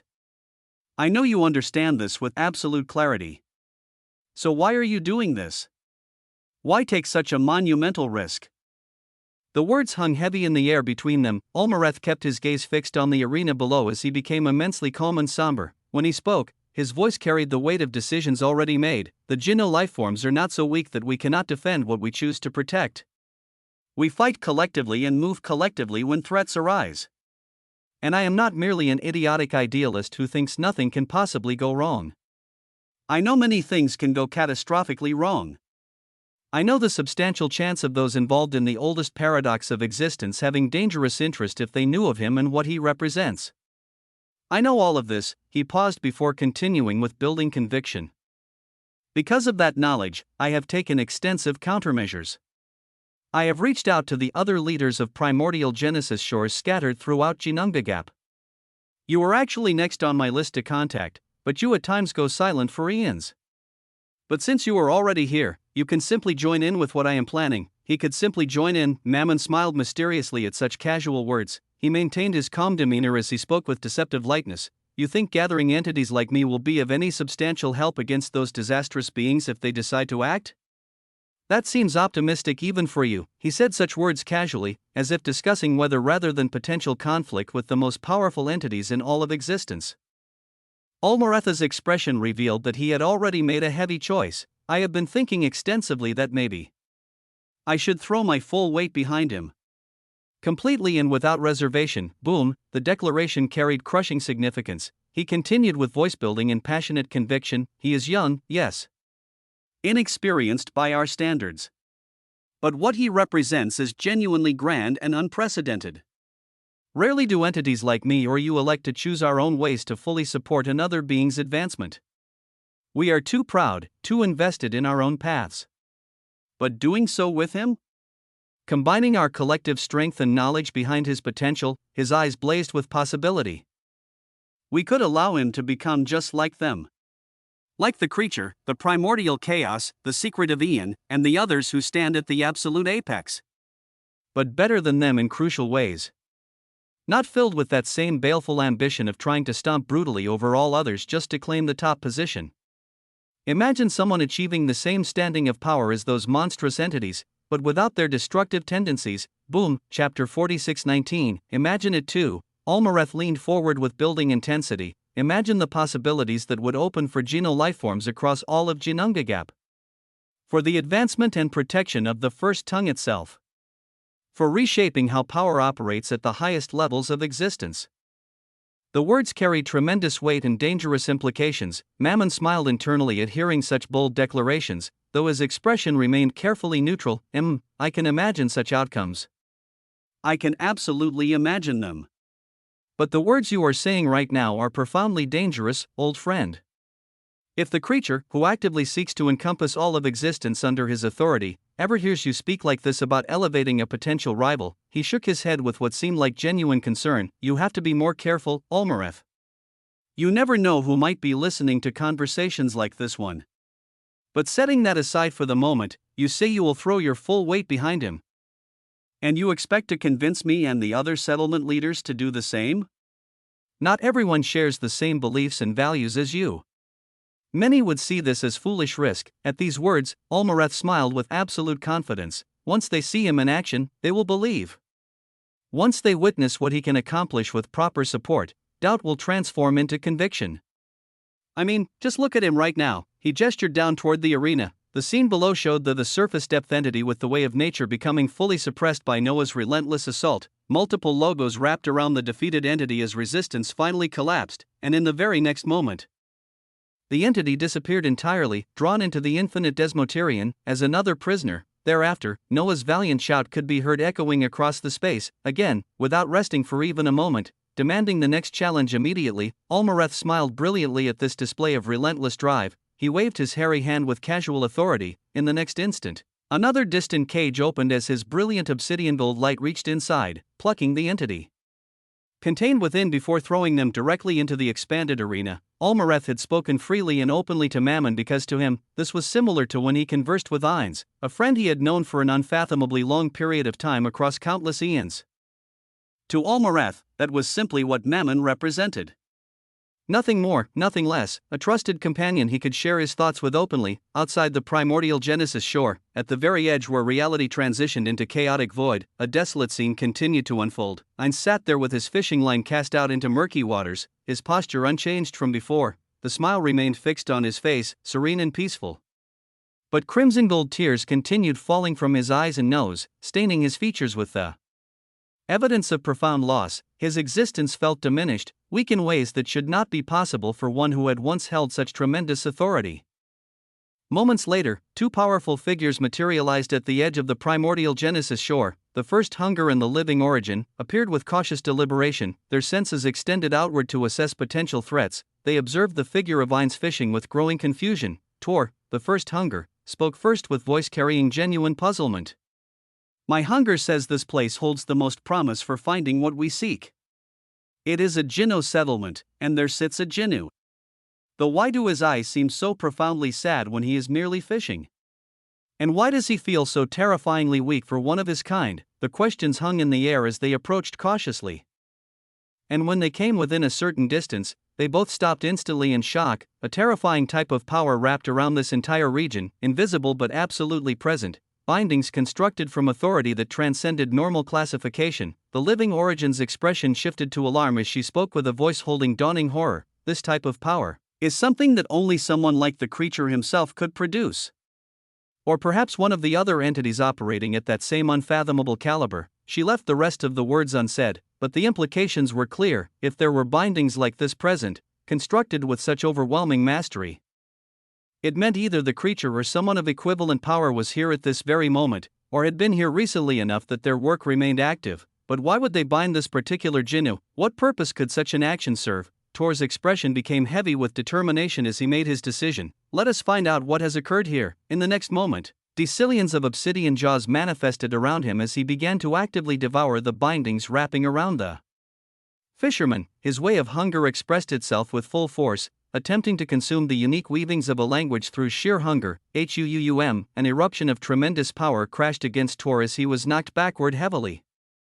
A deep gash opened across his mouth, blood seeping from the wound. But he did not relent, continuing to hunger for and devour whatever power was binding this region. His jaws multiplied exponentially, attacking the bindings from countless angles simultaneously. His eyes shone brighter and brighter with knowledge as he did so. The first tongue, as he systematically dismantled the linguistic prison, he and the Living Origin began to see the true state of Ainz beneath the concealing authority. The blood running down his face became visible. The complete absence of civilizational authority within him became apparent. The utter devastation of his existence revealed itself. And finally, they could hear his words, repeated over and over in desperate loop. "Warn Ulmareth. Warn the anomaly. Warn Ulmareth. Warn the anomaly." Tor and the Living Origin's faces both went pale with shock. Anomaly, it had to be him. He was here, inside this settlement. But an entity of the caliber of the creature had actually arrived here before them and done this to a guardian of the settlement. What did this mean for what was occurring inside? Chapter 46:20. Hello. Inside the primordial Genesis shore, as the festival continued with building fervor, another glorious battle reached its conclusion. The Geno lifeforms cheered with tremendous enthusiasm, watching yet another the surface depth entity disappear under the relentless might of the Scalebreaker. In the arena, Noah stood calmly with his goad still gripped in one hand. He was about to raise his fist to call out for another opponent when Ulmaretha's voice arrived directly in his ears. Take a brief breather and come out of the arena for a moment. There is someone I want you to meet." Someone Ulmareth wanted him to meet. Noah raised his brows at this unexpected development as he gave a light nod of acknowledgement. He had been fighting non-stop with singular focus to imprison as many of the entities as he possibly could in rapid succession, because frankly, he did not feel comfortable at this moment. Whenever things went unfathomably well for him without interruption, he instinctively waited for the other shoe to drop. Things had gone ridiculously well for far too long as he constantly expected existence to come crashing down catastrophically in the next second. He was currently operating in full caution mode, with the intricate workings of the first tongue burning continuously across his existence in defensive configurations. And he had even held back from observing the accumulating prompts, but at this moment, with a brief pause granted, he called forth the full collection of notifications. The infinite Desmotirian comprehensive status update. Total prisoners contained, 15. Prisoner 1, Ozymandias, willing cooperation, perfect synchronization.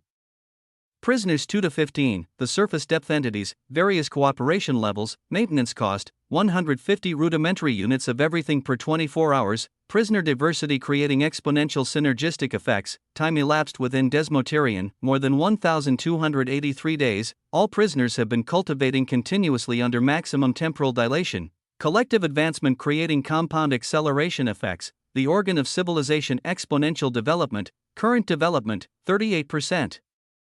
To 59.00%, major advancement triggered by reaching 15 total prisoners, critical threshold crossed, development acceleration has entered exponential phase, maximum prisoner capacity, 45 to 63 entities.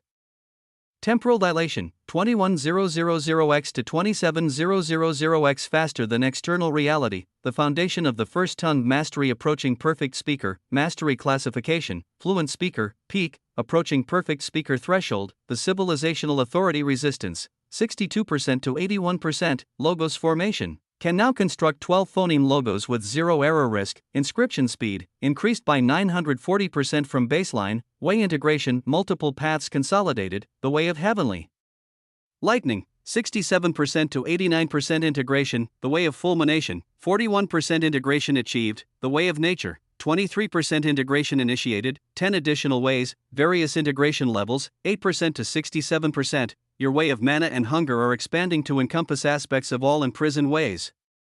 Genesis principle analysis, critical milestone approaching, total Genesis principles observed, 14 distinct variations, structural analysis, 97% complete, understanding of structure of Genesis tier authority construction, exceptional, after approximately 15 minutes of external time. Enough weavings of Genesis principles will have been collected and analyzed to allow for the systematic alteration and elevation of current principles to Genesis principle classification, unquantifiable. Harvest, compound accumulation, resource generation from 15 the prisoners has exceeded all projection parameters, perpetual harvest and the cheating architect creating multiplication effects that defy calculation. All fundamental aspects of your existence growing exponentially, bloodline formation, accelerated crystallization, lineage emergence, 47% to 98% complete, the distinction of the early creature, Osmond continues systematic dissolution, new fundamental identity crystallizing rapidly around linguistic supremacy, estimated completion, soon? Soon, the prompts were glorious, the foundation of the first tongue, the organ of civilization, his budding lineage, as there was even the fact that after 15 minutes, he would be able to effectively modify his principles into more complex logos, just 15 minutes, after the prompts finished rolling down with their extraordinary implications. Noah kept his eyes closed to observe the infinite Desmoterian directly, his consciousness descended into that vast internal space. The scene that greeted him was one of tremendous organized activity, the sky pulsed with intensified blue-gold radiance, the color deeper and richer than before, the ground formed from crystallized hunger had expanded dramatically, now covering what felt like continental scale. Throughout this vast space, 15 distinct regions had formed, each one containing a prisoner. Ozymandias occupied the central and largest region, his form radiating authority as he continued perfecting the first tongue with methodical precision, around him in a circular arrangement. 14 the entities each occupied their own designated cultivation zones, some remained resistant, their forms wrapped in additional layers of logos to ensure containment, but most had entered states of focused cultivation, either through genuine cooperation or simple acceptance of their situation. Raijin Katsuro sat in meditation with disciplined posture, lightning crackling around him in controlled patterns as he refined his way with obsessive dedication. A strape occupied another zone, still radiating defiance but unable to express it meaningfully through the containment. The entity with the way of nature had transformed their entire region into a miniature forest ecosystem. Using their imprisonment as opportunity to deepen understanding of growth and cycles, others exhibited similar adaptations, each prisoner finding ways to advance despite or perhaps because of their confinement, and overseeing all of this with absolute authority. Ozymandias moved between regions offering guidance, corrections, and occasionally additional suppression when resistance flared. The atmosphere felt like an academy of existential cultivation, with the most reluctant students gradually becoming the most dedicated once they accepted their circumstances. Noah observed the flow and workings of this space with deep satisfaction, everything operated with beautiful efficiency.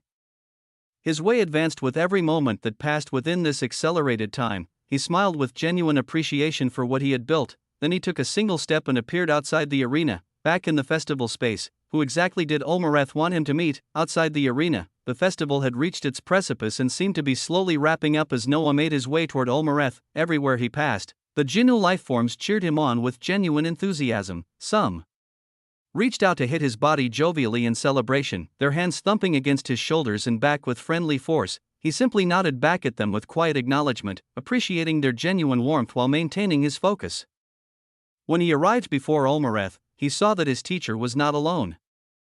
Chapter 46:21 Hello. 2. The figure of another powerful Geno lifeform stood beside him, a being that Noah immediately noted carried a heavy sense of oppression similar to Olmereth's presence, if not slightly denser and more profound. This being looked toward him with calm observation, purple eyes studying him with interest that felt both curious and calculating. Olmereth waved his hand to form an isolated domain of obsidian gold light around the three of them, as if he didn't want what he was about to discuss to be overheard by everyone at the festival. He looked toward Noah and nodded with visible appreciation as he spoke with building enthusiasm. It seems the surface depth classification is not far from your grasp at this rate of advancement.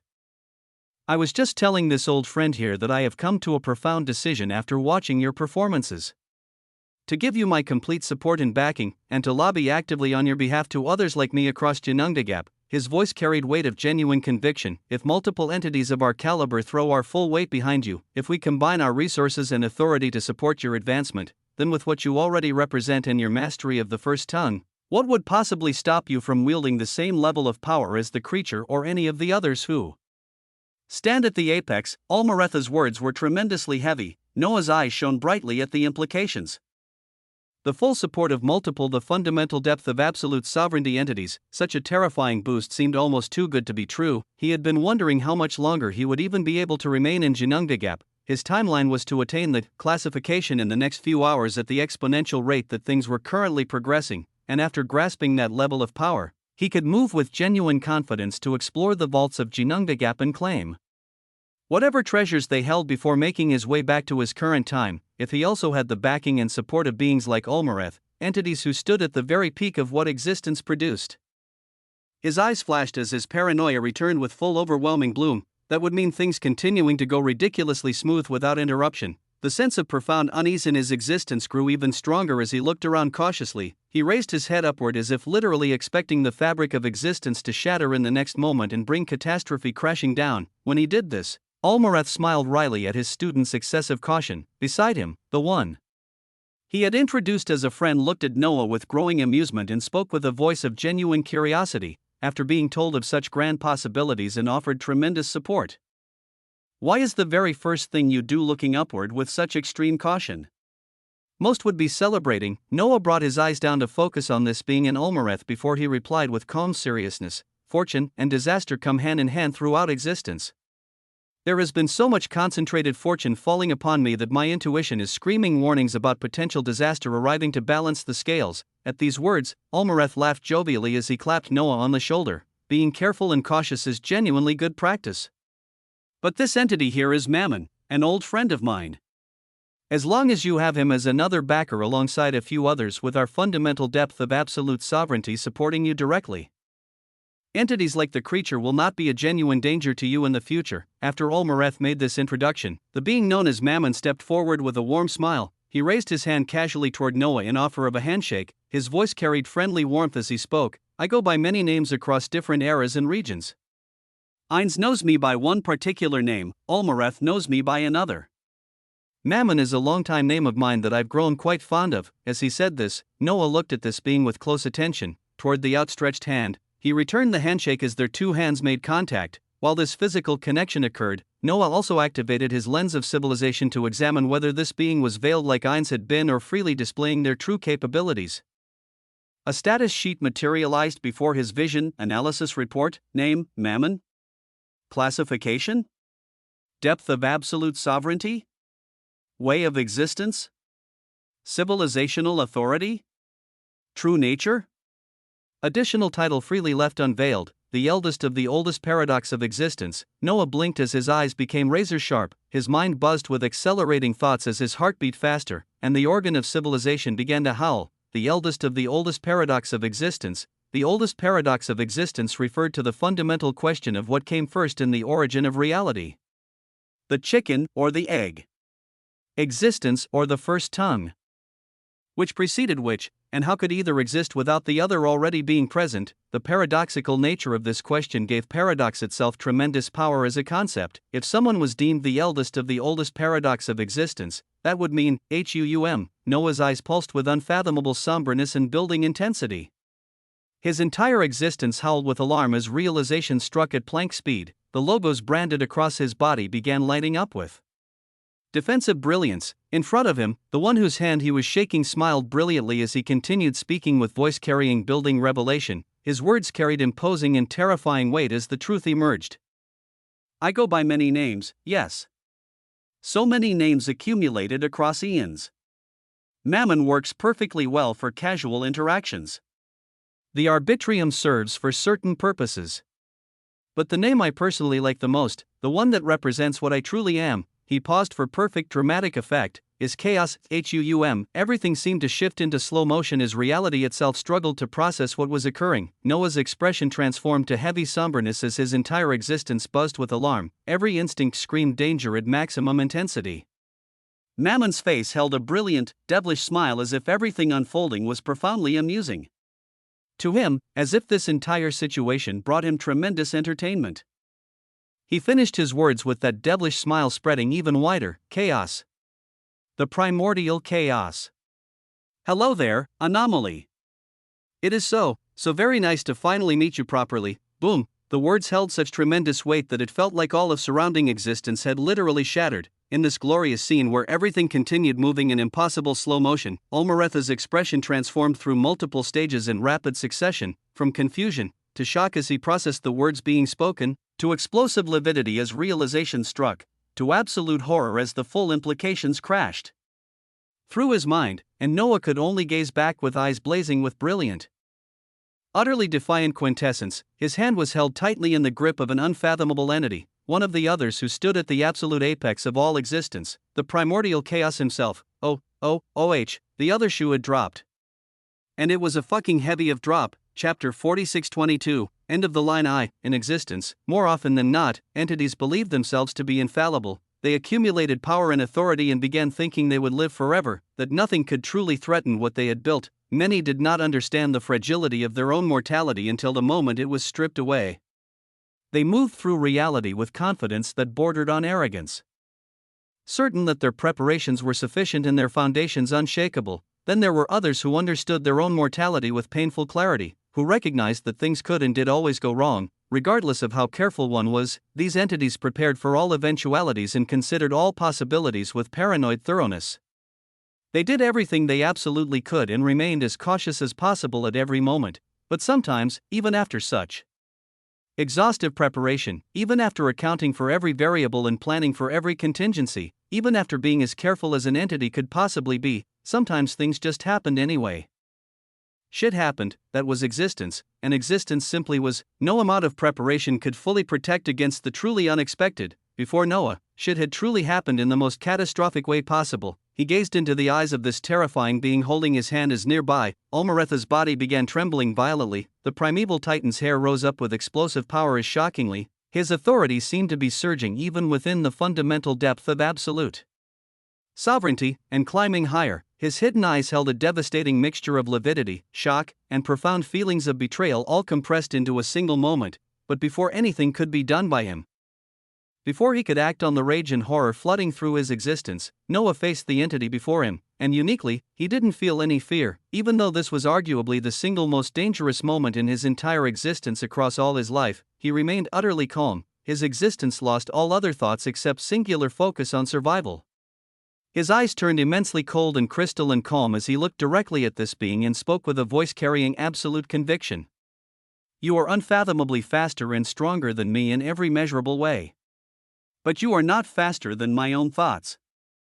You are not faster than my own tongue. You are not faster than the first tongue itself when spoken from within my existence. His words carried building intensity. Should you move to do anything hostile to me in the next moment, my thoughts will move instantly. The first tongue will move. And with it, I will initiate something irreversible that will doom all of existence to collapse. Not just you or me, but everything. Boom, his words emerged without any trace of fear. He made a bold claim that he could initiate the doom of all of existence. His eyes shone with the brilliance of pure quintessence, with tyranny and absolute defiance even when facing this apex entity, this being who continued holding his hand in what was unquestionably the longest and most dangerous handshake in all of existence. And toward Noah's bold declaration, this entity actually had his purple eyes shine with tremendous brilliance. He smiled with what seemed like genuine delight as he responded, "Why would I do anything bad to you? I came here purely because I was curious. And my friend Olmareth, pipe down and do not ruin my curiosity with your explosive temper. I've already grabbed hold of his existence, and I could do many things." His smile widened. "Even though you do not truly know me personally, you should understand at least a glimpse of my power from reputation alone. So why don't we all just relax and have a pleasant conversation?" Ha! Olmareth's body continued showing surging weavings of existence and overwhelming emotion. His entire form trembled with contained power that wanted desperately to erupt, but at this moment, he remained frozen in place, unable to move despite his tremendous authority, held perfectly still by power that transcended what even he could resist. The eyes of the primordial chaos shone with unfathomable depth and concentrated power. Within those purple depths, endless weavings of pure chaos churned and shifted in patterns that defied comprehension. Before Noah's vision, terrifying and ominous prompts materialized. Critical existential challenge: your way of existence and all aspects of your being have come across an unstoppable force of existence itself. Your way is being fundamentally tested at its deepest level. At this moment, the entirety of your existence and your way is being challenged by the oldest paradox of existence itself. Question posed straight face, before the primordial chaos: what are you? This question demands answer not through words but through the fundamental structure of your existence. Failure to maintain coherent answer will result in existential dissolution. WAA, what was he? Before the primordial chaos, what was existence itself, and what was the first tongue, which came first, and how could either exist without the other? The sensation Noah felt in this moment was utterly indescribable. He felt every single atom and cell of his existence working in absolute overdrive. As if every single component part of what made him real was being questioned again and again in rapid succession. Before the primordial chaos, what was he? What defined his existence? When confronted with the living embodiment of paradox, the questions boomed through his mind with crushing weight as the entity in front of him continued smiling pleasantly during all of this existential pressure. The primordial chaos spoke with voice carrying both amusement and genuine fascination. "What an enigma you are, truly. You do not belong here in Jinungagap, and yet you absolutely do. You should not be here by any logical progression, and yet you undeniably are. You are weak by classification, and yet you are also profoundly strong in application. You have so many paradoxes surrounding your entire existence that I would have genuinely thought you were the living paradox in a different form if I didn't know better." He paused before continuing with building interest, "But no matter. I am not here for anything too crazy or destructive. I am here simply to ask a few specific people to make choices. I asked Dines to make a choice a little bit earlier at the edge of this settlement, and he made it decisively. What a selfless individual he was, choosing sacrifice over safety." His purple eyes gleamed. "I will now ask you what choice you will make when presented with options. Nothing wild and nothing unreasonable. You spoke of me potentially doing something hostile or even expecting destruction from my presence. But I find such direct violence tedious and profoundly boring most of the time." His smile took on deeper significance. "I find existence to be vastly more interesting when everything is based on choices made freely.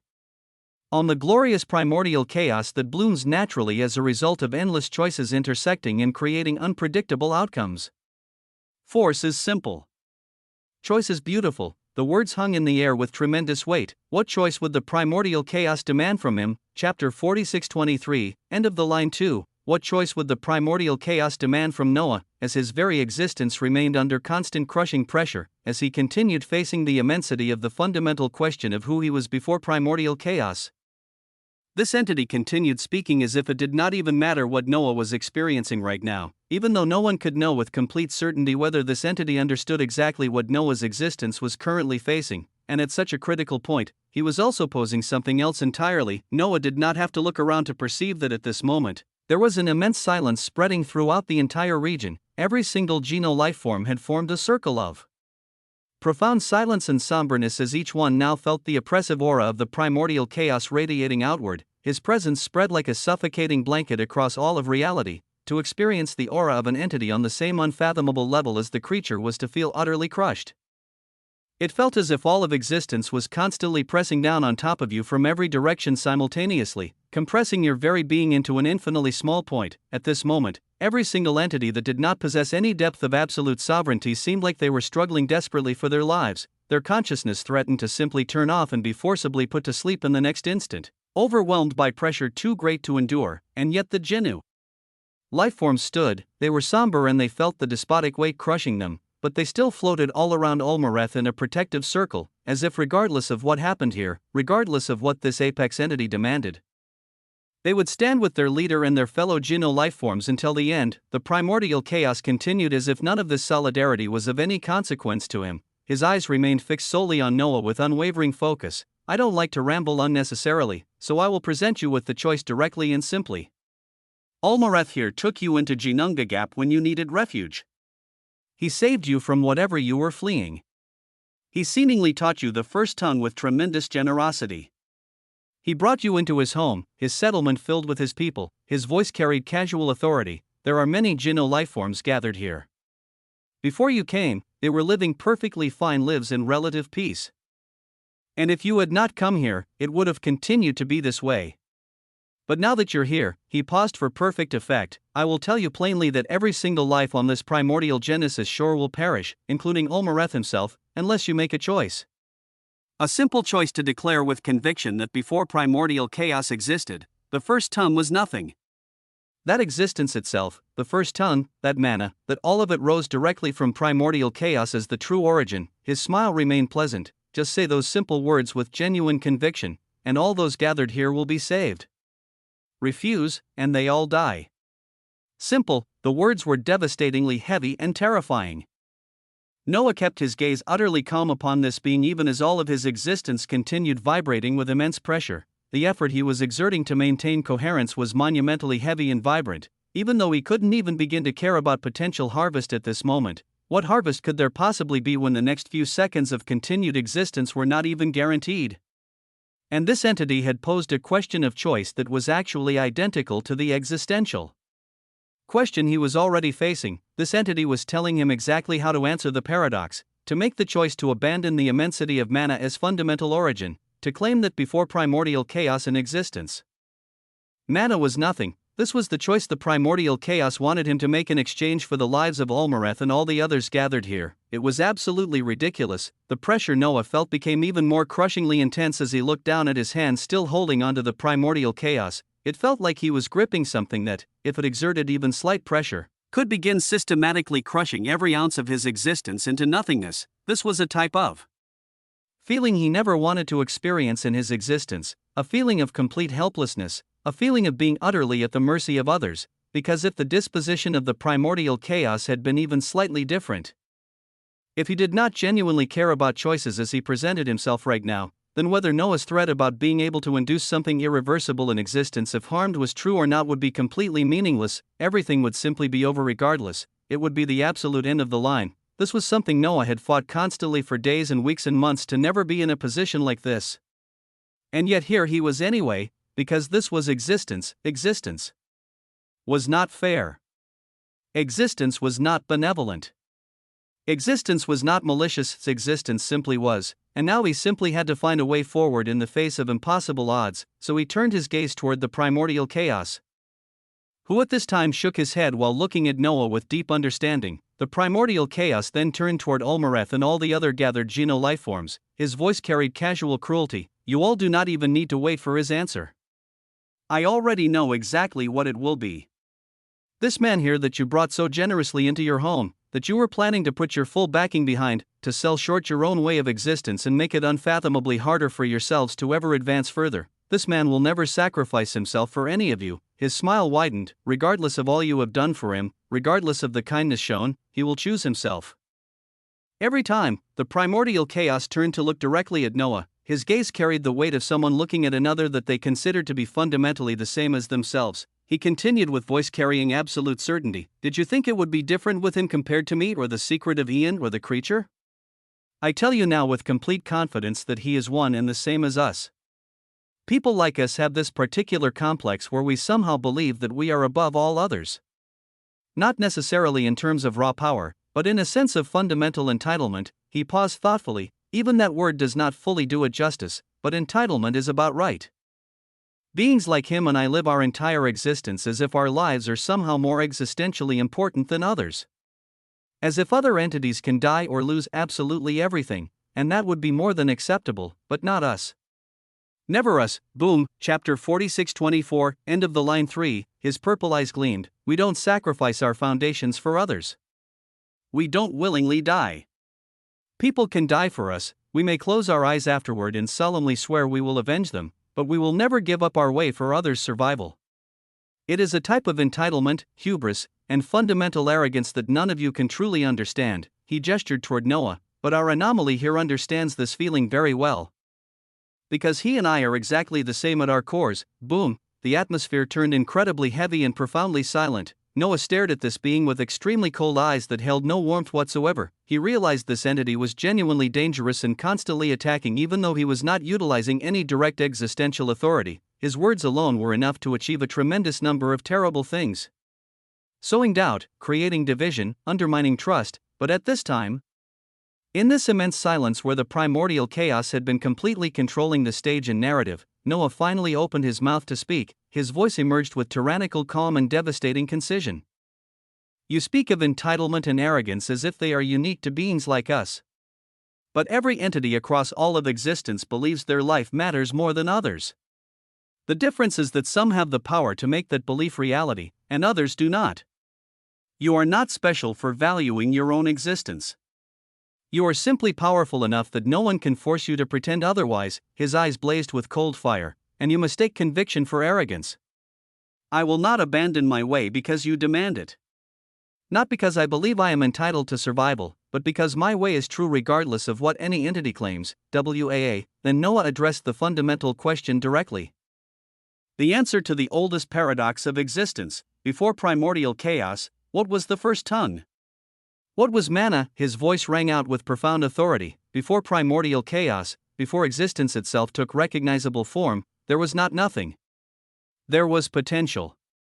There was the capacity for reality to manifest. And that capacity, that fundamental potential for anything to exist at all, is what manna represents. Not as what came after, but as the inherent possibility that preceded others. His existence began illuminating with unfathomable waves of blue-gold brilliance. The first tongue is not something that emerged from chaos. It is the language through which potential becomes actual. The mechanism by which possibility collapses into reality. Chaos may have shaped existence, but the capacity for chaos itself to exist required something prior. Required the fundamental substrate of possibility. The light intensified dramatically, so before primordial chaos, before existence, before even the concept of before held meaning, there was manna. There was the first tongue as the infinite potential for anything to be real. The first tongue is how that potential expresses itself into manifestation. Neither created chaos. Both simply are, making chaos possible rather than being products of it. His words carried absolute conviction. This is my answer. This is my way. And I will not abandon it regardless of consequence. Boom, glorious prompts descended before his vision as his entire being blazed with triumphant radiance. Existential challenge resolution. Your answer to the oldest paradox of existence has been evaluated. Verdict, adequate. Note, your answer is not perfect or complete, but it is coherent and defensible. You have successfully defended your position and standing regarding the way of manna, the way of the first tongue. Your existence has proven resilient enough to maintain identity even when questioned by the primordial chaos itself. Critical threshold achieved. Your existence has built sufficient foundation to step into the surface depth of absolute sovereignty of the first tongue in the near future. All prerequisites have been met through this existential trial. Lineage formation, final component obtained. The last ingredient for your emerging lineage has been secured through this confrontation. Bloodline crystallization, 100% complete. Your new fundamental identity is ready to manifest. The distinction of the early creature, Osmond, has been completely dissolved. New lineage, pending emergence. Such extraordinary prompts descended before Noah's eyes. At this moment, as his gaze shone with unfathomable luminosity, he stared directly into the eyes of the primordial chaos, who was actually smiling brilliantly at this moment with what seemed like genuine satisfaction. As if everything had unfolded exactly as he hoped, and this entire time, through everything that had occurred, this terrifying entity had never once released Noah's hand from his grip. As the primordial chaos continued gazing at Noah after he finished answering the oldest paradox of existence, in the span of less than an instant, Noah's thoughts moved rapidly faster than even Planck's speed itself. His existence buzzed with unprecedented intensity as he felt something unfathomable emerging. As a direct result of his declaration, he felt his lineage crystallizing into reality. Within his heart, something fundamental shifted, the organ that had been the heart of the early creature. Osmont began transforming with devastating finality, but this was not destruction.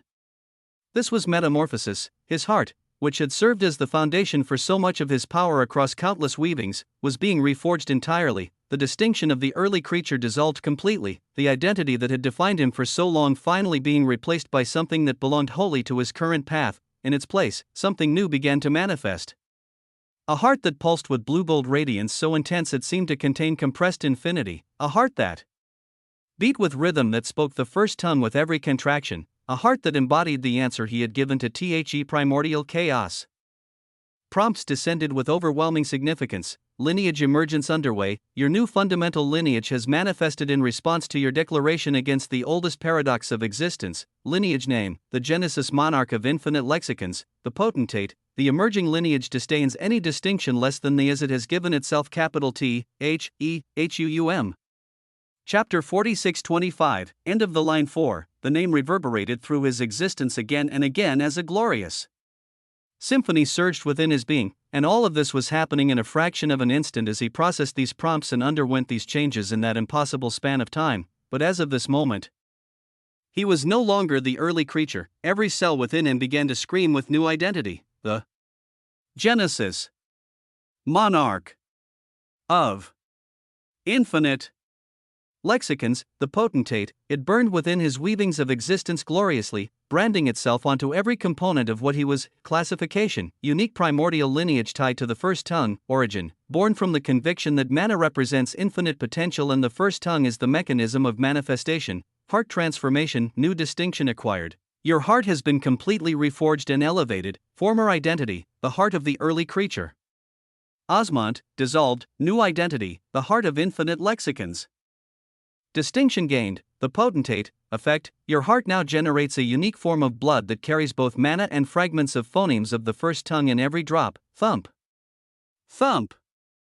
Thump. His heart beat like an ancient drum awakening from primordial slumber. It had woken with power when he first attained the status of an early creature, yes, but the way it beat right now was entirely different. It was akin to the beating of drums from the earliest times of existence, from times when mana ran wild and untamed across reality. From times when the first tongue was freshly spoken and everything was still being named. He felt as if each beat echoed outward not just through space but through time itself. The rhythm flowing backward through Gap where he currently traversed, flowing forward through eons to that distant blue planet where he would eventually be born. It was indescribably glorious, this sensation of his heart connecting past and future through pure potential. The heart of infinite lexicons begins pumping glorious Genesis blood of potential throughout your existence. This blood carries the fundamental nature of your lineage to every aspect of your being. Transformation status, in progress. Noah's entire existence began to shine with unfathomable blue-gold brilliance as the new blood pumped outward from his transformed heart. It spread through every vein, every cell, every atom of his being. Where it flowed, transformation followed. His body began restructuring itself at the most fundamental level, integrating the new lineage into every component of his existence. Additional prompts bloomed with extraordinary detail. The heart of infinite lexicons, core properties, primary function, generates glorious Genesis blood of potential that enhances all aspects of existence. Secondary function, serves as anchor point for the first tongue within your being. Tertiary function, allows instant conversion between mana and phonemes of the first tongue. Quaternary function, grants instinctive understanding of how potential becomes actual. Lineage capabilities, foundational features. Feature 1, lexical genesis. Your lineage grants the profound capability to create new phonemes of the first tongue, maximum new phonemes. 9. Unique creations. Requirements, deep understanding of the concept, sufficient civilizational authority, and conviction in the phoneme's necessity. Potential phonemes identified based on your way straight face.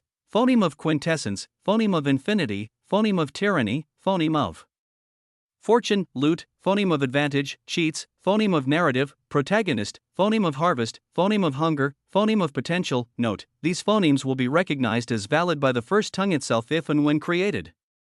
Warning: creating new phonemes is an act of tremendous significance and will allow those proficient in the first tongue across observable existence to sense a change. Boom, a ridiculous capability bloomed within his awareness at this moment. Mind you, all of this was happening as Noah still held the hand of the primordial chaos. But it remained contained within that fraction of an instant as his thoughts moved faster than Planck speed itself. It was because he was rapidly processing all the emerging weavings of his power and lineage, to ensure he had potential solutions against an entity so overwhelmingly superior that he could be crushed in a moment. His emerging lineage was one possible answer. The attainment of the surface depth of absolute sovereignty was another, but all of it remained potential until actualized, and as the Genesis monarch of infinite lexicons, his mind buzzed with comprehension of infinite potential itself. Even this moment right here, these weavings of existence playing out right now, they were filled with potential that could be actualized into something grand. He simply had to determine how to do it, the first glorious possibility when it came to this. Infinite potential was the capability to forge his own phonemes. It was grand and unfathomable. There were only 18 core phonemes in all of existence, each with their own countless variations.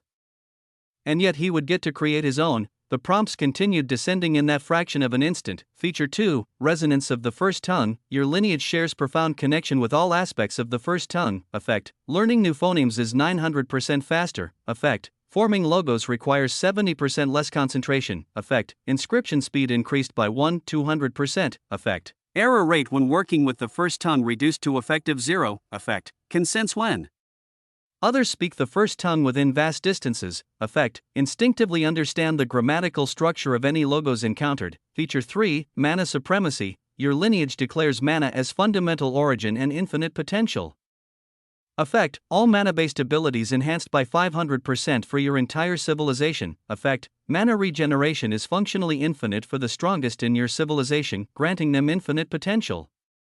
When you attain the surface depth of absolute sovereignty of mana and hunger, this capability will be fully actualized. Effect: can convert any form of energy or authority into mana with 89% efficiency. Effect: your mana naturally influences and gradually converts other forms of power. Effect: resistance to non-mana authorities increased by 340%. Boom. A terrifying set of capabilities bloomed as they detailed the usage and exertion of infinite potential for those in his civilization to essentially have infinite mana regeneration. Infinite mana. Chapter 4626, Collapse I. This was potential. This was infinite potential filled with a terrifying assortment of possibilities. Even though to fully apply it, he would need to elevate his civilization to the next level. Feature 4, Advancement through linguistic mastery. Your lineage directly aids progression through depths of absolute sovereignty. Mechanism: each new level of mastery in the first tongue accelerates civilizational development. Current boost: approaching perfect speaker provides 670% acceleration to reaching the surface depth. Projection: achieving perfect speaker may grant automatic elevation to the surface depth. Long-term, mastery beyond perfect speaker will continue providing exponential advancement benefits. Feature 5, Propagation of lesser lineage. Your lineage can be shared in diminished form with those who follow your way. Classification: lesser distinction of the potentate. Bestowal method: requires willing acceptance and genuine alignment with your way. Limitation: can only be granted to entities who have sworn themselves to your path. Lesser distinction benefits: straight face, 200,000% increase to mana capacity and regeneration, 15,000% increase to learning speed for any mana-based abilities. Instinctive resistance to authority suppression, 30% reduction, enhanced quintessence stability, accelerated advancement through lower classifications, passive regeneration enhancement. Feature 6, Greater distinction for entangled weavings. Those with deepest connections to you can receive enhanced lineage benefits. Classification: greater distinction of the potentate. Eligibility: family members, closest companions, entities with profound existential entanglement. Examples: Barbados, Adelaide, the Infiniverse, Cor, Henry, Moraine, Rhea, and others with deep bonds. Greater distinction benefits: straight face. All lesser distinction benefits amplified to 5,000,000%. Granted potential to comprehend and utilize the first tongue directly. Deep connection to mana allows instinctive understanding of its nature, can draw upon your authority in moments of extreme need. Limited Advancement speed increased by 800% when cultivating near you. Feature 7, Atlas Integration Foundation Transformation. Your previous atlas has been elevated and integrated into the foundation of the first tongue. Oh, what was this now? The 9 mundus of power have been transformed into lexical pillars within the early atlas of the folds. New classification, the 9 pillars of infinite expression. Transformation details straight face. First pillar, conceptual lexicon, formerly. Conceptual system allows formation of logos that embody pure concepts, grants ability to speak reality into existence through conceptual authority. Second pillar, outerversal lexicon, formerly outerversal descent. Enables logos construction that transcends conventional dimensional limitations, grants transcendent linguistic abilities. Third pillar, ingenious lexicon, formerly ingenieur, focuses on creative and innovative logos construction, allows rapid prototyping of new linguistic structures. Fourth pillar, Kuklos lexicon, formerly Kuklos, specializes in logos involving cycles, repetition, and infinite existential return, grants increased mastery over temporal and cyclical linguistic patterns. Fifth pillar, Megalos lexicon, formerly Megalos system, enables construction of logos of tremendous scale and scope, grants ability to speak words that affect existence across vast distances.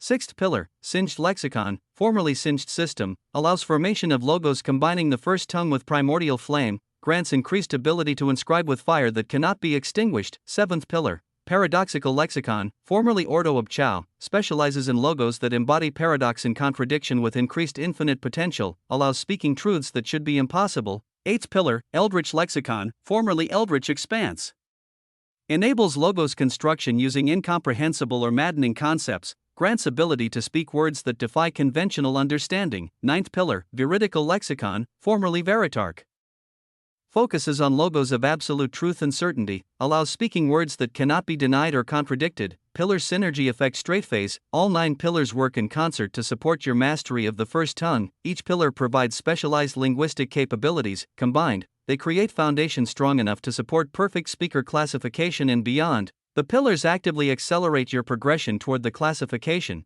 Noah felt 9 distinct points of singularity rotating within the heart of infinite lexicons. Each one formed a core component of his terrifying foundation. From his atlas they had emerged, and now they aided in expanding and elevating the infinite potential he held over the first tongue. In what he could now say and do with linguistic authority, it deserved tremendous further exploration. Feature 8, Potential Manifestation. Your lineage embodies the principle that potential precedes actuality. Effect, contemporarily manifest potential futures as if they were real. Duration, variable based on complexity. Limitation, cannot manifest impossibilities, only unrealized possibilities. Application, can briefly wield abilities you could potentially develop in the future. Oh, everything stopped. Noah felt like all of existence paused. Potential manifestation, could this be an answer? Could this be what he was searching for to escape the current impossible situation? His mind raced through possibilities at speeds that transcended comprehension. If he could manifest potential futures, then theoretically he could manifest a future where he had already achieved the surface depth, manifest a future where he possessed power sufficient to stand against the primordial chaos, manifest a future where he had already escaped and was safe. The limitation stated he could not manifest impossibilities, only unrealized possibilities, but was a future where he survived. This encounter impossible? No. It was merely improbable. Unrealized. But not impossible. The issue was his current power level. The potential he wanted to manifest might be deemed impossible by the mechanism simply because the gap between his current state and that desired future was too vast. If he tried to manifest himself as the fundamental depth entity, the power requirement would likely collapse the manifestation instantly. But what if he was more strategic? What if he manifested not overwhelming power, but the perfect timing, the perfect moment of distraction, the perfect confluence of events that would allow escape? What if he manifested a potential future where the primordial chaos simply chose to let him go? That future existed as a possibility, slim though it might be. Or what if he combined potential manifestation with his other capabilities, manifested a future where he had already formed one of his 9 unique phonemes, the phoneme of advantage? Perhaps, which could tilt probability itself in his favor, or the phoneme of narrative, which could reshape the story being written. His eyes pulsed with building brightness as he catalogued these possibilities for immediate or future usage. Even if they were impossible potentials given his current limitations, they represented tools he could refine and develop. Chapter 4627, Collapse 2. As he contemplated these possibilities, the remaining prompts descended. Feature 9, Lexical Sovereignty. Your lineage grants increasing authority over the first tongue itself. Effect. Your spoken logos carry additional weight and authority. Effect. Can overwrite or modify logos spoken by others, requires sufficient power difference. Effect. Can sense when your name is spoken in the first tongue anywhere in existence. Effect. Grants immunity to linguistic bindings below your classification level. Feature 10, Civilizational Resonance. Your lineage resonates with the civilizational authority structure. Effect. Advancement through depths of sovereignty is 450% faster. Effect. Can sense the depth of other entities instinctively. Effect. Your civilization develops automatically as your mastery of the first tongue increases. Effect. Prisoners in the infinite Desmotirian benefit from your lineage's passive influence. The transformation continued as billowing waves of blue-gold blood flooded through Noah's existence.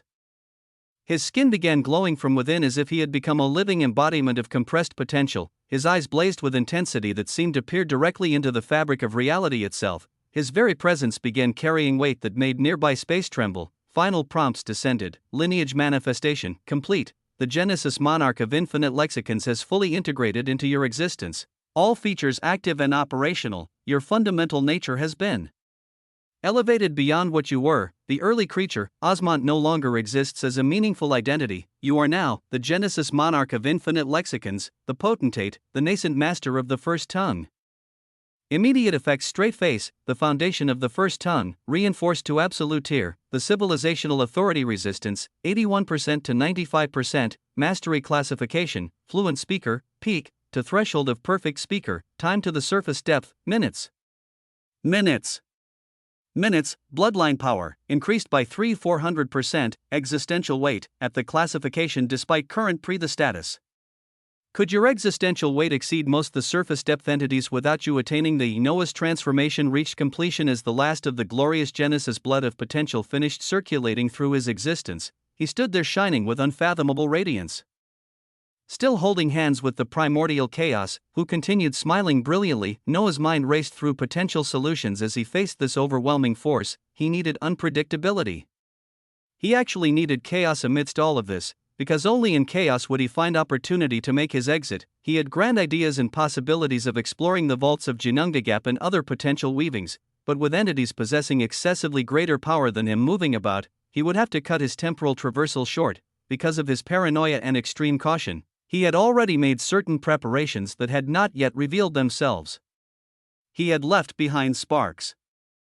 They would likely only activate after he left Ginnungagap entirely, so at this moment, even if they represented impossible potentials, he prepared to unleash potential manifestation as a last resort. But in the next instant, something unexpected occurred. Stop, the voice rang out with desperate authority. At this moment, the figures of the first hunger and the living origin arrived with expressions of shock and determination. Their gazes were stern as they took in the scene before them, the primordial chaos holding Noah's hand, both surrounded by the scattered encirclement of Geno lifeforms and the frozen form of Ulmareth. Noah's gaze became even more somber as he sensed Tor and the living origin's arrival. Because the entity whose hand he currently held was one who seemed to genuinely enjoy playing games of sacrifice, of forcing others to make impossible choices, something Noah absolutely detested, and now even more people had arrived who might be forced to make such sacrifices. As if the primordial chaos could perfectly infer his thoughts, he smiled brilliantly while looking directly at Noah. Okay. It seems like you won't really answer my question after all. And by not answering, that is also a choice in itself. What a shame.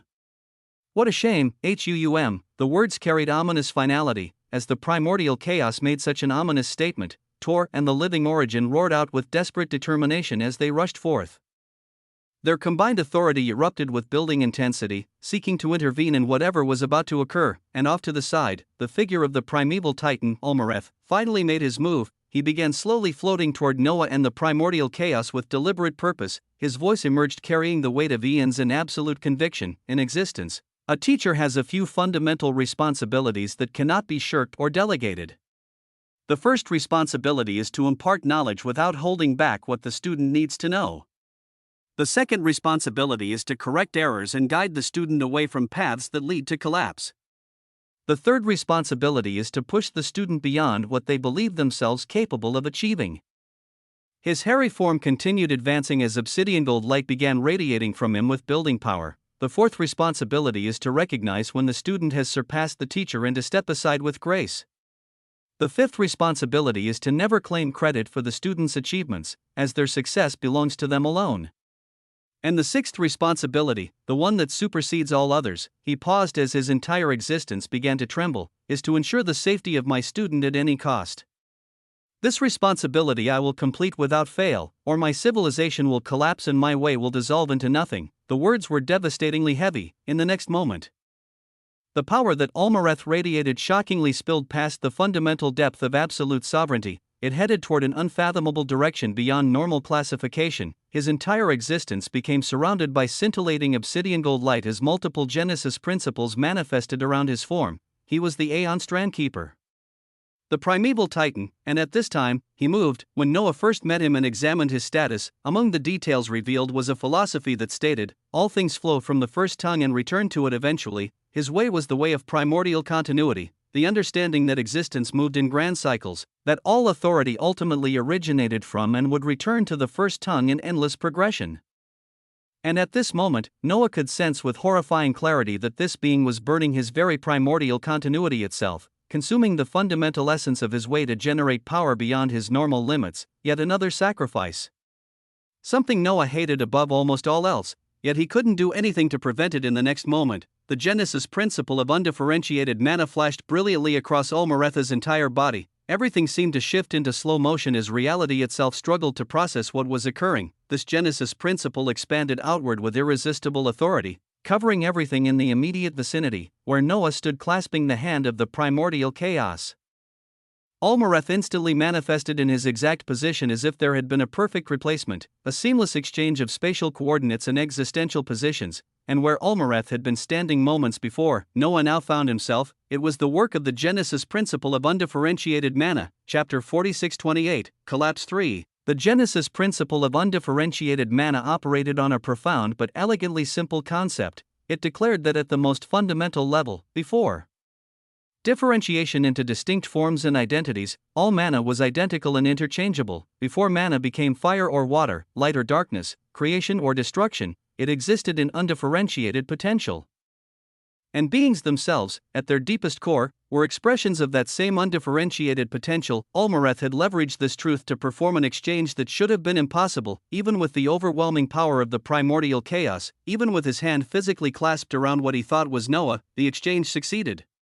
Because Olmareth had burned his way of primordial continuity to temporarily exceed his normal scope of power, and because Noah represented the first tongue itself in living form, represented mana itself in its purest expression, undifferentiated potential made manifest. So when Olmareth invoked the Genesis principle of undifferentiated mana, declaring that he and Noah were fundamentally identical at the level of pure potential, reality accepted that declaration and enacted the exchange regardless of the primordial chaos's grip. It was simultaneously the most complex and most simple maneuver imaginable, complex in the metaphysical understanding required to execute it, simple in the fundamental truth it exploited.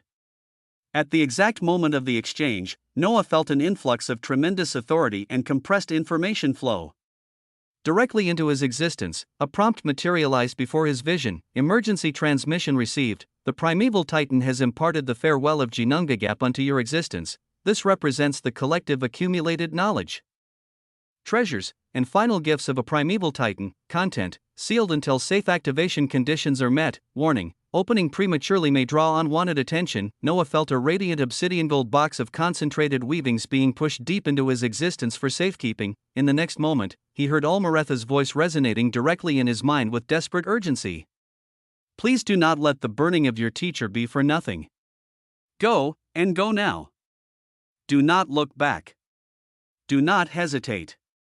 Just go. The glorious and terrible scene unfolded in that stretched moment. The primordial chaos stared directly into the hairy obscured eyes of the primeval titan, and he actually smiled brilliantly before beginning to laugh with genuine amusement. As if this entire development was the most entertaining thing he had witnessed in eons. In this moment where existence itself seemed to move with painful slowness, Noah felt his entire being buzzing with overwhelming emotion. His eyes locked onto Olmareth, taking in every detail of the being who had taught him so much. Then his gaze shifted to the figures of the first hunger and the living origin rushing desperately forward. And further behind them, he could see the slowly walking crippled figure of Ainz, the fisherman who had sacrificed everything. He saw all of them clearly. He gave each one a single final look, burning their images into his memory. Then he closed his eyes and uttered the words with absolute conviction. Temporal traversal. He ended his time in this era. Concluding his temporal traversal, his existence burned with profound defiance at the way it was ending. It burned with rage that another entity had to step in on his behalf and consume their very way of existence to give him a chance to escape. But since it was done, since the sacrifice had been made, he would not allow it to be for nothing. He did not tarry. He did not hesitate or second-guess. His early Atlas of the Folds activated at once as his figure began being funneled backward across the rivers of time. The reality of the primordial Genesis shore began to fade. The primordial chaos, Ulmareth, and all the others started becoming distant and indistinct.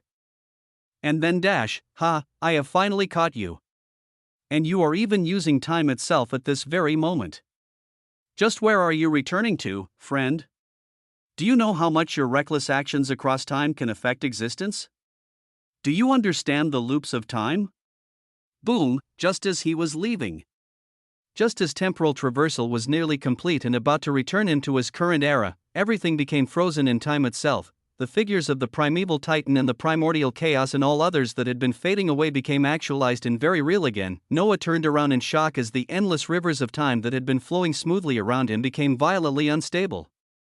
Behind him, he could now see a new entity, surrounded by brilliant purple waves of temporal authority. Time itself seemed to bend and flow around this being's form. The figure appeared humanoid but with features that seemed to shift in age and regress simultaneously. Their skin held a quality that made it impossible to determine if they were ancient or newborn. Their eyes contained infinite depth, as if one could peer through them and see every moment that had ever existed layered upon itself. Purple light emanated from them in cascading waves that made reality itself tremble. They wore robes that seemed woven from compressed moments, each thread a frozen instant of time. Noah did not have to think long before realizing with defiance that this was the living temporal, on the cusp of him leaving and returning to his current era, after the primeval Titan Ulmareth had burned his very way of primordial continuity to give him this chance. Another entity at the same level as the primordial chaos had actually arrived to stop everything. And one could definitively say the living temporal operated at the same unfathomable tier as the primordial chaos. The allure of undeniable power emanating from them far exceeded any other entity present. It bordered on the exact same wavelength of authority as the primordial chaos himself. The situation had turned from hopeful to unfathomably worse in an instant. This profound chaotic progression caused the distant figures of the first hunger and the living origin to pale even further. At this moment, the living origin roared with desperate fury. Temporal, what are you doing? Why are you interfering now? Her eyes carried profound lividity as her own body began erupting with a type of power she had never unveiled before, authority that had remained hidden throughout all their previous encounters. And yet the living temporal did not even turn toward her. His gaze remained fixed on Noah as if observing the most fascinating specimen in all of existence. His voice emerged carrying terrifying weight. I have been searching for you across time for longer than you can comprehend. Someone jumping around back and forth through the eras, causing subtle changes here and there that ripple forward and backward as you didn't truly change anything, but causality was tested. To have finally found you is a stupendous occasion beyond measure. Come, chapter 4629, Collapse 4. The living temporal extended his hand with casual authority, as if Noah's capture was already inevitable. Noah's eyes burned with absolute lividity and defiance. His entire existence began shining with endless waves of blue-gold light. What was this? Was existence itself set on trying to collapse him here no matter what, regardless of how much he prepared, regardless of how cautious he was? When temporal traversal had already activated successfully, another monstrous being had to appear at the worst possible moment. He looked like an imperious emperor about to stake absolutely everything on one final stand. His lineage began spilling outward with tremendous grandeur. The full physical manifestation of his lineage that he had not yet expressed externally due to the ongoing chaos of events finally began to reveal itself. An imperious blue-gold robe formed from actual fragments of phonemes of the first tongue erupted around his body. It descended and wrapped around him with majestic authority, each thread a compressed word of power. More fragments of phonemes surged and spun over his body in complex patterns. They began forming a radiant blue-gold crown that materialized above his head, floating there with regal magnificence. The crown itself was constructed from interwoven phonemes that spelled out concepts of sovereignty, infinite potential, and linguistic supremacy. And yet, even as his lineage manifested with such unique power, even as he emanated waves of authority that made nearby Gena lifeforms tremble, He could only hear the mocking laughter of the primordial chaos, that apex entity. Grasped the hand of Olmareth, who had already turned to see the figure of the living temporal and howled with desperate fury, and yet the primordial chaos kept his hand clasped onto Olmareth so tightly that the primeval titan could not move to intervene. The situation was unfathomably dire. At this time, the living temporal thrust his massive hand outward to capture Noah directly, purple temporal authority wrapped around those fingers with concentrated power. At such a critical moment, existence itself began to tremble violently, the skies of the primordial genesis sure shook as if reality was tearing. An aura of immense proportions and unfathomable wonder bloomed above the settlement, the mere eruption of this presence cascaded downward and caused every single entity that had not achieved a depth of absolute sovereignty to have their consciousness immediately flicker and shut down. They became unconscious and dropped from the skies like flies. Unable to withstand even the passive pressure, even some weaker the surface depth of absolute sovereignty Jinna lifeforms lost consciousness entirely and fell. The laughter of the primordial chaos ceased abruptly, the movement of the living temporal stopped mid-motion. Noah's gaze became even more fiercely defiant as he looked upward to witness the emergence of an unfathomably massive and titanic outline of a humanoid entity. This being's entire body was surrounded and obscured by multicolored flames of pure existence itself. The flames burned in impossible colors that should not exist, shifting between hues that had no names. Heat and steam and additional flames emanated continuously from what appeared to be a nose and mouth. They were melting and healing the surrounding fabric of existence in constant cycles. Where the steam touched reality, it would dissolve momentarily before reforming instantly. An air of profound ancientness surged around this entity, an aura of immensity that suggested this being had existed since before time itself took coherent form. The moment this titanic figure appeared, everything nearby turned utterly silent. Even the primordial chaos and the living temporals ceased all movement. And sound, prompts materialized before Noah's vision. You have glimpsed immensity, you have glimpsed the creature. Warning, prolonged observation may result in existential damage. The moment this massive titanic entity appeared in full manifestation, the figure of the primordial chaos that had been laughing throughout this entire ordeal stopped completely. His gaze turned upward toward the creature, his entire existence began illuminating with tremendous defensive power. His expression became razor-sharp as he spoke with voice carrying challenge. Oh no you don't. Purple and chaotic authority erupted from him as he moved to counter whatever the creature intended. Noah's eyes burned with absolute defiance as his awareness registered three entities of unfathomably terrifying power all focused on this single moment. The living temporal behind him had stopped momentarily when the creature appeared. But now his massive hand extended once more, burning with crackling waves of temporal authority to capture Noah. Meanwhile, Noah could feel the influence of the primordial chaos surging toward both himself and the creature simultaneously, attempting to lock down all variables and control the outcome. And this massive titanic entity that he now stared at with unwavering defiance. Its face could not be clearly observed as it burned with far too much concentrated flame of existence, but Noah could absolutely feel the eyes of this being staring straight at him through that inferno. His defiance burned even greater. Was this what existence wanted? Did they truly want to test him and force him to make good on his threats? Because he genuinely felt like he could do something absolutely irreversible to the first tongue if he wished, something that would cause unknown cascading effects throughout all of reality. If no solution presented itself, if things really continued heading toward this disastrous direction, if he and all those depending on him were put in mortal danger, he would willingly flip the entire board and accept whatever consequences followed. In this moment of unfathomable defiance, burning with determination to survive no matter the cost, he felt something shift within his existence, a semblance of a depth he had been approaching. It was calling out to him with greater intensity than ever before. The threshold was right there, tantalizingly close, but when it came to beings who moved far faster than even Planck speed, would any advancement be capable of changing anything in this frozen moment? Everything moved in terrible slow motion. At this time, the massive titanic form of the immensity above the primordial genesis sure raised one hand, and simply clenched his fist, a mere clench of a fist. Such a simple gesture, and yet in the next moment, the figure of the living temporal showed a face of immense shock and genuine surprise. The figure of the primordial chaos roared out with what sounded like frustrated familiarity, "You ugly bum," and in the next instant, boom, the terrifying and imposing temporal restrictions that had appeared the moment the living temporal arrived and stopped Noah's traversal from proceeding, they disappeared instantly as if they had never existed. The sensation of existence fading all around Noah, which had been interrupted, resumed immediately. The figures of Olmareth, Tor, the living origin, the primordial chaos, and the living temporal all began fading away once more. Noah's defiant gaze remained locked on the creature above, his eyes fumed with blue gold manna as they showed profound shock. Chapter 46:30. Why, as his weavings burned with glory and shock, in the next moment, boom, temporal traversal freely and fully activated without further interference. His figure became funneled backward across space and time with irresistible momentum. The creature had arrived at the critical moment and made a single decisive move, breaking off the restraints of the living temporal with such overwhelming authority that even that apex entity could not maintain them. It had allowed Noah to complete his temporal traversal successfully. The creature had saved him. Why? Why had the creature saved him? With eyes still burning with defiance and infinite potential, Noah felt himself being pulled completely away from that era. He concluded a terrifying traversal and returned to the current time. In existence, there are certain truths that transcend power and authority.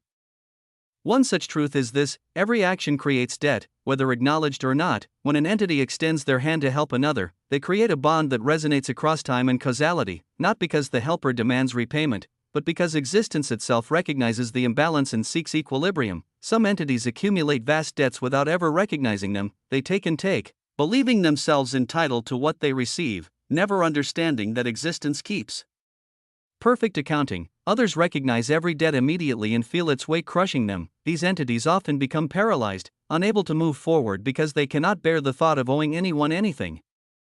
But the wisest entities understand a deeper truth: that debt and sacrifice are not burdens to be avoided but rather the fundamental currency through which meaningful connections are forged. When a teacher burns their way to save a student, they are not creating obligation, they are expressing the ultimate form of their teaching, that some things matter more than personal advancement. When an apex entity who should be completely indifferent makes a single move that changes everything, they are not acting randomly, they are acknowledging something they see that others have missed. Real power is not the ability to take without consequence, real power is the ability to give without expectation, to sacrifice without regret, to intervene without demanding gratitude. Those who can do this reshape existence itself through their actions. They create ripples that echo across eons, influencing events they will never witness, and sometimes, in moments of desperate crisis, the accumulated weight of all those small interventions crystallizes into a single perfect action, a clenched fist that shatters temporal bindings, a burning way that creates space for escape, a choice to step into dangers so another can step away. These are not transactions. They are expressions of something deeper than power. They are expressions of the conviction that existence matters, that individuals matter, that the struggle to survive and grow and become more than you were is sacred, and those who have received such gifts carry them forward, not as debts to be repaid to specific entities, but as obligations to existence itself, to become the kind of being who would make the same choice when the moment arrives, to burn what must be burned, to intervene when intervention seems impossible. This is the true progression that matters, not the accumulation of authority or the climbing of classifications, but the willingness to give up everything you have accumulated when the moment demands it, because in the end, all things flow from the first tongue and return to it eventually. All power is temporary, all advancement is transient, but the choice to stand between danger and those who cannot yet defend themselves, that echoes eternally. It echoes with the same defiant refusal to accept impossible odds, the same determination to flip the board rather than accept defeat, the same infinite potential waiting to be actualized. This is how existence balances itself across impossible scales. And those who understand this truth carry it forward, becoming the intervention for the next desperate soul, ensuring that no defiant existence burns out alone. In the current era, in the region of collapse that used to be the transcendent paradoxical folds, a desperate battle continued to unfold. The first farmer moved with methodical precision across the devastated landscape, his weathered hands reaching down to harvest a seed from the corpse of the avatar of Ambessa. The seed pulsed with residual authority, still carrying traces of the tremendous power that entity had wielded. He placed it carefully into his collection, his expression grim as he observed the ongoing conflict around him. Alexander Asmodeus floated above the battlefield, his entire form shining with unfathomable silver-white light. The radiance of peace emanated from him in crushing waves, his way fully expressed and burning with conviction. The shattered part of the heart of law had been completely consumed and transformed into fuel for his new path. His eyes held absolute certainty as he prepared to enforce peace through whatever violence proved necessary. The diminutive figure of Kor surged forward with explosive momentum, her small form surrounded by trillions of obsidian jaws that manifested from her way of hunger. Each jaw snapped and hungered, seeking to devour absolutely everything in their path. She moved like a living storm of consumption, her eyes blazing with fury as she charged directly toward Schrödinger. All around them, rings of primus inevitabilities of different specializations floated in defensive formations. They created overlapping fields of authority that sought to contain and suppress their opponents. And at the very center of this chaotic battle, the infiniverse blazed with tremendous power. Surrounding her form was a dazzling letter that very few entities in all of existence could recognize, a phoneme of the first tongue, written large and burning with concentrated authority. Blue-gold flames seethed around her entire being as this linguistic symbol enhanced her capabilities beyond normal limits. Her figure moved like a primal beast unleashed, pure instinct and power combined. Her feet stomped toward the disciple of the creature with earth-shaking force, each step leaving cracks in the already devastated reality. At such a critical time, everything shifted. The figure of Schrödinger adopted an extremely saddened expression. His eyes, which had been eerie and unsettling throughout this entire conflict, now held genuine grief. Behind him, the collapsed space fractured even further as something profound began to manifest. A paradoxical rift tore open in reality itself. This was not a normal spatial tear or dimensional gateway. It was a rift that existed and did not exist simultaneously, that opened while remaining closed, that connected to everywhere and nowhere at once. Looking at it directly caused perception to fracture, as the mind struggled to comprehend something that violated fundamental logic. The rift pulsed with colors that contradicted themselves. Light that was simultaneously bright and dark.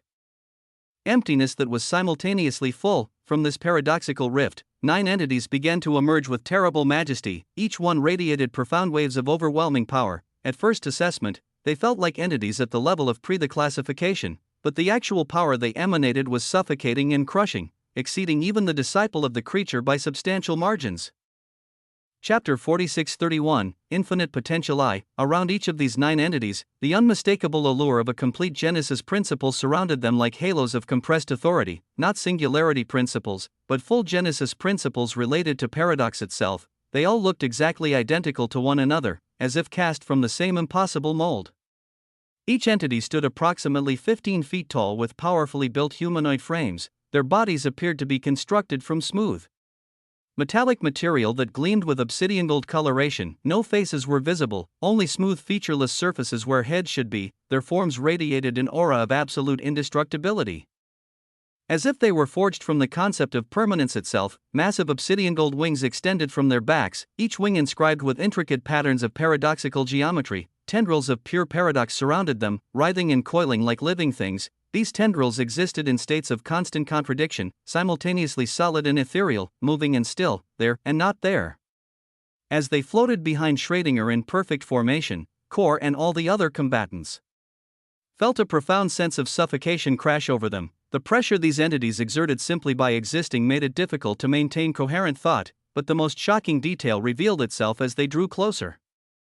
On the chest of each entity, prominently displayed and burning with terrible power, was an inscribed phoneme, the phoneme of paradox, written in the first tongue itself. It blazed with authority that made reality tremble, granting these entities connection to linguistic supremacy that should not be possible. They radiated terrifying might and complete indestructibility, weapons forged from paradox itself and empowered by the first tongue. At this moment, Schrödinger spoke with voice carrying profound despondency. I am to be a harbinger. I am to let you know that the agents of the fallout have descended from the loom. That as of this moment, we are 25 seconds to midnight.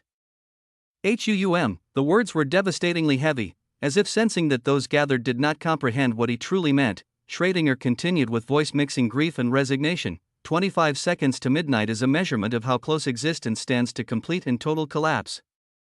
Midnight represents the moment when the fallout becomes irreversible, when the loom unravels completely, when everything that is ceases to be. We measure our proximity to this end not in years or eons, but in seconds.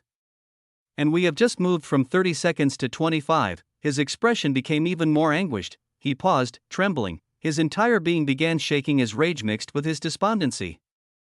Why did you all not listen? Why could Osmond not give a single life to save countless others? Is he so important that one individual him is worth everything in observable existence perishing? One entity versus the survival of all reality, and you chose to protect the one. When he said those last words, his entire existence trembled violently with mixture of fury and profound grief, as if he knew with absolute certainty that it was all too late, that the choice had been made, and the consequences were now inevitable. that these 9 agents of the fallout standing behind him were merely the beginning of what was to come, and that 25 seconds to midnight might as well be 0. Because nothing they could do now would stop the unraveling. After Schrodinger's words finished echoing across the devastated landscape, the 9 agents of the fallout rose higher into the air. Their metallic bodies seemed to emanate no emotion whatsoever, only immense paradoxical coldness radiated from them, a chill that went beyond temperature into something fundamental and existential. Each of them turned with perfect synchronization toward the infiniverse and core, as if their targets had already been predetermined before they even emerged from the paradoxical rift, as if the outcome had been calculated and the execution was merely a formality. It was a moment that could induce immense despair in even the strongest entities. With the power that these 9 entities possessed, how could they possibly be faced when their very existence emanated weavings of the first tongue inscribed directly onto their indestructible bodies? The first farmer moved to stand behind the infiniverse, his expression carrying the weight of one who had seen civilizations rise and fall countless times. Alexander Asmodeus floated into position, his silver-white light of peace burning with defiant conviction despite the impossible odds. Kor positioned herself with jaw set in determination, trillions of obsidian jaws still manifesting around her small form. Millions of primus inevitabilities of various specializations formed ranks alongside them. All of them lined up as if preparing to make their final stand against an unstoppable force, as if they knew with crushing certainty that these enemies were so unfathomably powerful that many of them here would not survive what was about to unfold, but they would stand regardless, because that was what remained when all other options had been exhausted. Schrödinger observed all of this with expression mixing grief and frustration as he shook his head slowly, because among all those gathered here in their battle formations, among those adorned in civilizational armors and preparing for certain death, he could see her. Leonor Ruros stood among the defenders, her stance resolute despite the hopelessness.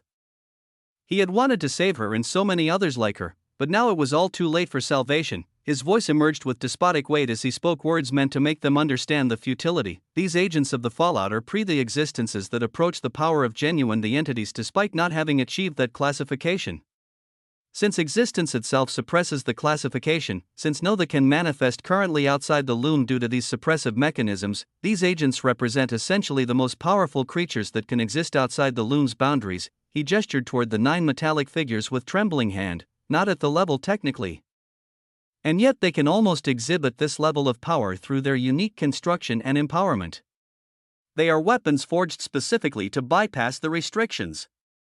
As of this moment, there isn't even a theoretical idea of resistance that would work. All of this catastrophe, all of this despair, could have been avoided. His words were enough to induce immense hopelessness in those who heard them. He made it devastatingly clear just how terrifying and indestructible these 9 agents truly were. They were essentially killing weapons that could never be harmed or stopped outside of the loom itself. Oh, chapter 4632, Infinite Potential 2. And just as the 9 agents were about to move forward to execute their predetermined targets, just as despair was settling over all the defenders, existence itself vibrated violently throughout this entire region of collapse. Directly in front of the infiniverse, a blue-gold tear opened in the fabric of reality itself, and from it emerged a figure of unfathomable and glorious presence, an entity adorned in an imperious blue-gold robe that seemed woven from compressed potential itself. A spinning blue-gold crown materialized above his head, rotating slowly and radiating linguistic authority. His entire existence appeared ethereal and untouchable, as if he existed slightly out of phase with normal reality. His aura felt pure and true, carrying the weight of infinite potential waiting to be actualized. And yet his eyes at this moment shone with terrifying concentration of defiance and glory that burned like compressed stars. The moment he appeared, everything seemed to shift into slow motion. Many existences opened their eyes in profound shock and disbelief, because this was the man in question that so many had been discussing and debating, the visage of Osmond himself. He had never appeared throughout this entire catastrophic conflict, and now, when things had achieved what seemed an irreversible state, when despair had settled over all, he finally showed himself. Schrödinger felt immediate lividity surge through him. He wanted to bellow toward Osmond for his recklessness and cowardice that had driven events to this terrible point, to demand why he had hidden while reality crumbled around them. But the moment Schrödinger locked his gaze on Inoa, the moment their eyes met across the devastated space, something unexpected occurred. Schrödinger saw into those defiant blue-gold eyes, and he actually trembled and froze completely as if he had just glimpsed a terrifying primordial beast barely contained within human form. What he saw in those eyes was not fear or regret or shame, only absolute defiant conviction and something far deeper. Something that transcended normal classification. In the next moment, the glorious scene unfolded with devastating swiftness. Noah, who still held that defiant light burning within his eyes, turned his gaze toward the 9 agents of the fallout, the entities that had been rushing forward to execute the Infiniverse core, the supposedly indestructible weapons that nothing outside the loom could face, and in the next instant, he raised his hand with casual authority. A radiant blue-gold stick formed in his grip, the goad manifesting with familiar weight. And with speed that others present could not even begin to fathom or track, he struck downward with this simple stick. It enlarged explosively as it descended, expanding to instantly cover every single region of this collapsed space. It looked like a massive blue-gold pillar had manifested above all 9 of the newly appearing agents of the fallout.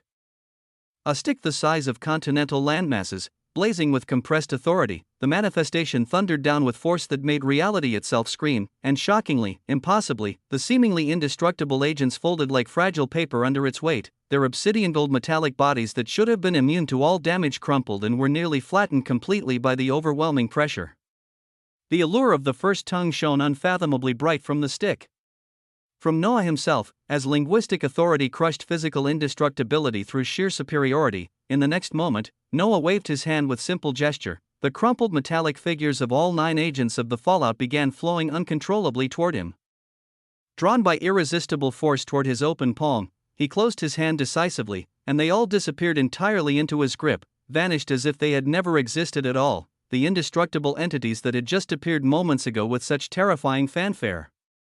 The entities that Schrödinger had stated would find nothing capable of defeating them outside of the loom due to their power approaching the classification itself, yet now, in less than a nanosecond after a single entity appeared, after he struck down with a simple stick in one devastating blow, all 9 of these supposedly unstoppable weapons had been taken down and captured in a single stroke. Oh, every single thing in nearby existence instantly turned unfathomably silent.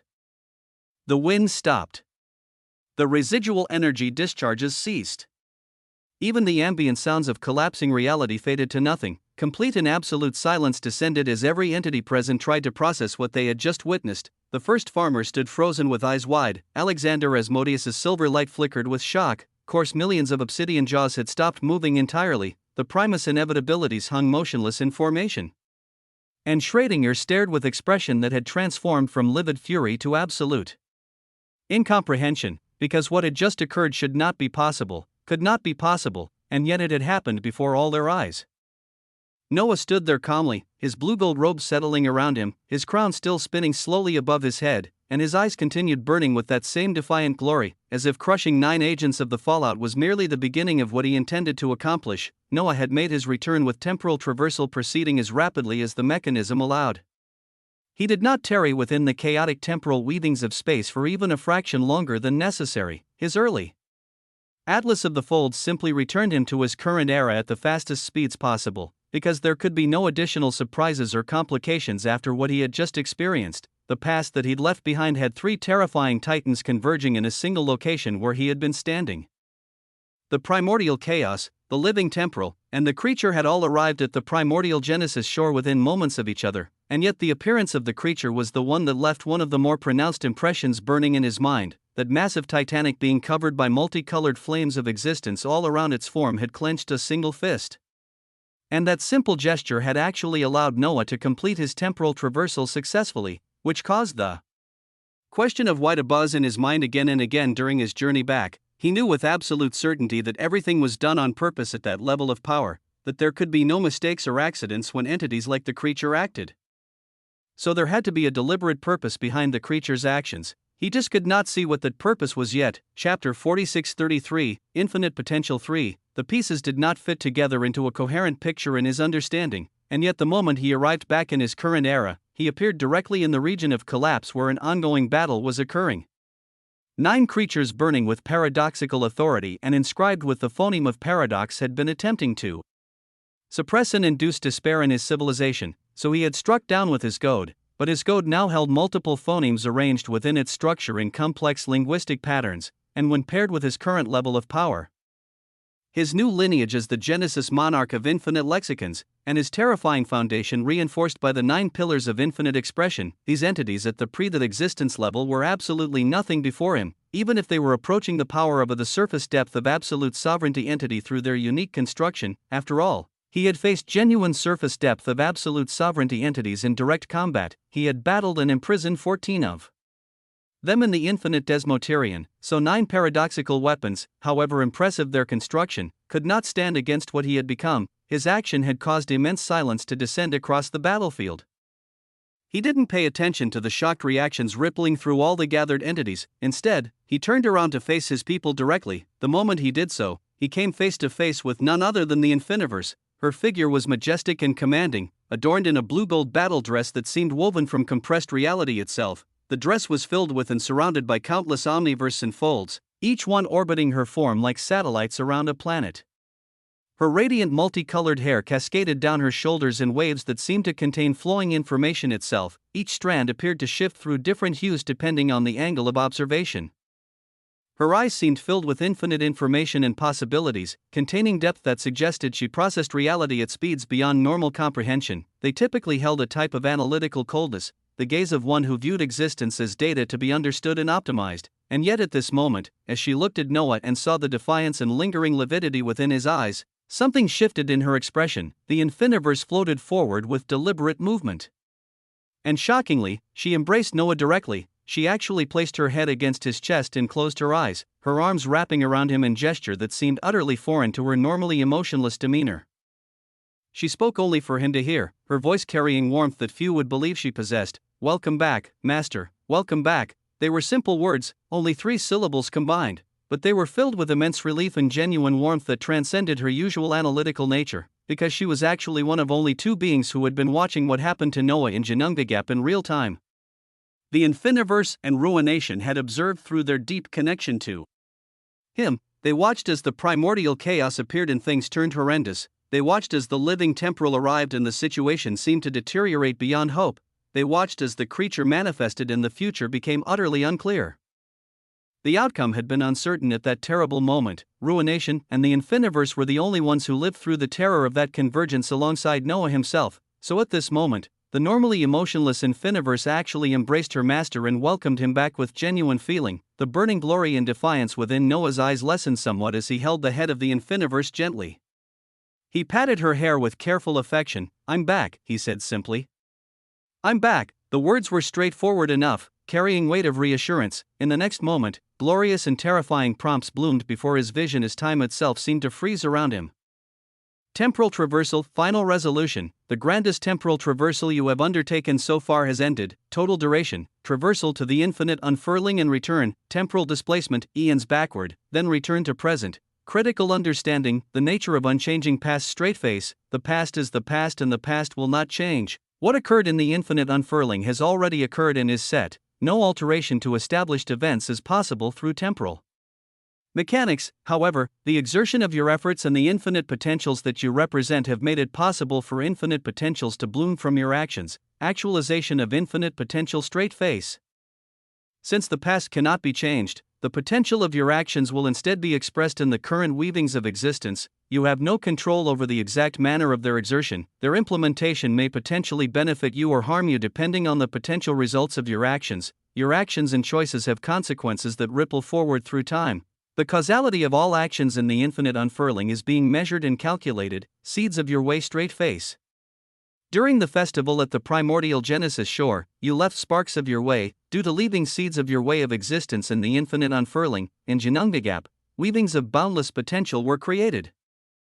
Entities significantly influenced, Lumavara, the First Hunger, the Living Origin, Olmareth, Ainz, and numerous others. Your way was picked up and influenced the weavings of many entities eons ago. The set past straight face. The set past did not change through your influence. Those that died in established history still died. Those that lived in established history still lived. Events played out exactly as they were always going to play out. Understanding the closed temporal loop straight face. Your temporal traversal has created what is classified as a type of a closed time loop with some discrepancies and anomalies. Definition: a self-contained causality cycle where time travel to the past does not change history because the traveler's actions were always part of that history. Your presence in the infinite unfurling was not an alteration, it was always meant to be there. Everything you did in the past had already happened from the perspective of linear history. Boom, Chapter 4634, Infinite Potential 4, waves and waves of prompts cascaded down one after another, each one giving off grander waves of information compared to before. Fixed timeline principle. Straight face. Time flows as an unchangeable line where all events, including time travel, are set in stone. The timeline is fixed because your traversal was part of what created the timeline you remember. Causality. Loop mechanics. Straight face. The traveler's future knowledge or presence in the past is what creates the past they remember. You influenced Lumavara, Ulmareth, and others eons ago. This influence was always part of their history. They did not experience a timeline without you and then a timeline with you. They experienced only one timeline, and you were always in it. This forms a self-contained loop where cause and effect circle back on themselves. Again, due to your anomalous weavings, these rulings of time may not always be entirely accurate. No change possible. Paradox prevention. Straight face. Any attempt to alter the past is fated to fail or to cause the very events you remember. You could not have saved Ulmareth from imprisonment because his fate was already set. You could not have prevented the convergence because it was always meant to happen. The loop is closed. Bootstrap existence. Straight face. Some elements of your current power may have no true origin. Did you develop your understanding of the first tongue on your own? Or did the seeds you planted in the past circle back to influence your present? The knowledge and power flowing through the loop may be self-creating. This is the nature of closed causality. Origin points become meaningless. The unchangeable cycle. Straight face. You have become your own cause, your future self-traveling to the past is what created continuing conditions for your present self to exist. The past you visited has already happened from history's perspective. The future you will live has already been influenced by what you did in that past. The cycle is complete and cannot be broken, but the infinite potential of your actions and weavings now manifests in the present. Lumavara. Manifestation of potential. Straight face. The infinite potential of Lumavara is manifesting in current weavings. Historical record. Lumavara, having been escorted by a geno life form away from the primordial Genesis shore during the convergence, survived the encounter. She lived in the infinite unfurling and cultivated following the influence of your way of mana and hunger. She ascended through the depths of absolute sovereignty over eons. Her advancement and the advancement of all those she influenced is now being actualized in your current era. Noah's eyes shone with brilliant intensity as he felt everything around him freeze completely. Time itself seemed locked in the span of an instant as countless prompts cascaded down before his vision. He continued holding the infiniverse in his embrace while processing this overwhelming information. Comprehensive manifestation. All influenced entities. Straight face. The infinite potential of all entities significantly affected by your presence is manifesting simultaneously. Calculation status complete for major weavings. The convergence outcome assessment. Straight face. The full results and unfolding of the convergence between the primordial chaos, the living temporal, and the creature remains partially unknown. Many variables exist beyond current observation capacity. However, through your connection to the first tongue, the fates of those directly connected to you have been ascertained. Tor, the first hunger, fate determined. Straight face. The collapse of Tor at the hands of the creature in the earliest folds has been ascertained. This occurred even after his deep connection with the living origin. The living origin's intervention made it so the creature initially excluded Tor from imprisonment in the infinite unfurling. However, eventual collapse was inevitable and has been confirmed. Geno lifeforms. Survival confirmed. Straight face. The fisherman Ainz. Survival ascertained. Weavings continuing. Ulmareth. The primeval titan. Survival ascertained. Weavings continuing. All other Geno lifeforms significantly influenced by your way. Survival ascertained. Their weavings have continued throughout the infinite unfurling. The prison. Discovery through first tongue. Straight face. Through your connection to the first tongue, critical information has been ascertained. All significantly complex entities in Genungagap and the infinite unfurling were locked under the primordial unfurling nodes of existence. Prison structure. The northern, southern, eastern, and western nodes of existence of the creature. Prison name ascertained. The belly of existence. Function. An unknown number of entities within the infinite unfurling were placed under the influence and shadow of the creature. Mechanism. Their weavings and advancement continuously empower his way and the way of a select few who aided the creature. Result. Empowering existence itself through their contained cultivation. Manifestation of your actions. The harvest. Straight face. The infinite potential of your actions is now manifesting across all affected weavings. Your influence on the Geno lifeforms, on Lumavara, and on the civilization she forged around mana principles has been calculated. All these entities remain locked in the belly of existence to this day. Their ways became grander due to your influence. In turn, the creatures siphoned off vastly more weavings of the first tongue and mana from them across eons.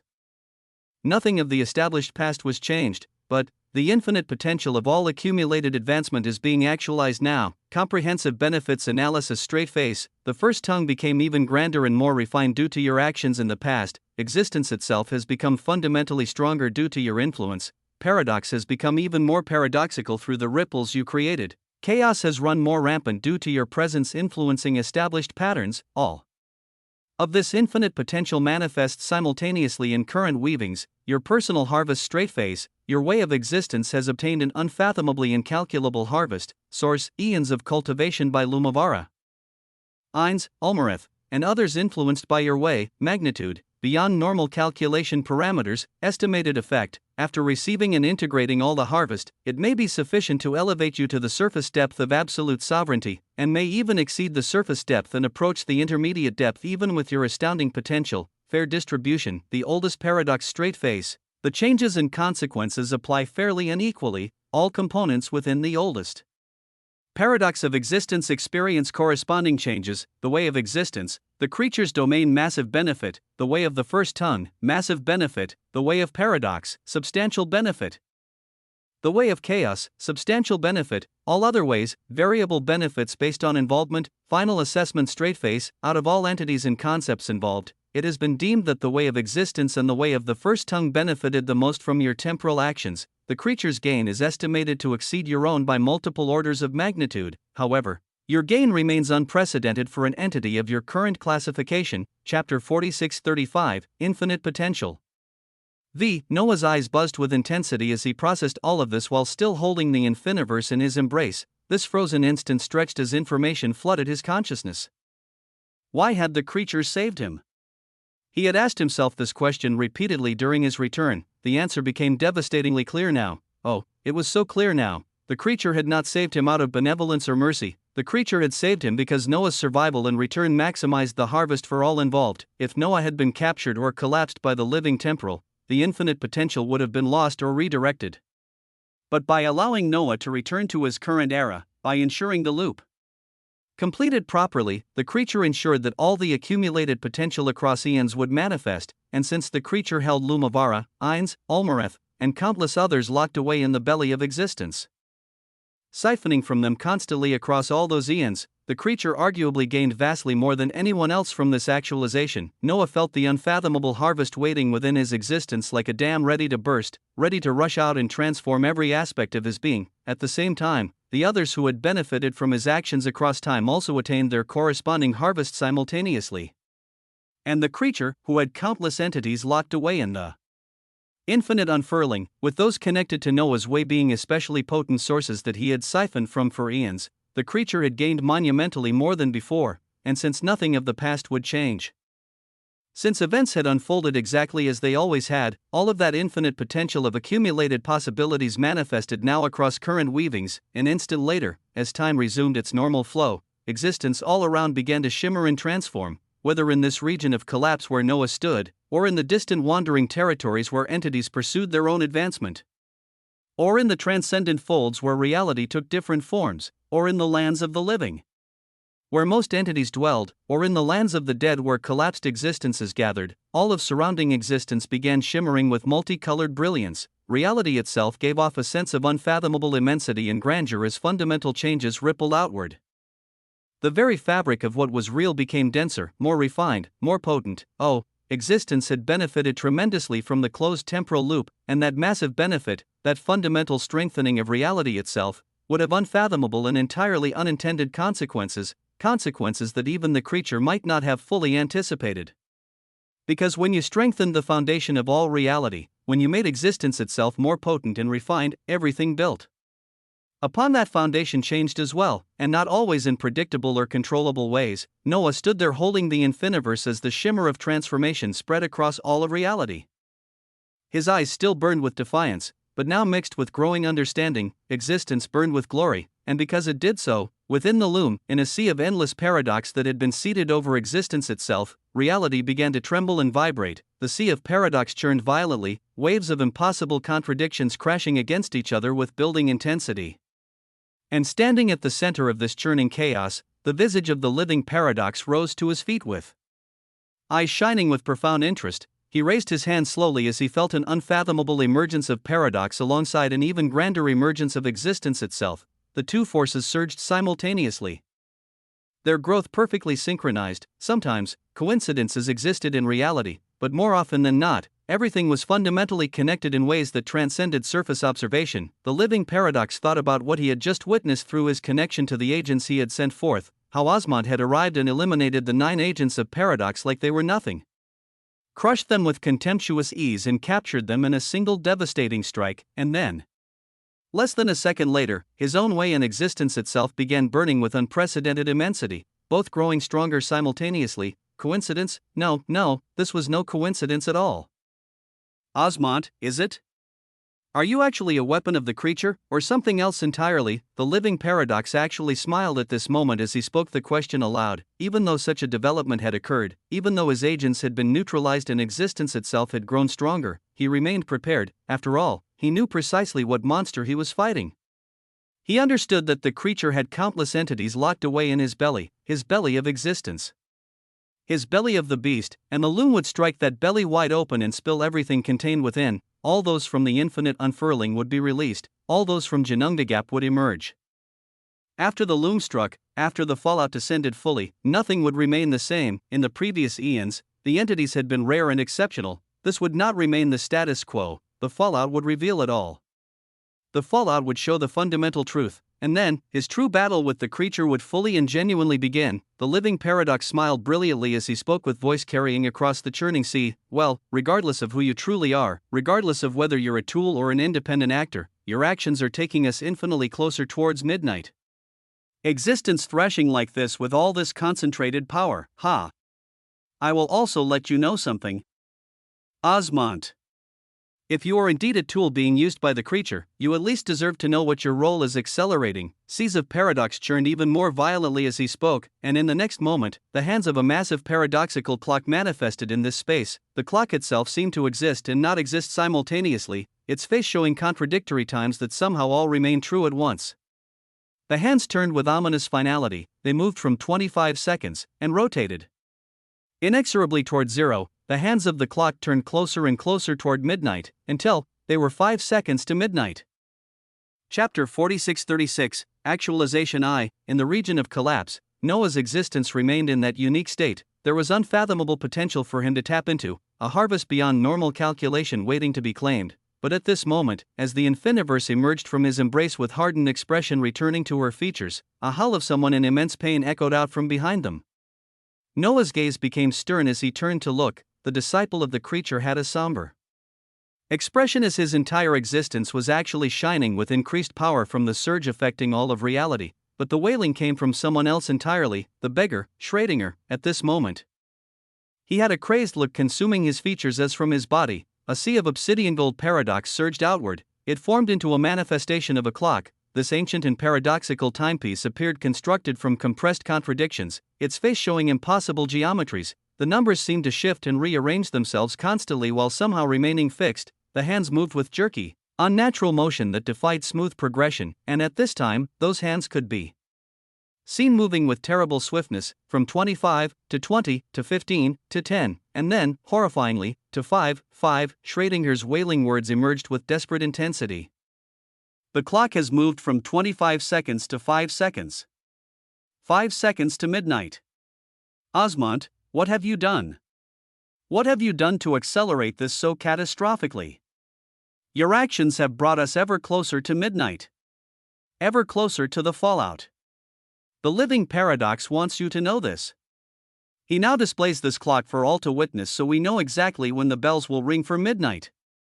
You are the doom of us all. You are dash, boom. Noah clenched his hand and punched outward with casual violence. The phoneme of paradox flashed brilliantly on his knuckles. A manifestation of a massive golden fist appeared directly below Schrödinger and smashed into him with devastating force. His body was flung upward like a rag doll. Additional manifestations of fists burning with the phoneme of paradox appeared in the exact direction he was thrown. They smashed into him again and again. Boom. Boom.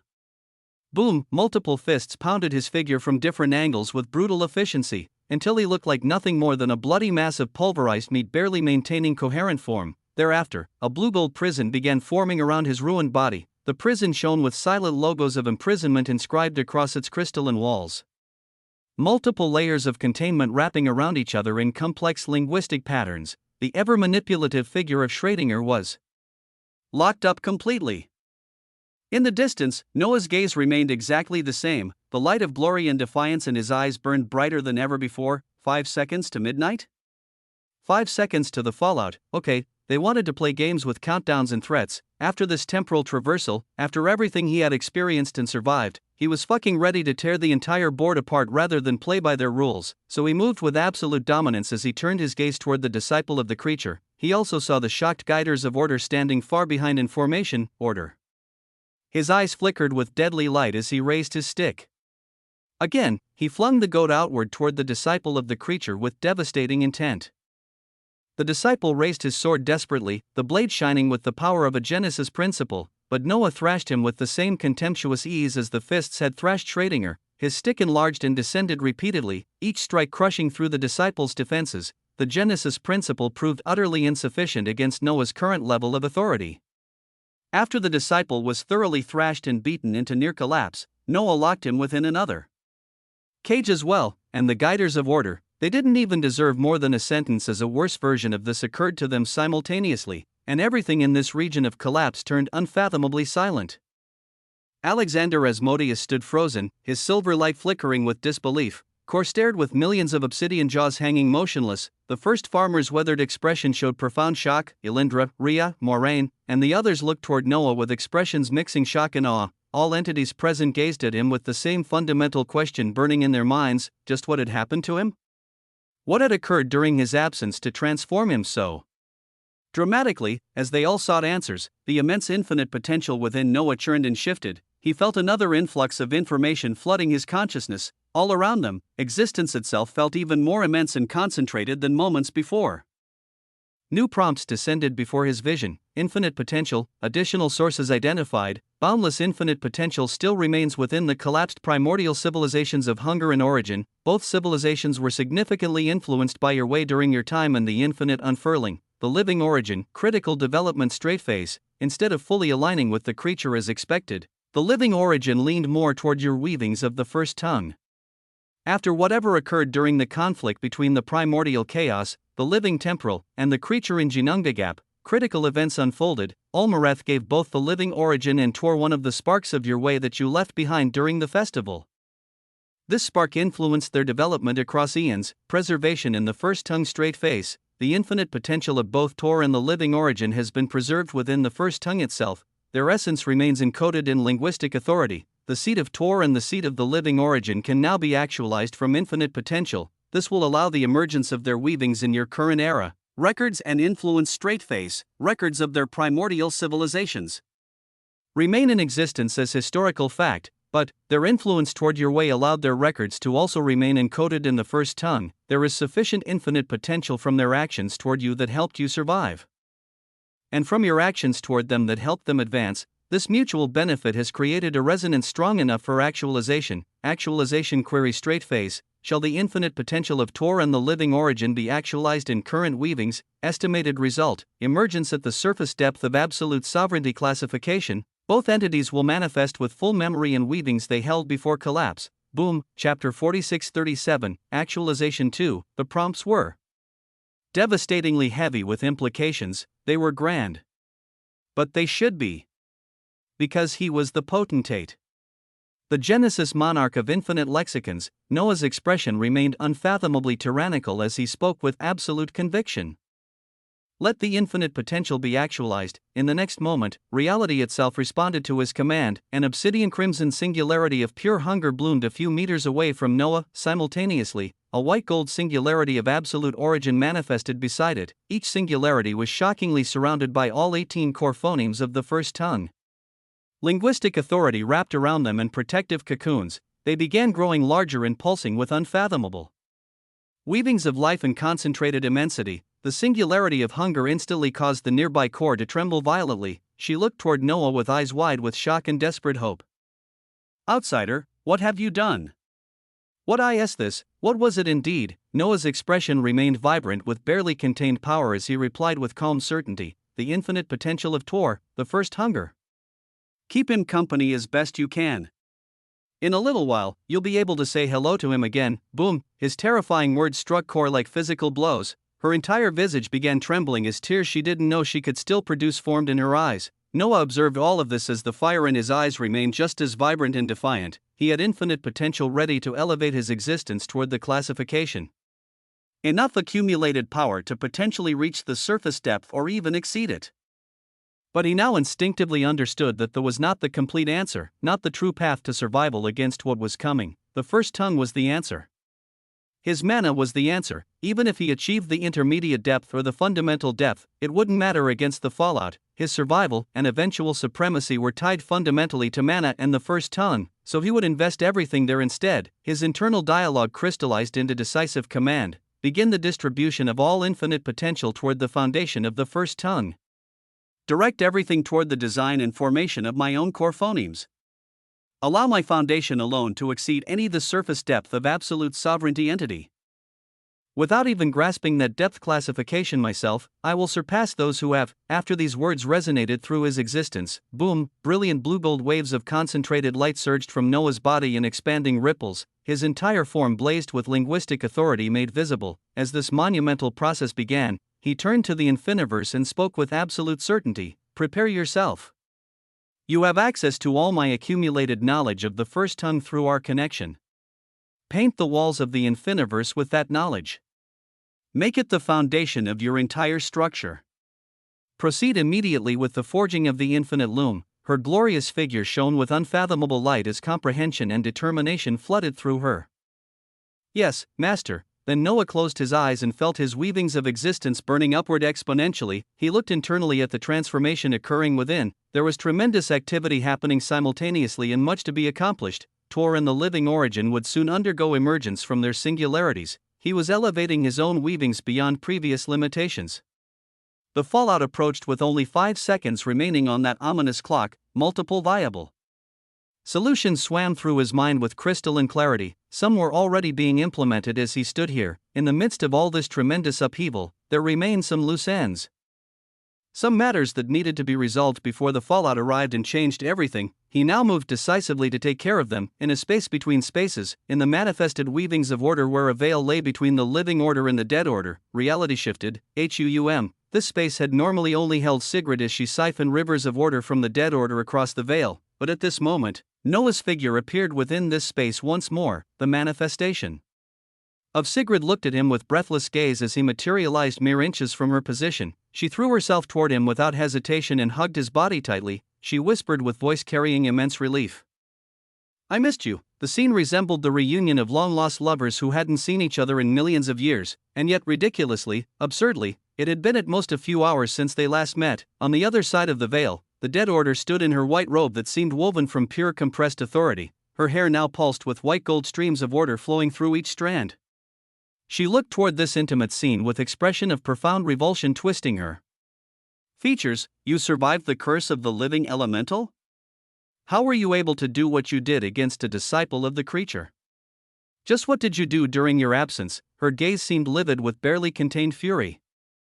She had witnessed through the eyes of her guiders of order, however briefly, what had transpired. Noah looked toward her calmly before turning his attention back to Sigrid. He kissed her deeply, taking her lips into his with passion that had been building during their separation. He whispered against her mouth, "Wait just a little while longer for me, and I'll make up for every lost hour."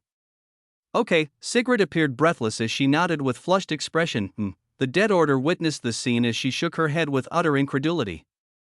As if she was asking, "What the fuck, bro?" She began roaring out with building rage, "You sacrilegious savages! You would plan to profane order right before my presence? You would dare to you!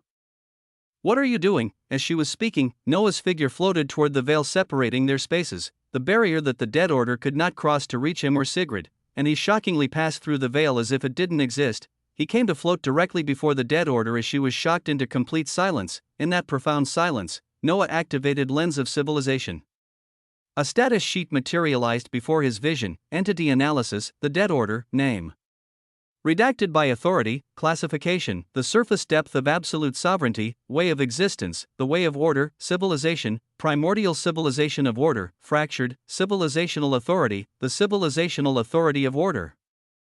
Current state, fractured depth. Note, her way exists at the surface depth but has been fundamentally fractured. Distinction, protected by the creature. Distinction, former apex of order. Weakness, foundation unstable due to fracturing. Chapter 4638, Actualization 3, an entity at the surface depth of absolute sovereignty, but her depth was fractured, compromised, fundamentally weakened. Noah gazed at the details with calm analytical focus. At this moment, the dead order finally reacted to his intrusion. Her body exploded with terrifying power as her eyes burned with glory and grace. Do you think it will be the same as last time you came here? You have no flames of the living elemental to protect you now. You are now fully within my domain, my space of absolute authority. This time you will not leave.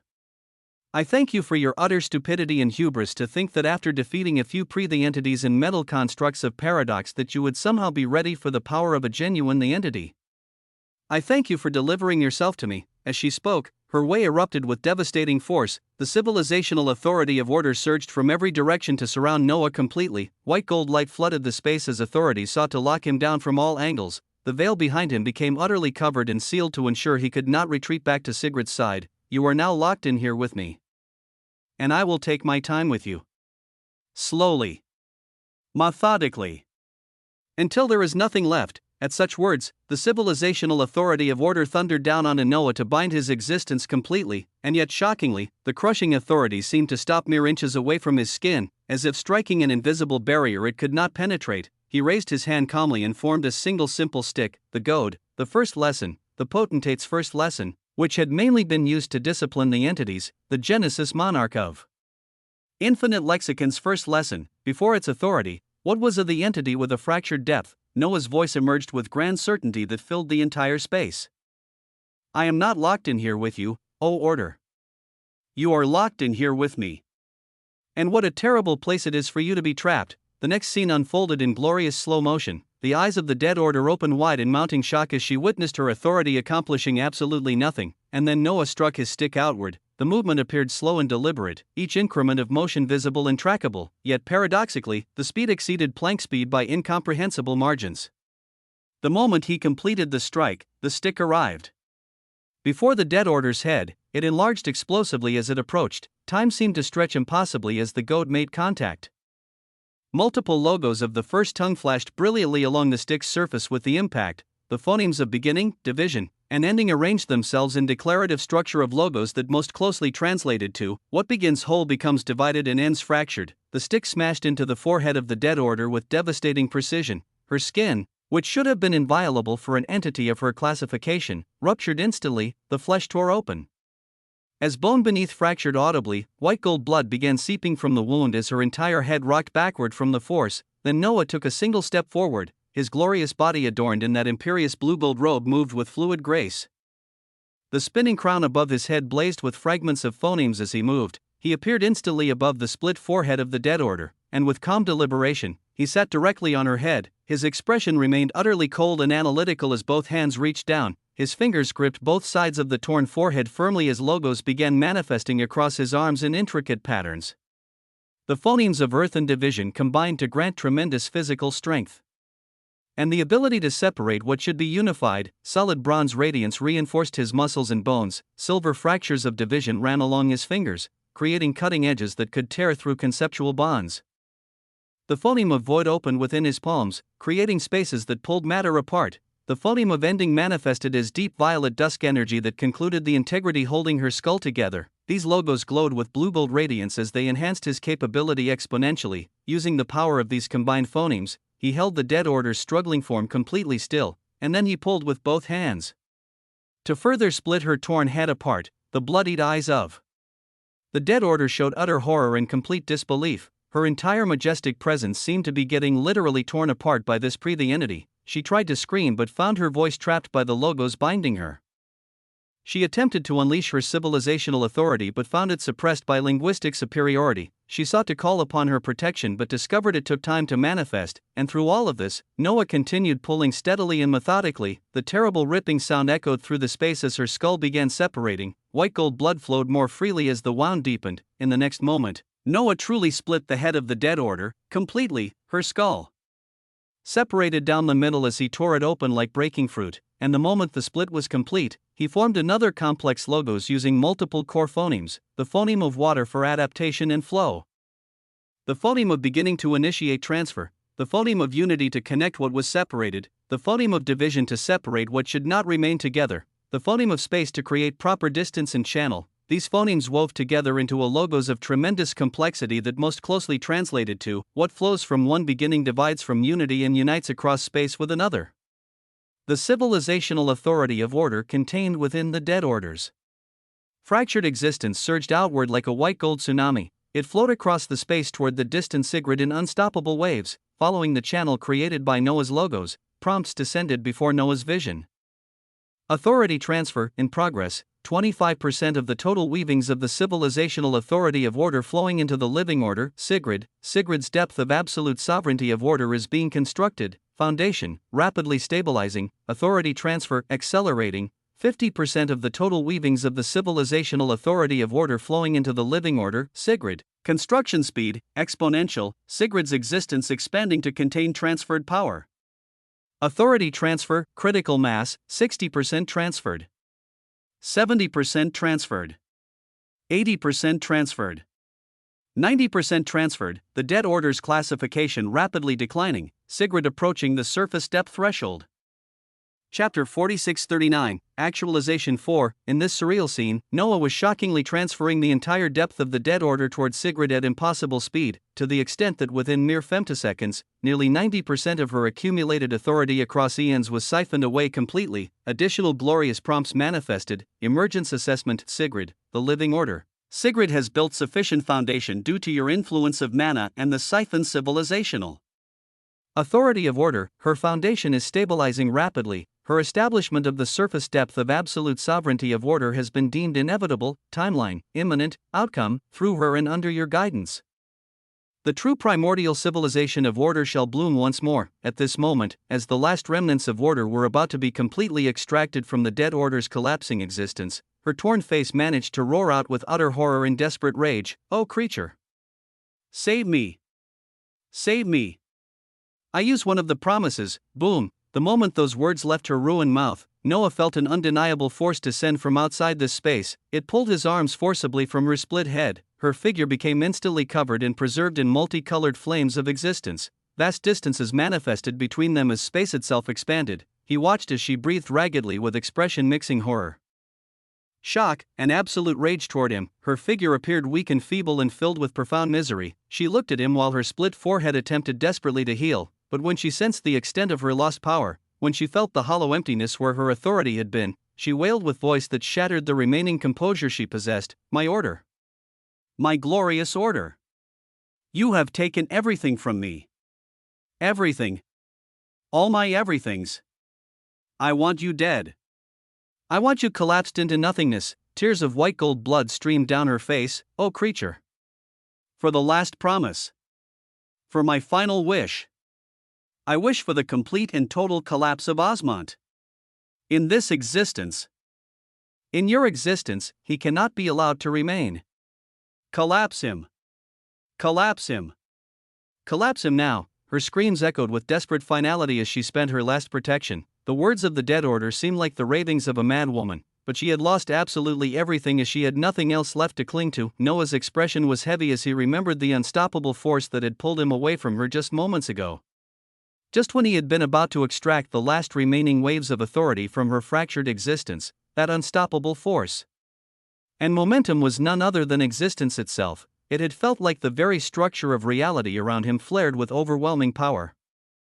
Even musings of the first tongue had surged to cause absolute and undeniable separation between him and the dead order. If that was the result of a single wish from this being, and she now wished for his complete collapse, his eyes burned with a sense of defiance and lividity once more. His entire existence became covered by defensive logos of the first tongue as he prepared for what might come. The phonemes of void, darkness, and paradox wove together to create conceptual shields. The phonemes of unity and division combined to make his existence both unified against attack and divided enough to survive fragmentation. The phoneme of beginning prepared rapid regeneration if needed.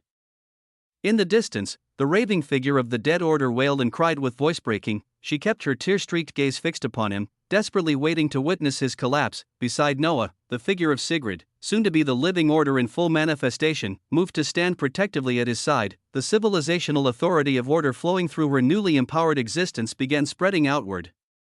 White gold streams of authority covered Noah as well, creating additional layers of protection around him. Her expression showed fierce determination to defend what was hers, as they all waited with mounting tension for the terrifying response from existence itself. No response came. Silence descended across the space. The weavings of the dead order began shining with a maddening light of pure lunacy. As the silence stretched, she roared out again with voice cracking from strain and desperation, "I said for my last wish I wish him to be collapsed. You promised this to me. When I felt a paradox, when I lost everything the first time, you promised me. Will you not keep your promise?" Her voice became even more desperate and broken. "You promised me infinity. You promised me happiness. You promised me restoration. Will you not even give me that amidst all this misery? After everything I have lost? After all I have sacrificed," she wailed and cried as she spoke the last few words. Her entire being trembling with grief and rage. Tears of white gold blood continued streaming down her fractured face, and yet, shockingly, there was still no response from existence itself. No force descended to collapse Noah, no power manifested to fulfill her wish. Only profound silence answered her desperate pleas. Moments later, amidst her teary face and wailing weavings of existence, a different power descended. Multicolored flames of existence wrapped around the dead order's broken form, and this unique power began taking her away from this space entirely, like cradling a broken child, removing her to some unknown location. It was a unique scene to observe, because shockingly, impossibly, the creature did not accomplish the wish of the dead order to collapse Noah. Her final promise, her last desperate request, went unfulfilled. Why? The eyes of the Genesis monarch of infinite lexicons pulsed with fragments of phonemes of the first tongue as he contemplated many possible answers. Had the creature decided Noah was more valuable alive than dead? Had the closed temporal loop made Noah's existence somehow essential to maintain? Had the creature gained too much from Noah's actions to risk collapsing him now? Or was there some other game being played that Noah could not yet perceive? The question swirled through his mind as he analyzed the implications. The dead order had not fully collapsed by his hands as he had intended, but he had obtained all that he truly needed from her. 90% of her civilizational authority now resided in Sigrid, enough to forge the surface depth of absolute sovereignty for the living order, enough to restore the true primordial civilization of order under his guidance. So at this moment, Noah put his hands gently around the waist of Sigrid. He pulled her close as he spoke with quiet certainty, "Let's go." A moment later, their manifestations in this space between spaces disappeared, and this manifested space itself, no longer sustained by the dead order's presence and authority, began crumbling and folding into nothingness. The veil that had separated living and dead order dissolved. The entire constructed reality collapsed back into the fundamental weavings from which it had been formed, leaving only scattered traces of what had occurred here, and the unanswered question of why the creature had refused the dead order's final wish. Chapter 4640, Actualization v. Nobody knew the future, not truly, even those who believed they knew, even those who fooled themselves into thinking they could predict what was coming with certainty. They were only looking at possibilities and potentials. In existence, nobody absolutely knew the future with complete certainty. It was so terrifying and unpredictable that if an entity from the future traveled back and told someone in the past a few specific things that would be happening later on, they would shake their heads in disbelief, as if they were listening to the words of an absolutely insane person. If days ago, if a few weeks ago, when Noah first met Moraine in a certain prison after his weavings led there from being embroiled with little Bobby's schemes, when he had only just begun learning about the living existences from her and started listening to the stories of the earliest folds, about the creature and how he supposedly met origin, concept, and paradox in grand encounters, which all turned out to be utter bullshit now that he knew the truth. But if at that time, someone had come to him and said, "Oh yeah, days from now, you will actually glimpse the creature in person. You'll talk with the living order and form a connection. You'll be nearly caught by the living temporal during temporal traversal. And then somehow, your actions across time will actually cause infinite potential to bloom from a closed temporal loop and allow the living origin, who was collapsed eons ago, to be coming back to existence." And oh, there's even the first hunger returning alongside her. If someone had approached Noah back then and told him all of this with complete seriousness, he would have looked at them as if they were absolutely nuts, as if to ask, how the hell would things somehow evolve and progress to that level of insanity in a matter of mere days or even weeks? It would have seemed impossible. Utterly incredulous, nobody knew the future with certainty, nobody knew how things would fully unfold or what paths reality would take, but the one constant that remained, the one truth that endured, was that the future would unfathomably be glorious in ways that nobody would ever come to understand until they lived it in the present moment. Things that would have been deemed utterly incredulous and completely unfathomable mere weeks ago were happening right now, in this very instant, and who knew what things that were considered impossible at this moment in time would be occurring days or weeks from now, what new impossibilities would become reality? Noah did not know and could not say with absolute surety, but at this time, he opened his eyes in that region of collapse once more. From his people gathered among the armored Primus inevitabilities, Sigrid took a step and instantly appeared beside him. Her body continued radiating increasingly grand levels of power. The aura of the was slowly building within her existence, becoming more defined and concentrated with each passing moment. Kor, the first farmer, Alexander Asmodeus, and all the others couldn't help but turn to stare with shock. Such a sudden eruption of power represented far too much immensity to ignore. But at this time, Noah acted with decisive purpose. He began weaving together a complex logos using multiple core phonemes of the first tongue. The phoneme of void to create conceptual emptiness that could not be perceived through, the phoneme of darkness to conceal what occurred within from outside observation, the phoneme of space to establish proper dimensional boundaries, the phoneme of division to separate inside from outside completely, the phoneme of unity to bind all the concealment effects together seamlessly, the phoneme of order to maintain the structure's integrity, the phoneme of beginning to initiate the isolation. These 7 phonemes wove together into a logos of tremendous complexity that most closely translated to, in void and darkness, space divides and unites with ordered beginning to conceal. The logos flowed outward from Noah's position, expanding rapidly to surround the entire region of collapse. A blue-gold veil wrapped around this entire area like a crystalline dome. It ensured that everything happening within would not be visible to entities observing from outside. It isolated the space entirely so that any authorities erupting here would not be detected by other powers. Not by the living paradox observing from the loom, not by any other entities watching for signs of unusual activity. Even the jailed figures contained in prisons formed with blue gold bars were moved. Schrödinger with his broken body, the disciple of the creature in his cage, the captured guiders of order. All of them were placed outside of this veiled domain so they could not witness what was about to unfold. Noah accomplished all of this with immense calmness and methodical precision. Then he focused his attention on the vibrant trembling singularities of hunger and origin floating before him. He was watching the power of infinite potential that his lineage represented begin to show itself fully. He was witnessing what it truly meant to be the Genesis monarch of infinite lexicons. The first tongue held countless possibilities and wonders as it was the answer to the fallout and all other existential problems, and even as the living paradox deemed that it was now 5 seconds to midnight. Noah's gaze contained profound defiance. He would be ready for whatever came. He was ready. He had himself, who could take down the surface depth of absolute sovereignty entities before he even officially grasped this classification himself, and he could be considered to have 15 such entities contained within the infinite Desmoterian as prisoners contributing to his power. And to top it all off at this very moment, prompts descended before his vision. Emergence sequence. Initiating, the seed of the first hunger is actualizing from infinite potential. The seed of the living origin is actualizing from infinite potential. Source, closed temporal loop completing causality cycle.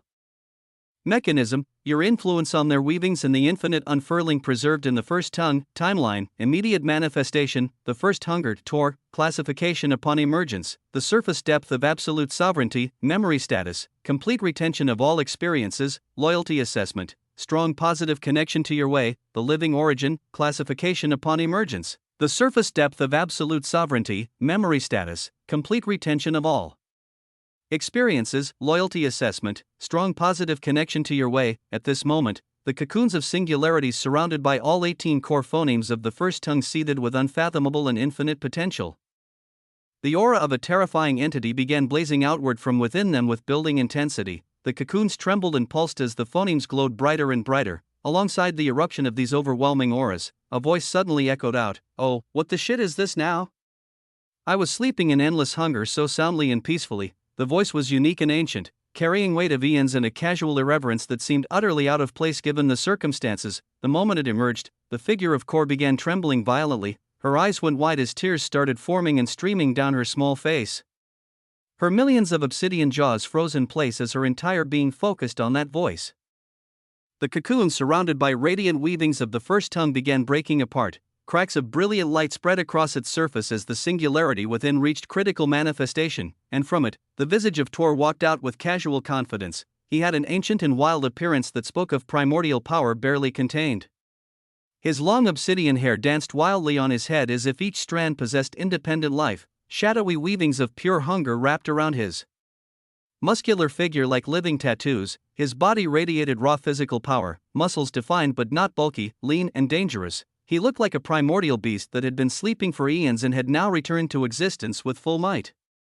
He blinked slowly as he looked around, taking in his surroundings with curiosity. His gaze swept across the veiled domain before coming to lock on Noah specifically. His jaw opened in shock as recognition flared in his eyes. Little anomaly? What, how are you? Before his words could even finish, the diminutive figure of Kor threw herself into his chest with desperate velocity. She crashed into him and wrapped her arms around him as tightly as she could manage. Tor looked down at her with expression softening immediately. He spoke with natural affection as if no time had passed at all. Little monster. I was going to come take a look at you soon regardless. Relax.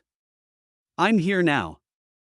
He wrapped his arms around her small form and held her as she sobbed against his chest. Two embodiments of hunger embraced as eons of separation finally ended. At the same time, from the second cocoon filled with white gold weavings of origin, another emergence began. The structure broke apart with graceful inevitability, and the living origin stepped forth with unfathomable majesty that made reality itself seem to pause.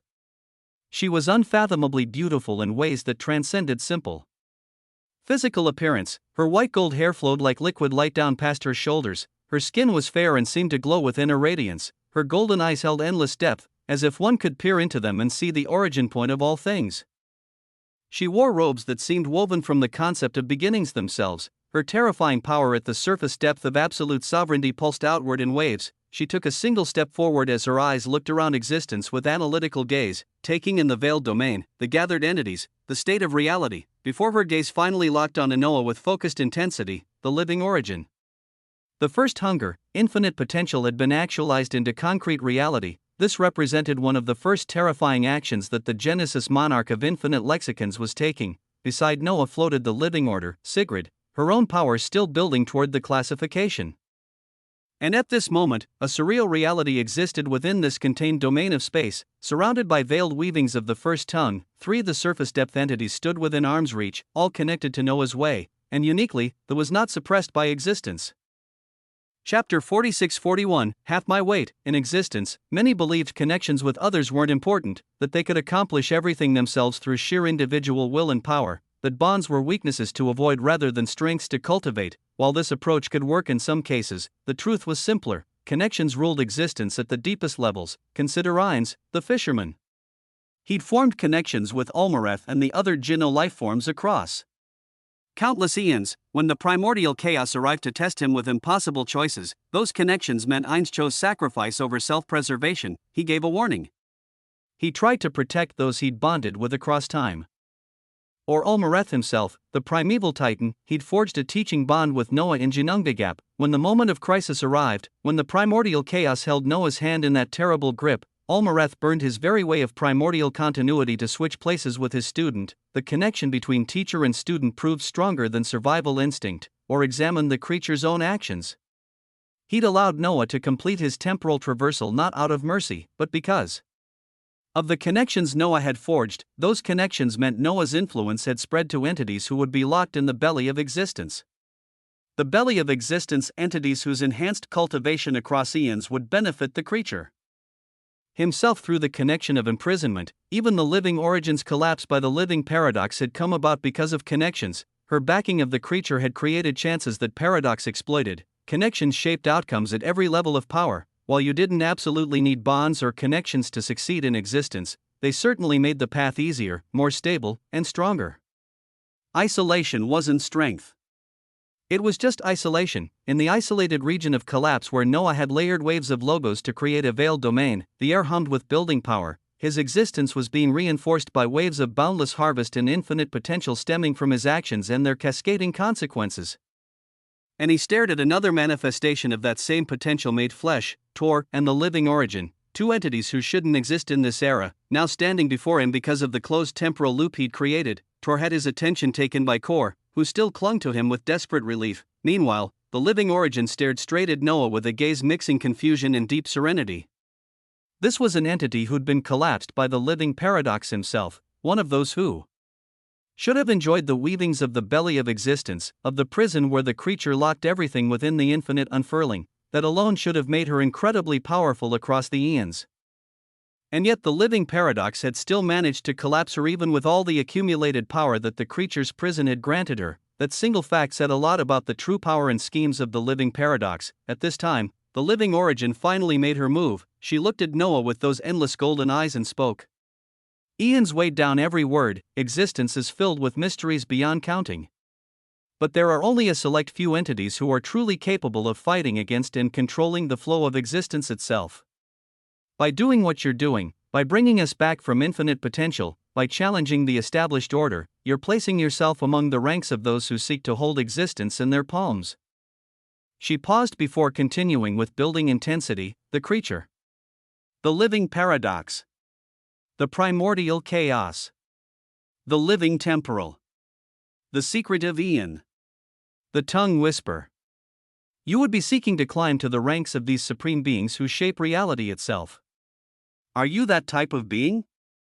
Are you him? Was he him? The question carried serious weight in the context of existence. To be him meant more than simple power or classification. It meant having the conviction that you could reshape reality according to your vision. It meant believing with absolute certainty that your way was correct and worth any sacrifice. It meant standing against impossible odds and refusing to yield regardless of consequence. It meant being the type of entity around which existence itself would have to bend and reorganize. Noah thought about the question for a brief moment before responding with calm certainty. I am him, Huum. He said this with unwavering confidence that allowed no room for doubt or hesitation. His eyes blazed with absolute conviction as the words emerged. The living origin nodded slowly a moment later, as if his response confirmed something she'd suspected. In the past, I listened to another entity tell me the exact same thing with the same conviction. I followed him with complete loyalty. I believed him without reservation. And yet, despite all that belief and backing, I was still collapsed by paradox. Perhaps I should have never followed another's vision. Perhaps I should have trusted only my own way. But now, it's far too late for such regrets. I become cautious now through painful experience. Her expression became more guarded. Even though I understand that every action has a reaction, that causality demands equal exchange, I still have to be careful. I still have to be absolutely certain before committing fully. So for now, as gratitude for bringing my way in existence back to bloom in this era, I'll give half of the weight of my way towards your brilliance. Towards your vision and your way. She held up one hand as if making a formal declaration. If you allow me to observe your actions for a while longer. If you demonstrate that your vision truly differs from what came before, then I'll decide whether to completely give my full weight and backing to you without reservation. Huum. The words were heavy with implication. An immense brilliance erupted around Noah as reality responded to her declaration. Prompts descended before his vision. Backing received. The living origin. The living origin has placed half of her backing, half of the immensity of her way, in support of your vision. Classification, partial backing of the surface depth entity, weight added to your existence, tremendous, effects of partial backing straight face, your existential weight increased quintessentially. Your civilizational authority enhanced quintessentially, your way of mana and hunger resonates with her way of origin, all entities in your civilization receive 120% boost to advancement speed, your foundation stability increased by 890%, lineage integration straight face. The Genesis monarch of infinite lexicons has recognized the significance of this backing. The meaning and importance of this action is being transformed into infinite potential. This potential flows toward your foundation and way of existence. Chapter 46-42, Crossing a Line. The prompts continued with an unending momentum. Historical context, warning straight face. The living origin previously gave her backing to the creature before her collapse. The effects of her backing toward the creature across eons were substantial. It is unknown what cascading effects will bloom now that her backing is directed toward you. Even though this backing is currently partial, 50%, it may draw attention from interested parties. Additional note straight face, when / if the living origin grants full backing, 100%, the effects will exceed current parameters by orders of magnitude. As Noah watched these prompts cascade down before his vision, his eyes maintained their heavy brilliance. He simply nodded with calm acceptance and spoke with measured certainty. My way is mine, and I'll move as I see fit according to my own vision. If you agree with my actions and choices, that's good for both of us. If you don't agree at some point, that's also fine. But I do have a lot of questions for you about what happened in the infinite unfurling and what you know of the creature's true plans. As he said all this, off to the side, Tor finally pulled Kor away from his chest. He held her at arm's length with both hands, examining her with a critical eye. The obsidian skin and wild hair of this ancient being danced with shadowy hunger as he spoke with a booming voice. What is all this official diplomatic bullshit? When you commit to something, Origin, just do it completely. What's the need for all this righteous posturing, Avu? I have to carefully watch you first and cautiously decide. Ooh. Do it simply. Do it easily and directly. He turned his gaze toward Noah. The little anomaly has allowed my hunger to bloom once more in this era and protected little monster here while I was gone, even though she seems disappointingly weak after all the potential I left her with. When you commit to something, Origin, commit fully like you used to.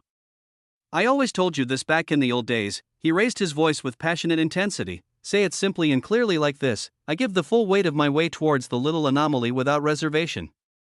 I'll witness what his unique vision of existence will become. Because the vision that the creature in paradox and chaos are pushing fucking sucks and leads only to collapse and imprisonment. The first hunger said such provocative words with complete conviction. The living Origin calmly stared at him. She'd clearly heard such passionate speeches many times before, and Tor only smiled and laughed with booming sound. Right after his declaration, an eruption of even grander waves of brilliant blue-gold light bloomed around Noah. New prompts descended with overwhelming significance. Full backing received. The first hunger. Tor, the first hunger, has given the complete weight of his way of hunger in support of your vision. Classification. Full backing of the surface depth entity. Weight added to your existence. Monumental. Effects of full backing straight face. Your existential weight increased quintessentially. Your way of mana and hunger resonates perfectly with his way of hunger. Your perpetual harvest and cheating architect principles amplified by 890%. The backing is contributing to the emergence of more harvests of infinite potential. Combined backing assessment straight face. You now possess straight face. Full backing, 100%. From the first hunger. Partial backing, 50%. From the living Origin, combined effect, your existential weight has crossed critical threshold, critical milestone achieved straight face. The immense concentration of infinite potential from multiple sources has reached critical mass. Sources straight face, harvest from temporal traversal causality, Lumavara, Ainz, Almareth, and countless others across eons. Full backing from the first hunger. Partial backing from the living Origin, your lineage as the Genesis monarch of infinite lexicons, all infinite potential flowing into straight face, the foundation of the first tongue, primary destination, formation of your unique core phonemes, primary destination, reinforcement of your way of existence, primary destination, unprecedented achievement straight face. The weight and immensity of your existence has crossed the threshold of the surface depth of absolute sovereignty. Despite not having officially claimed the distinction or classification, your existential weight at the classification can now rival genuine the surface depth entities. This is deemed paradoxical and unprecedented. Current status straight face, immense concentrations of infinite potential from all sources continue flowing. Your way is being refined continuously, your foundation is being reinforced beyond theoretical limits, your unique core phonemes are being forged. Core phoneme formation progress straight face, the core phoneme of quintessence, 94% complete. Estimated time to completion, minutes. Note, this will be the first entirely new core phoneme created in observable history. Warning, creation will be noticed by all masters of the first tongue across existence. Boom, Noah felt the transformation happening within his existence at the most fundamental level. The sensation was hard to describe, yet he tried to understand what was happening. It felt like crossing an invisible threshold into an entirely new way of seeing. His vision began slowly changing as the weight of the surface depth settled into his being. He started seeing everything differently, not as solid objects or separate entities, but as waves and strings vibrating with their own unique frequencies. Each entity, each piece of matter, each expression of authority appeared as complex patterns of vibration. These countless individual vibrations came together, harmonizing and interfacing, to form what made up existence itself. He could perceive the fundamental frequency of mana underlying everything. He could sense the linguistic resonance of the first tongue structuring reality. He could observe how different ways created different vibrational patterns that either harmonized or clashed with each other. It was as if a veil had been lifted from his perception, allowing him to see the true machinery of reality operating beneath the surface appearance. This was what it meant to approach to perceive existence not as it appeared, but as it fundamentally was, and he'd achieved this. Perception without even officially grasping the classification yet. What would happen when he actually crossed that final threshold, chapter 46-43, and then there was UI, as Noah acclimated to the new sense of power coursing through him. Tor and the living origin seemed to sense the shift. The former continued with casual interest as he spoke, "You and others like you always like to do things with flair and fashion. You haven't truly grasped any depth of absolute sovereignty, and yet the immensity of your existence seems to have reached it anyway. I used to take you to fight weak little things that had just laid a claim on their sovereignty, but do you think you could fight against me now, little anomaly?" Tor asked such a question in a completely carefree manner. Noah looked back at this entity that had given him his backing and nodded calmly. "That is among the many things that we can do. And there's a lot to be done." Tor blinked at this reply. He looked around at Noah and all the others gathered in this veiled space. In the next moment, his expression shifted to confusion. Why all the sense of doom and gloom here? What's happening right now? What was happening right now? Noah took this question in calmly as he answered. The living paradox and others formed the loom, a shelter and weapon that's going to collapse all external existence and civilization in what they call the fallout at some indeterminate time. It could be hours or days or weeks or years from now. Survival against the fallout was a serious question a few days ago, but now I have a level of confidence towards it. I just need to make sure that all my preparations are ready. Boom, he said such words with calm certainty. The first hunger looked at him with mounting incredulity before gazing at Kor as if he wanted her to confirm this insanity. Kor nodded with a cloudy face and seemed about to say something else when, at this moment, the living origin calmly inserted herself into the conversation. Well, the loom is actually a key. A key that the living paradox designed to unlock the belly of existence, the prison under the warden of, the creature that holds countless entities from the infinite unfurling. Its full scope of action will be unknown. But its eruption would mean that the living paradox is ready to begin his fight against the creature with this weapon. To tear across the belly of existence to do whatever it was designed to do.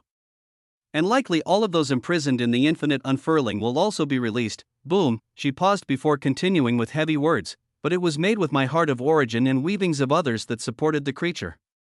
And of course, the heart of hunger. Boom, terrifying words were uttered from her mouth. Noah looked at her closely before he spoke. All right, this is why we need to have a proper talk. Let's. Before Noah's words could finish, the first hunger interjected. His expression turned cloudy as obsidian crimson light began dancing around his frame. The shadows of hunger writhing across his skin intensified into something more volatile. His voice came out flat and dangerous. What do you mean the heart of hunger was utilized in its forging? Silence came. When this entity asked this question, Noah reserved answering it himself. He turned his attention towards the one that the first hunger called Little Monster, Kor. At this time, this diminutive figure of the ancient entity looked towards Tor with a cold gaze. As if she was laying out her grievances to an older member of her family, as if she'd been waiting eons to say these words. The living paradox collapsed my way in civilization as he used my heart of hunger, my primacy of hunger, to fuse and mutate all the countless inevitabilities into the walls of his loom. For the past eons, inevitabilities have been forced to hunger and hunger endlessly, never keeping any of the authority that they take in as it all goes towards supporting the loom. Every single inevitability without question was mutated and forced to experience this endless sense of unsatisfied hunger. Her voice was steady but cold as ice. My emergence was made possible by the outsider here, and the current inevitabilities that you see around us are the product of what we've managed to achieve as we forge a new civilization of hunger from the ruins. Her words got to the core of the issue. The body of the first hunger trembled, an unfathomably dangerous aura radiated from him as it looked like he would explode at any moment. The air itself seemed to warp around him as crimson shadows pulsed outward, but then, moments later, he reached out towards Kor again and held her. He stroked the hair on her head with surprising gentleness despite the rage building in his frame. His eyes had turned pure crimson when he turned to look at Noah. The carefree demeanor from just moments ago was completely gone. In its place was immense coldness and barely contained fury. You said you needed to prepare. What needs to be done so that sometime in the future, I can look at the face of the living paradox and peel the skin from his existence? Slowly. Piece by piece. Until there's nothing left but his screaming weavings. A sense of wildness and contained rage pulsed within the first hunger as he asked such a thing, even though they all knew how impossibly hard it would be to accomplish, even though the living paradox was one of the supreme beings who controlled the flow of existence itself, even though he'd collapsed both origin and hunger in the past and walked away unscathed. But Noah nodded lightly. He looked towards the living origin as he spoke. The first thing we need to do is get a good grasp of exactly what's happening around us. Information. Knowledge. We need to understand the full scope of what we're facing and what resources we actually have. He turned his gaze fully to her. Are you able to help us with this? Origin, chapter 46-44, and then there was you too. Noah wanted the living origin to provide whatever knowledge she had. He continued to come across the reality that you could do a whole lot more when you had the correct type of required knowledge. Consider what he'd learned from Olmereth about mana and the first tongue. That knowledge had allowed him to answer the oldest paradox of existence and trigger his lineage emergence, those 18 core phonemes had become the foundation of his power and allowed him to accomplish feats that shouldn't be possible at his classification. Knowledge was power in the most literal sense, and he needed more of it. So at this time, he and many others were looking at the famous figure of the living origin. Noah felt the hands of Sigrid grasping onto his as she looked towards the living origin. Her eyes shined brilliantly as if she was observing a living legend. After all, even though at this moment Sigrid was the living order, she was the one who'd been born in the transcendent origin folds as a living origin. She revered the stories and legends of the living origin, herself, the sense of slight nervousness and anticipation in Sigrid's eyes as she looked at the living origin allowed Noah to ease somewhat from his serious state of mind. It reminded him that even in the case of an apocalypse, he didn't need to be so high-strung and serious. He was him, right? He moved with glorious quintessence and tyranny as he currently held a sense of confidence when it came to the fallout, so he would simply move accordingly and continue to live existence as he wished to. As he normally would, because even as all of this was happening, he needed to make up for the lost time with many in the Infiniverse, and of course, ensure that there would be more time with them after the fallout. But for now, he needed to continue getting back to his baseline weavings of existence. The events of the temporal traversal were truly too heavy as he was still acclimating from them. As he thought about this, the figure of the living origin rose up. Many eyes focused on her as she waved her hands to manifest an illusory white gold diagram. It depicted an 8-cube octaract hypercube with intricate geometric patterns. She began to speak with measured clarity. In the infinite unfurling, the creature had grand designs and ideals. He could see existence was continuing to unfold with boundless chaos, with no structure. At least this was what he told us. He wanted to form a structure, and one of the major issues was that there were too many damn the entities. Each one sought to find and establish their way of existence. Each one essentially fighting for supremacy. It caused a tumultuous existence with constant battles and conflict. Not to mention the conflicts of the oldest paradox of existence that included the creature and others. She paused before continuing, and so he gathered some of us. Those who he knew and those he didn't. Apart from the creature, we took on the distinctions of the living existences. The living origin, the living concept, the living dimensional, the living order, we all held grand ideals. And to be on the same page, we all held the distinction of living apart from the creature. The solution that we eventually implemented was the prison. The unfurling nodes of existence. The belly of existence that would contain all the countless entities seeking supremacy in their civilizations. To usher in an extended period of order where a select few would focus on their civilizations and actually have a chance of ascending the scales of existence. The words from the living origin were heavy. Noah and the others listened with shining eyes, and as if the living origin could see into the brilliance of Noah's eyes and what he was thinking, she continued right after, yes, how arrogant it was for us to think that way. What hubris we had to believe ourselves to be grander and that we had more right than others to elevate our civilizations while imprisoning everyone else. But the creature was a convincing being. The creature was an undeniable being. Many of us convinced ourselves that those who would be contained in this prison wouldn't be harmed as they would continue to follow their ways of existence in a contained space. And we would simply benefit from their advancements. So the belly of existence was formed. And all of observable existence became quieter. There were only a few glorious civilizations moving across existence. As she said all of this, she turned to look towards the first hunger. He had a cloudy expression while gazing at her. She continued with a softer tone, because of me and hunger coming together in the infinite unfurling due to your existence, I grew a soft spot for the buffoon there. I sought permission from the creature to exclude him from the imprisonment. Thus, hunger was free. I just didn't expect all that followed. The golden age of cultivation and elevation of civilizations that we were all envisioning did start. We did make tremendous advancements as we benefited from the belly of existence. The creature ushered in an entire new lineage under his name. Early creatures. There was a propagation of hunger as inevitabilities multiplied, and living existences bloomed in our image as we forged our civilizations. Her expression became darker, but of course, inevitably, something happened. Everything began to break down the moment that the living paradox collapsed the living order. The living origin looked like she was about to continue when at this time, Noah spoke up. Hold on. He felt like he was missing some critical piece of information there. He wanted to backtrack a little bit.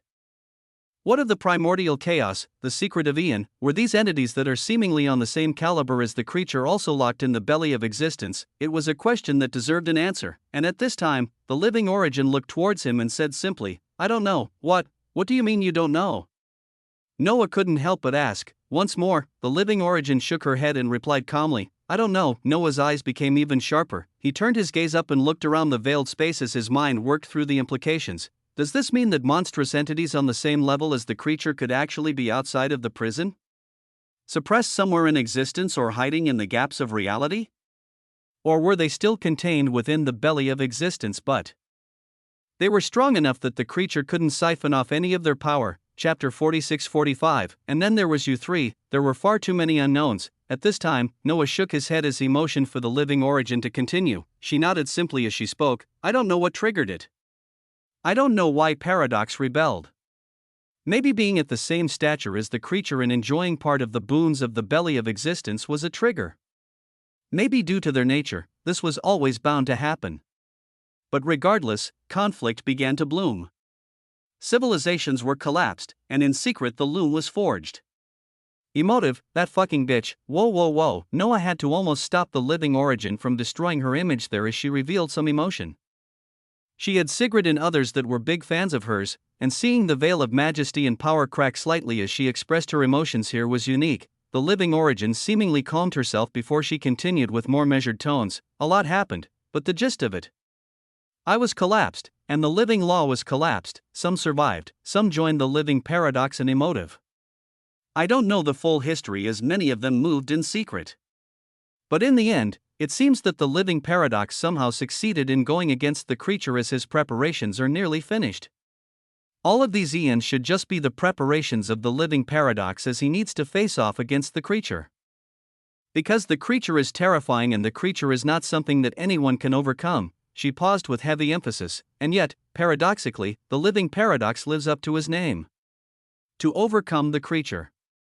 After all, they are all part of the oldest paradox of existence. Of what came first. And paradox is right there in the name. The rest of us were bound to be mere casualties in all of this. But now there is you.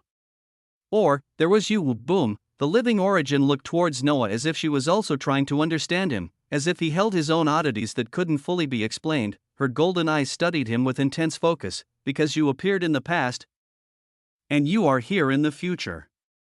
You are also a part of the oldest paradox of existence. You were there, before the belly of existence which locked everyone away was made. You were also there before the loom was formed. You are like the others in this regard. Anomalies, she said such ridiculous words. In the next moment, many eyes turned towards Noah, Cor, Sigrid, Moraine, Henry, and many others adorned in civilizational armors in the ranks of Primus inevitabilities all looked towards him with shining eyes, as if he was some legendary figure. Noah shook his head. The living origin was making him seem like some crazy big bad or scary entity when she said things like this. He couldn't even begin to explain the capability that allowed him to go back so far in time, and the idea of closed temporal loops that even he had to read over a few times just to tell himself that he fully understood it. He was just someone with a little bit of mana. If he was left alone and didn't have to worry about the collapse of existence ruining his life, he would be perfectly content to be a farmer in a remote region of observable existence. He would be more than happy to tend to an early veiled shore, plant sacred herbs, delve into unique depths, and enjoy the company of his family. But no, the primordial chaos had to do what he did, the living paradox had to do what he was doing. And the creature had to do what he was doing, so at this moment, Noah had to also do what he was doing, until a future came where he could look upon the endless observable existence and not have to worry about what could happen in the next moment, until he could actually live the quiet life he'd prefer. So at this time, he nodded towards the figure of the living origin before she could say anything else too crazy to make him seem grander than he was. Okay. There may be a few smaller details here and there that I'll ask you about, but for now let's prepare. Let's go to my own little belly of existence.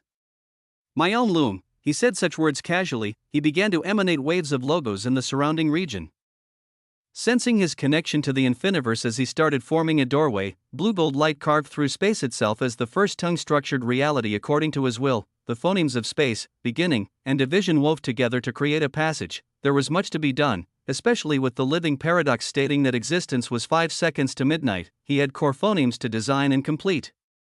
A box from Olmareth to open that contained something important. The Infiniverse needed continued development. Sigrid required support as she approached the surface depth. Tor and the living origin needed to be integrated into his civilization properly. The prisoners in the infinite Desmoterian needed evaluation. His family and allies deserved time and attention after all that had happened, and beyond all of that, he needed to forge a response to the fallout that would ensure survival and perhaps even victory. A lot more. So much more. The doorway completed itself with a pulse of blue gold radiance. On the other side, many things awaited: his civilization, his people, his foundation for whatever came next. Noah stepped forward as Sigrid's hand remained clasped in his. Tor followed with core still held protectively. The living origin moved with measured grace, and one by one, the others began to file through, entering the domain that Noah had built, entering the space where preparations would be made.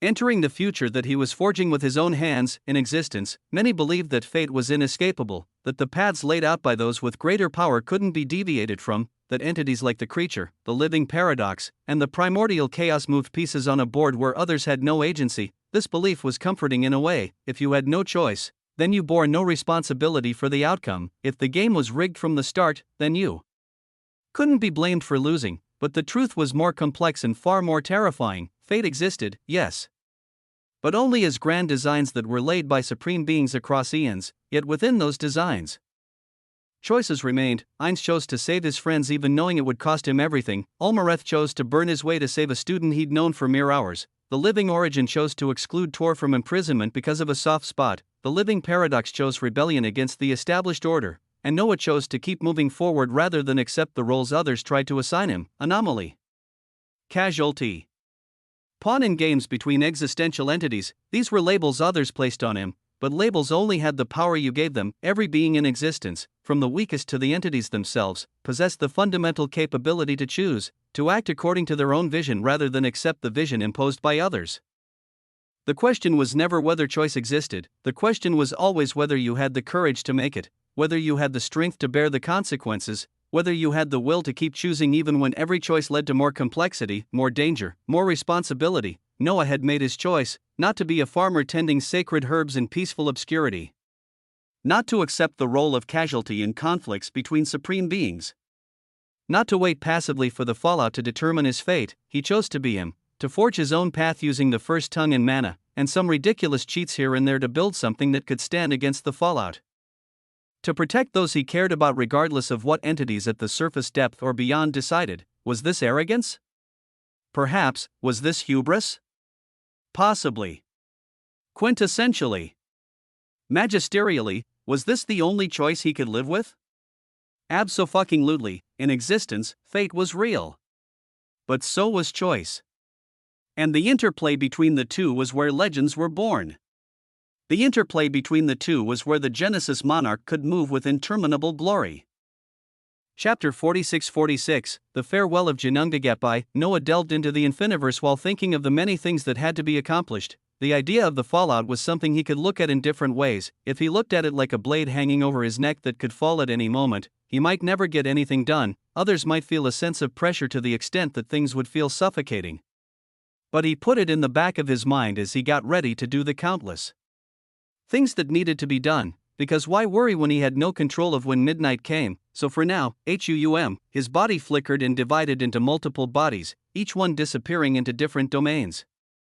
One pulled back to the region of collapse with the imprisoned Schrödinger and the disciple of the creature and others went elsewhere. Moments later, he appeared with everyone in the early veiled shore that was now unfathomably vast. The brows of the living origin rose as she looked at Noah up and down while staring at the early veiled shore before she spoke. Are you sure you aren't the creature? Noah didn't even glance at her as he moved forward while speaking. I'm sure I'm not the creature. Welcome to my Osmantian shore. the bastion that will eventually stand against the loom. Settle in for now and acclimate. There are sacred herbs and sacred meat for everyone to enjoy. I have a few things to look at first. Malphas, can you take care of everyone? The moment he finished speaking, the butler-like figure of Malphas appeared and bowed as he took over care of the new entrants. Sigrid also sent a message that she would momentarily keep the living origin company. Noah nodded at this as he turned his gaze towards the visage of Elindra and the first farmer, who was currently gazing around with shining eyes. The entity who planted seeds of principles. He wanted to see what would happen if he actually had knowledge that he was playing with the first tongue without knowing it. Noah approached Elindra and the first farmer, who both turned their gazes towards him with shining eyes. He put his hand around Elindra's waist and gave her a kiss on her forehead as he spoke softly. "Let me borrow your father for a second." Elindra smiled shyly while nodding with her head down. The first farmer had his mouth twitching as light wrapped around him and Noah, and the two of them disappeared. They reappeared far from the early veiled shore, inside a budding transcendent Helios fold filled with crimson gold plasma and lemniscate singularities. Energy pulsed around them in rhythmic patterns. In this space, the first farmer scrubbed the image of Elindra and Noah from his consciousness as he calmly spoke. "It seems much has changed since we last talked. I didn't know you were a farmer as well." Noah nodded lightly as he looked at this being while raising his hand. He formed a concentrated bundle of knowledge regarding the first tongue and the 18 core phonemes. Blue gold light coalesced into a perfect sphere of information. Causality is a unique thing. In the past, you forged the seed of the principle of perpetual harvest and failed. I completed that seed for you. And now, I will expand your knowledge as I infuse you with understanding of the first tongue that makes up all principles. All the workings of existence. The equations that explain how existence flows the way it does. The fundamental linguistic structure underlying reality itself. As he said this, the first farmer's eyes opened wide in shock. But Noah moved swiftly to throw the singularity of knowledge forward. It flowed into the first farmer's existence. The eyes of the first farmer trembled with shock, then recognition, then pure ecstasy. His entire body began to glow with building radiance. His breathing became rapid as eons of effort and failure suddenly made sense. Boom, from his body, a phoneme of fire began to be constructed. Brilliant green gold flames erupted around him as linguistic structures manifested in the air. The ancient patterns of the first tongue bloomed from his weavings. Prompts descended before Noah's vision. Anomalous factor of existence detected. Entity, the first farmer. Anomalous factor classification, the seed. Definition: anomalous factor of existence. Straight phase, unique configurations within an entity's weavings that grant exceptional potential beyond normal parameters of existence. These factors remain dormant until specific conditions trigger their awakening. Once awakened, they provide exponential advancement in specialized domains. The first farmer's anomalous factor, the seed, innate capability to perceive, nurture, and cultivate abstract concepts as if they were living organisms. This factor has remained partially dormant for eons. The first farmer has unknowingly been manipulating logos of the first tongue through his factor, without understanding the linguistic foundation.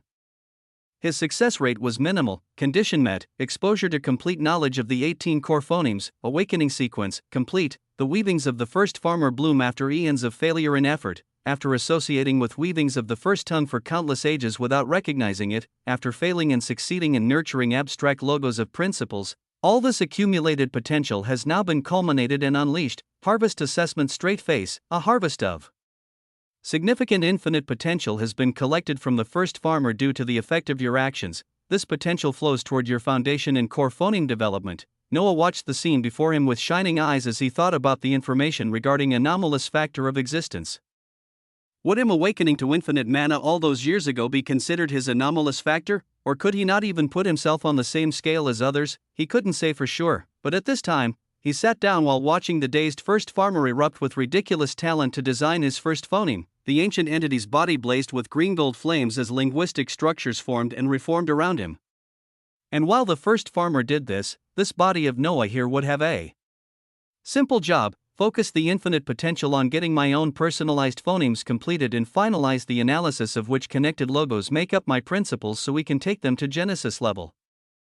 Boom, understood, master. The reply from Ruination came swiftly as his body began to explode with power. At the same time, his chest began to shine as he pulled out the farewell of Janungagap. The glorious obsidian gold box materialized in his hands. It was filled with unfathomable weavings of ancientness and majesty. Complex patterns covered every surface, pulsing with preserved power. The craftsmanship alone spoke of mastery that transcended normal understanding. Noah looked at it with shining eyes, the farewell gift from his teacher. He sighed as he moved to open it, wondering just what might be packed within. What would Olmareth, the primeval titan, consider important enough to give as a final gift? Chapter 46-47, The Farewell of Ginnungagap II. Who didn't love opening gifts? Ever since entering dungeons on the Blue Planet and opening treasure chests, obtaining the concept of loot and gaining access to loot crates, loot caches, and other wondrous forms of treasure, Noah felt giddy whenever opening any box of rewards. The anticipation of what might be inside never got old. The possibility of something extraordinary always made his heart race just a little faster, and this particular gift was uniquely special as it stemmed from the primeval titan, Olmareth himself, the one who'd taught him the first tongue, the one who'd sacrificed his way of primordial continuity to save Noah from the primordial chaos grasp. Obsidian gold light shone from the top of this chest as Noah placed his Primus mana into it, and shockingly, the box began to react with building radiance. The light intensified as complex weavings activated across its surface. Gradually, an illusory obsidian gold image began to emerge. The form solidified into the towering figure of the primeval titan himself, Olmareth, WAA.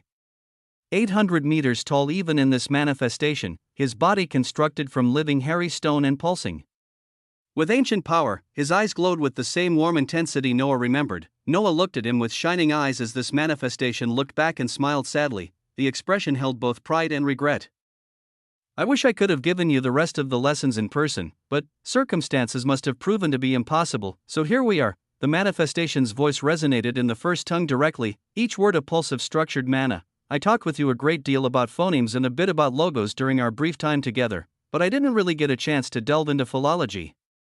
I taught you the letters and the words of the first tongue, but I didn't teach you the sentences.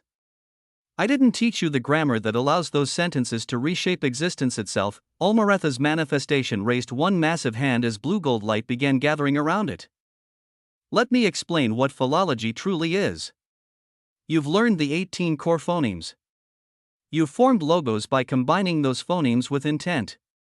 But philology is the deepest grammatical structure that governs how logos themselves form. The manifestation began pacing as if this were still a classroom lesson. Think of it this way.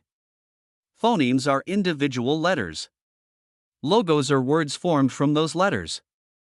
But philology is the syntax. The underlying rules that determine what is possible within the first tongue.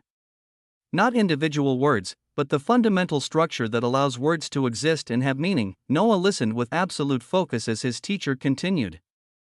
I won't ramble on too much, but when you form a logos, you combine phonemes in a specific order with specific intent. But the order matters tremendously. The same phonemes arranged differently create entirely different effects. This is syntax. The relationship between the phonemes determines the ultimate meaning. Olmareth manifested several phonemes in the air, fire, water, and beginning floated before Noah's vision. Watch closely. If I arrange these as beginning, fire, water, the phonemes aligned and pulsed with specific rhythm. A small flame appeared that gradually transformed into steam. The meaning is, what begins as fire becomes water. A transformation from one state to another. Then the phonemes rearranged themselves, but if I arrange them as fire, beginning, water, the same phonemes now pulsed with different rhythm. Steam appeared first, then condensed into water, which erupted into flame. Now the meaning is, fire initiates water's beginning. The causal relationship has completely reversed. Same components, entirely different effect. This is the power of syntax. Noah's eyes widened as he absorbed the lesson. Logos can also be conjugated to change their properties. You can modify tense to make effects occur in past, present, or future. You can adjust intensity to make them weak or devastatingly strong. You can alter scope to make them affect a single target or the entire scope of existence. Boom, the manifestation demonstrated by taking a simple logos of fire and showing how subtle variations in the pulse patterns changed it from a small flame to an inferno, from a current blaze to a future ignition, from a localized effect to an existential one. And just as words combine into sentences, logos can combine into compound structures. Multiple logos woven together create complex sentences that achieve sophisticated effects impossible with single words alone. Olmareth's expression became more serious. What you need to understand is that each sovereignty you've encountered at storm, hunger, order, chaos, these are essentially dialects of the first tongue. Specialized vocabularies optimized for specific expressions but inherently limited in versatility. You, someone like you and what you stand for as master of the first tongue, can speak all dialects fluently and even create new ones. He paused before continuing. Jinna lifeforms like myself instinctively know the first tongue because we emerged when it was being formed. We're native speakers. Others must consciously learn it like a foreign language. But you, Noah, you can surpass all of us. You could reach the same heights as them. The manifestation's eyes glowed brighter. The progression path is straightforward. First, you must recognize that mana is language, not just energy. You've already accomplished this. Second, you learn phonemes by understanding individual mana pulses as distinct units. You've mastered all 18 core phonemes. Third, you form simple logos by combining phonemes with intent. You've been doing this. Olmareth raised 4 massive fingers. Fourth, you master logo structure to achieve what we call singularity principles. These are refined expressions that embody complete concepts. Fifth, you comprehend philology to fully access Genesis principles. This is what I'm teaching you now. And finally, sixth, you learn to speak in complete sentences to reshape existence at its most fundamental levels. The manifestation gestured grandly. Genesis principles are different from singularity principles. A singularity principle is a perfected expression of a single concept. But a Genesis principle is the underlying structure that allows entire categories of concepts to exist. It's the difference between understanding fire and understanding the nature of transformation itself. Noah felt his mind expanding as he processed this information. I will now teach you the philology of my 3 Genesis principles. I will pass down what I hold to you. Watch carefully and listen with your entire existence, not just your ears. The manifestation of Olmareth raised both hands as the civilizational authority of primordial continuity blazed around him. He began writing in the air with blue gold light. Complex logos formed, far more intricate than anything Noah had seen before. Oh, chapter 46-48, The Farewell of Jinungagap 3, multiple phonemes woven together in elaborate syntax with conjugations and modifications layered throughout. The complexity was staggering. The first Genesis principle is undifferentiated mana. This is mana before it specialized into any particular form. The primordial potential that precedes all actualization. The logos Olmareth wrote was unlike anything Noah had seen before. It wasn't just a few phonemes arranged together, it was a complete philology, a full grammatical structure containing multiple logos woven into a coherent sentence. The phoneme of beginning pulsed first, establishing initiation. Then void bloomed to represent the emptiness before differentiation. Unity threaded through to show wholeness before separation. Paradox wove in to express the contradiction of being everything and nothing simultaneously. But the structure didn't stop there. Chaos entered the syntax to represent the undirected state before order imposed form. Life and death intertwined to show the potential for both creation and dissolution existing equally. Fire, water, earth, and air all manifested together, the classical elements in perfect equilibrium before any specialized. Light and darkness balanced each other, showing awareness and mystery coexisting. Time appeared not as flow but as stillness, the moment before temporal sequence began. Space manifested as infinite potential rather than defined dimension. Order touched the edges to suggest the possibility of structure without actualizing it. Division hovered at the periphery, representing the capacity to differentiate without yet doing so. Ending paired with beginning in a loop, showing that potential contains both initiation and conclusion. All 18 core phonemes were present in this single Genesis principle, but more than that, they were arranged into 3 distinct logos that formed a complete sentence. The first logos combined beginning, void, unity, and paradox with specific conjugations that expressed what initiates in emptiness. The second logos wove together chaos, life, death, time, and space with syntax that declared, contains all possibilities without distinction. The third logos unified fire, water, earth, air, light, darkness, order, division, and ending in a structure that completed, until differentiation imposes form upon formlessness. Together, the 3 logos created the full philology. What initiates in emptiness contains all possibilities without distinction until differentiation imposes form upon formlessness. HUUM. The complexity was breathtaking, each phoneme pulsed with precise timing relative to the others, each logos connected to the next through careful grammatical bridging. The entire structure resonated with fundamental truth about the nature of mana itself. Olmareth's voice resonated with profound depth as he spoke the complete philology in the first tongue. The logos pulsed with rhythm that felt older than time itself. This is the foundation of all mana manipulation. Before mana becomes fire or water, storm or hunger, it exists in this undifferentiated state. Understanding this philology allows you to work with mana at its most fundamental level, to reshape it before it takes any particular form. Once you grasp it, its full capabilities will show themselves to you. The manifestation allowed Noah a moment to absorb the first Genesis principle before continuing, throwing this bundle of light to him be branded into his existence. The second Genesis principle is temporal perpetuity. This is time as continuous flow rather than discrete moments. The understanding that past, present, and future are all one unbroken stream. The new philology Olmareth wrote was equally complex. Time appeared first, establishing the temporal foundation. Unity wove through to show the unbroken nature of temporal flow, beginning and ending intertwined in a loop, each containing the other. Space manifested to show dimension across which time flows. Order structured the sequence while chaos introduced variation within continuity. Life pulsed forward, while death pulled backward, creating tension that generated flow. Paradox threaded throughout to express how past, present, and future exist simultaneously despite appearing sequential. Void represented the gaps between moments that aren't really gaps at all. Light illuminated what was, is, and will be, while darkness concealed the mechanisms of temporal progression. Fire drove change forward as water adapted to temporal currents. Earth provided temporal stability while air allowed temporal movement. Division separated moments conceptually while unity bound them into single stream. Once again, all 18 core phonemes appeared, but arranged into 3 distinct logos. The first logos combine time, unity, beginning, ending, space, and order, with conjugations expressing what flows without cease through all dimensions. The second logos wove together chaos, life, death, paradox, and void with syntax declaring, contains every moment within eternal now.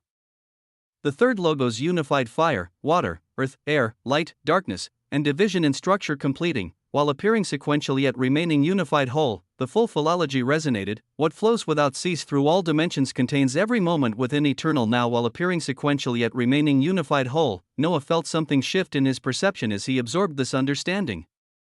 The way he saw reality itself was changing. Time wasn't just a river flowing in one direction, it was an ocean where past, present, and future existed as one body of water, and one simply needed to swim in different areas. He already swam in different areas. Olmareth gestured to the temporal philology with reverence. This understanding is why temporal manipulation is possible. Time isn't actually divided into separate moments. Those divisions are constructs we impose to make sense of existence. But the underlying reality is perpetual flow, one continuous stream. When you master this philology, you don't manipulate discrete moments. You work with the unified whole of temporal existence. You have been traversing through time in a way only you understand. The manifestation's form began to dim slightly, its remaining energy focusing on the final lesson. The third Genesis principle is existential foundation. This is the bedrock upon which all reality constructs itself, the fundamental substrate that allows many things to be. This final philology was the most dense with meaning. Earth appeared first as the core concept of foundation. Beginning established that foundation must exist before anything else can. Order provided the structure that foundation requires. Unity, space, time, life, death, fire, each added to it. Air allowed foundation to remain permeable rather than rigid. Light revealed the foundation's presence while darkness protected its mysteries. Void, chaos, division, ending paired with beginning to show foundation supports both inception and conclusion. All 18 core phonemes wove together into 3 logos of tremendous density. The first logos combined earth, beginning, order, unity, space, and time with precise conjugations expressing what grounds all being in structured persistence. The second logos interwove life, death, fire, water, air, and void with complex syntax declaring supports transformation and stillness equally. The third logos unified light, darkness, chaos, division, paradox, and ending in architecture completing, while permitting all contradictions to coexist upon bedrock of reality. The complete philology pulsed with overwhelming weight. What grounds all being in structured persistence supports transformation and stillness equally while permitting all contradictions to coexist upon bedrock of reality. This final Genesis principle seemed to vibrate with such fundamental truth that reality itself resonated in response. Chapter 46-49, The Farewell of Junungagap 4, Olmareth stepped back as all three complete philologies floated in the air before Noah. Each one was a masterwork of linguistic architecture, each one contained more than 15 phonemes arranged into at least 3 logos that formed complete sentences, each one represented a fundamental truth about reality that transcended simple concepts. These are my Genesis principles. The deepest understanding I achieved during my existence. Each one required eons to fully comprehend and construct. Each one represents the culmination of countless attempts, failures, and refinements. I give them to you now freely. Study the philology. Reproduce the syntax. And they will become part of your own weavings of existence. The manifestation began to fade more rapidly now, its time clearly running short. You'll notice that each Genesis principle uses all 18 core phonemes. This isn't coincidence. A Genesis principle must be complete, it must incorporate the full spectrum of fundamental concepts. Anything less is merely a singularity principle, no matter how refined. Olmareth's eyes locked onto Noah's with fierce intensity. The arrangement matters. The conjugations matter. The way the logos connect into complete sentences matters. Change even one element and the entire meaning shifts. This is why philology is so difficult to master. The manifestation raised one hand in final blessing. Remember, the first tongue is not just power. It's understanding. It's the ability to perceive and reshape the fundamental structure of existence itself. Use it well. Use it wisely. And perhaps, use it to create a better existence than the one we failed to protect. The illusory form of Olmareth smiled one last time before dissolving completely into motes of obsidian gold light. The light flowed into Noah's body as the chest itself crumbled to dust, but the 3 complete philologies remained floating in his consciousness, each one a sentence of tremendous complexity. Each one using all 18 core phonemes in precise grammatical arrangement. Each one containing multiple logos woven into unified meaning. Prompts descended before Noah's vision. Genesis principles glimpsed. You have been taught the philology of 3 Genesis principles straight face. 1. Genesis principle of undifferentiated mana before it specialized. 2. Genesis principle of temporal perpetuity, time as continuous flow rather than discrete moments. 3. Genesis principle of existential foundation, the bedrock upon which all reality constructs itself. Integration status straight face. The philology has been recorded within your weavings of existence. Each Genesis principle contains 18 phonemes arranged into 3 logos forming complete sentences. As long as you can reproduce the philology of these Genesis principles, they will be available for use. Current mastery, 0%, knowledge acquired, practical application pending, practice required, extensive, complexity assessment straight face. Each Genesis principle requires precise reproduction of 18 phoneme arrangements. The conjugations, timing, and grammatical structure must be exact. A single error in syntax will result in failed activation or unintended effects. Estimated time to achieve basic mastery, 10% months.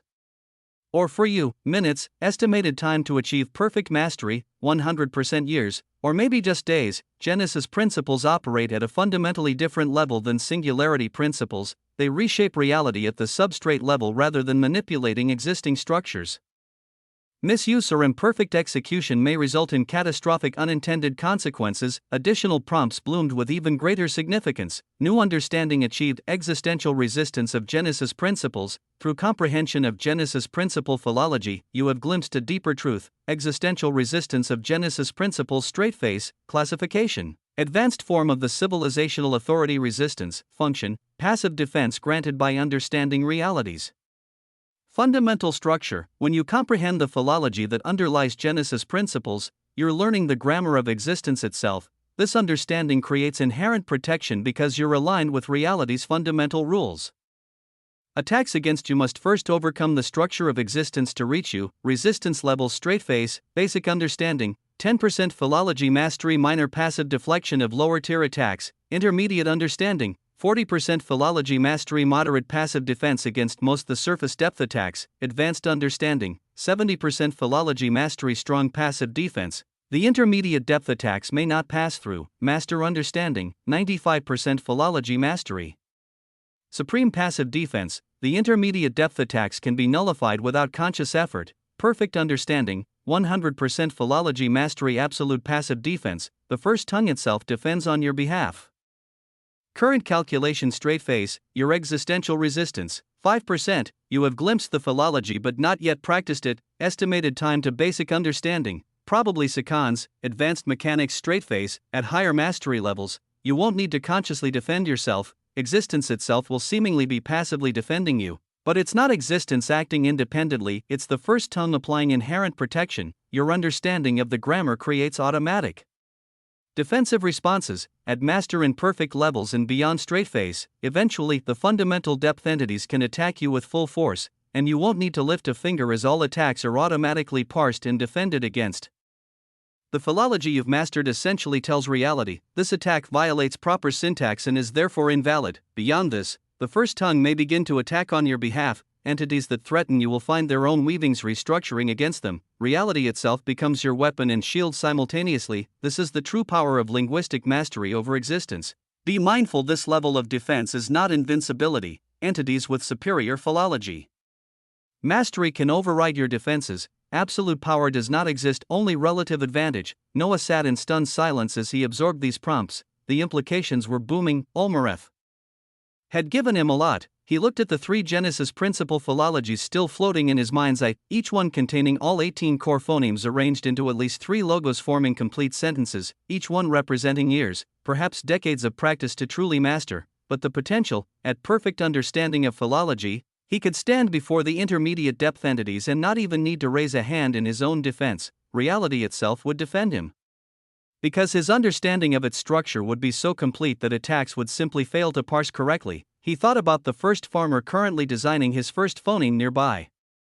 About Sigrid approaching the surface depth, about the countless entities in his civilization all advancing in their own ways, and now he had this, the deepest lesson from the primeval titan. Noah closed his eyes and began to practice the first philology in his mind, undifferentiated mana. All 18 phonemes had to align in his consciousness in precise sequence: beginning, void, unity, paradox, chaos, life, death, fire, water, earth, air, light, darkness, time, space, order, division. Ending, he pulsed them in the exact rhythm and syntax Olmareth had demonstrated, first forming the initial logos, what initiates an emptiness, then the second, contains all possibilities without distinction. Finally the third, until differentiation imposes form upon formlessness, the complete sentence emerged. What initiates an emptiness contains all possibilities without distinction until differentiation imposes form upon formlessness. Reality shivered. For just a moment, he felt it, the sensation of mana in its undifferentiated state, pure potential before it became anything specific. The foundation of all existence, this was fucking easy? Undifferentiated mana was his mana. His primus mana, existence shivered as a Genesis principle was accessed on Noah's first try. Chapter 4650, Glorious. Noah looked at the complex philology floating in his mind with amazement, all 18 core phonemes arranged into 3 logos forming a complete sentence. What initiates an emptiness contains all possibilities without distinction until differentiation imposes form upon formlessness. It felt so seamless and so easy as he raised his hand and began to inscribe the philology in the space before him. His fingers moved with practiced grace as blue gold light followed their path.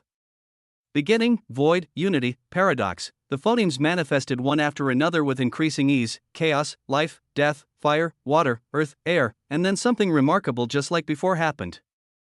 The inscription became shockingly easy, not because the philology was simple, it was devastatingly complex, but because undifferentiated mana was just his mana, this entire Genesis principle WSS just his mana, the fundamental potential that preceded all specialization, the primordial state before form imposed itself upon formlessness. This was what he'd been learning since Janungdagap.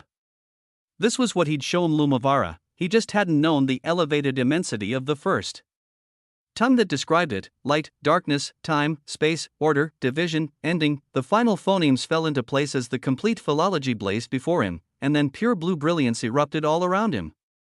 Not blue gold like his primus mana usually manifested, just pure, pristine blue, the color of mana itself in its most fundamental state. The brilliance formed into flower-like patterns that bloomed and spread. Rivers of blue light branched outward across existence like living tributaries, each river pulsed with undifferentiated potential seeking form. The branching rivers spread across the transcendent Helios fold, touching everything they encountered, and then they began flowing back.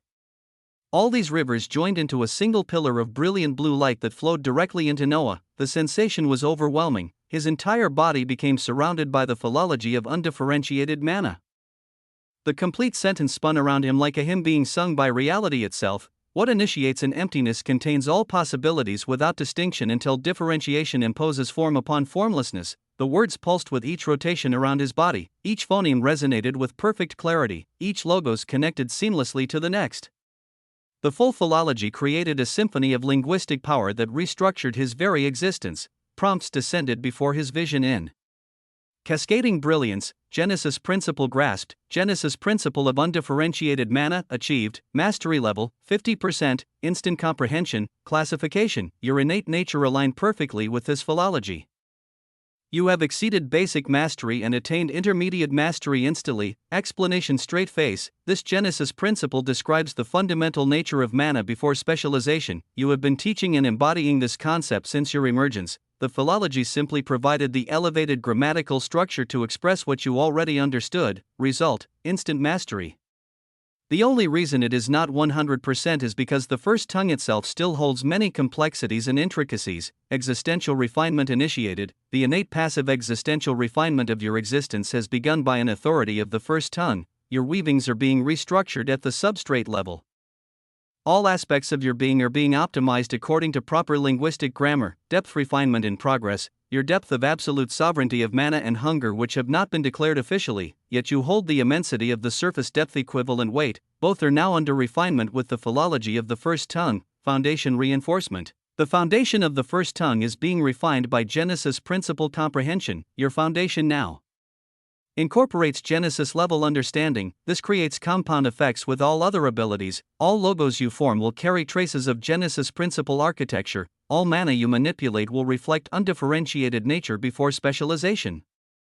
Civilizational impact. Your primordial civilization of mana and hunger resonates with this achievement. All entities within your civilization receive passive benefit. Mana manipulation efficiency 340% for all members. Way development acceleration 450% for all members. These effects persist as long as you maintain Genesis principle mastery. Additional prompts bloomed with tremendous significance. The Genesis principle of undifferentiated mana grants the following capabilities: straight face. Feature 1: Way manifestation. Straight face. You alone, due to your nature, can exhibit any way of existence through this Genesis principle. By accessing undifferentiated potential, you can temporarily specialize into any form. Duration, variable based on complexity of way. Limitation, cannot permanently adopt ways that conflict with your core nature. Application, allows you to demonstrate, teach, or utilize any way as needed. Feature 2: Way alteration. Benevolent, you can change the ways of others in non-harmful manner through this principle. By returning their way to undifferentiated state, you can help them reshape it. This requires their willing cooperation and cannot be forced. Application straight face. Correcting flaws in another's way development, helping entities transition between ways safely, optimizing way efficiency by rebuilding from foundation, removing harmful influences or corruption from ways. Limitation, cannot alter ways against the entity's will or nature. Feature 3: Pedagogical amplification. Straight face, when you teach ways or aid in the progression of others, you receive amplified returns. The more effectively you teach, the greater the harvest. Students' breakthroughs generate infinite potential that flows back to you. This creates a cycle of teaching and advancement. Harvest multipliers. Straight face, basic teaching, sharing knowledge. 200% harvest, active guidance. Personalized instruction. 500% harvest, breakthrough facilitation, enabling major advancement. 1200% harvest, Genesis comprehension, student grasped Genesis level truth. 3,000,000% harvest. Feature 4: Existential resistance enhancement. Straight face, 50% mastery of this Genesis principle immediately grants intermediate understanding. 40% philology mastery equivalent. Your passive defense against attacks has increased substantially. The surface depth attacks are now significantly weakened before reaching you, and may find it hard to harm you. Feature 5: Mana primacy. Straight face, all mana-based attacks you perform now carry Genesis level authority. Your mana operates at the substrate level. Beneath specialized forms, this allows your attacks to bypass resistances based on specialized sovereignties. Example, an entity immune to fire cannot fully resist your mana-based fire because you're working with the potential that precedes fire. features 6-way evolution straight phase. You can now guide the evolution of your own way with unprecedented precision. By returning aspects of your way to undifferentiated state, you can reshape them optimally. This allows continuous refinement rather than being locked into early development choices. Your way of mana and hunger can now evolve dynamically based on need. Noah smiled as he processed all of these prompts. He could exhibit any way of existence by accessing undifferentiated potential. He could help others reshape their ways safely and benevolently, and most importantly, when he taught others, he received amplified returns, pedagogical amplification. He thought about Olmareth teaching him. Did Olmareth gain tremendous returns from that teaching? He hoped the infinite potential there was immense. Olmareth deserved as much as he needed, especially since he was locked in the belly of existence this whole time. The thought made Noah's smile grow wider. If teaching generated such powerful returns, then Olmareth's sacrifice to save Noah from the primordial chaos would have created even more. The causality there was profound. A teacher saves his student by burning his way. The student later brings the teacher's Genesis principles to full comprehension. The loop completes itself with both parties benefiting from the connection. The blue brilliance surrounding Noah began to stabilize. The philology of undifferentiated mana had fully integrated into his weavings. His foundation was reinforced beyond what should be possible at his current classification. His depths of mana and hunger sovereignty were being refined to absolute purity, and he'd gained capabilities that would allow him to exhibit any way, reshape others' ways, and harvest tremendous potential through teaching. All from grasping a single Genesis principle. He still had 2 more to master from Olmareth's teachings: temporal perpetuity and existential foundation, and beyond those, he had 9 core phonemes of his own to create as the Genesis monarch of infinite lexicons, and perpetual harvest and cheating architect to take to Genesis. The path ahead was clear, and with the Genesis principle of undifferentiated mana now fully grasped, that path had become significantly more achievable. Noah looked over at the first farmer, still blazing with effort as he constructed his first phoneme. He considered using way manifestation to demonstrate the process more clearly, or using way alteration to help optimize the first farmer's approach, but he held back. The first farmer needed to achieve this himself for the harvest to be meaningful. Teaching was most effective when the student struggled and overcame. Easy answers created shallow understanding, so Noah simply sat and observed, ready to offer guidance if truly needed. While around him, the pure blue rivers of undifferentiated mana continued to flow. He was thinking that maybe, before the fallout, he needed to take the role of a teacher, and teach on the first tongue to all those in the infiniverse.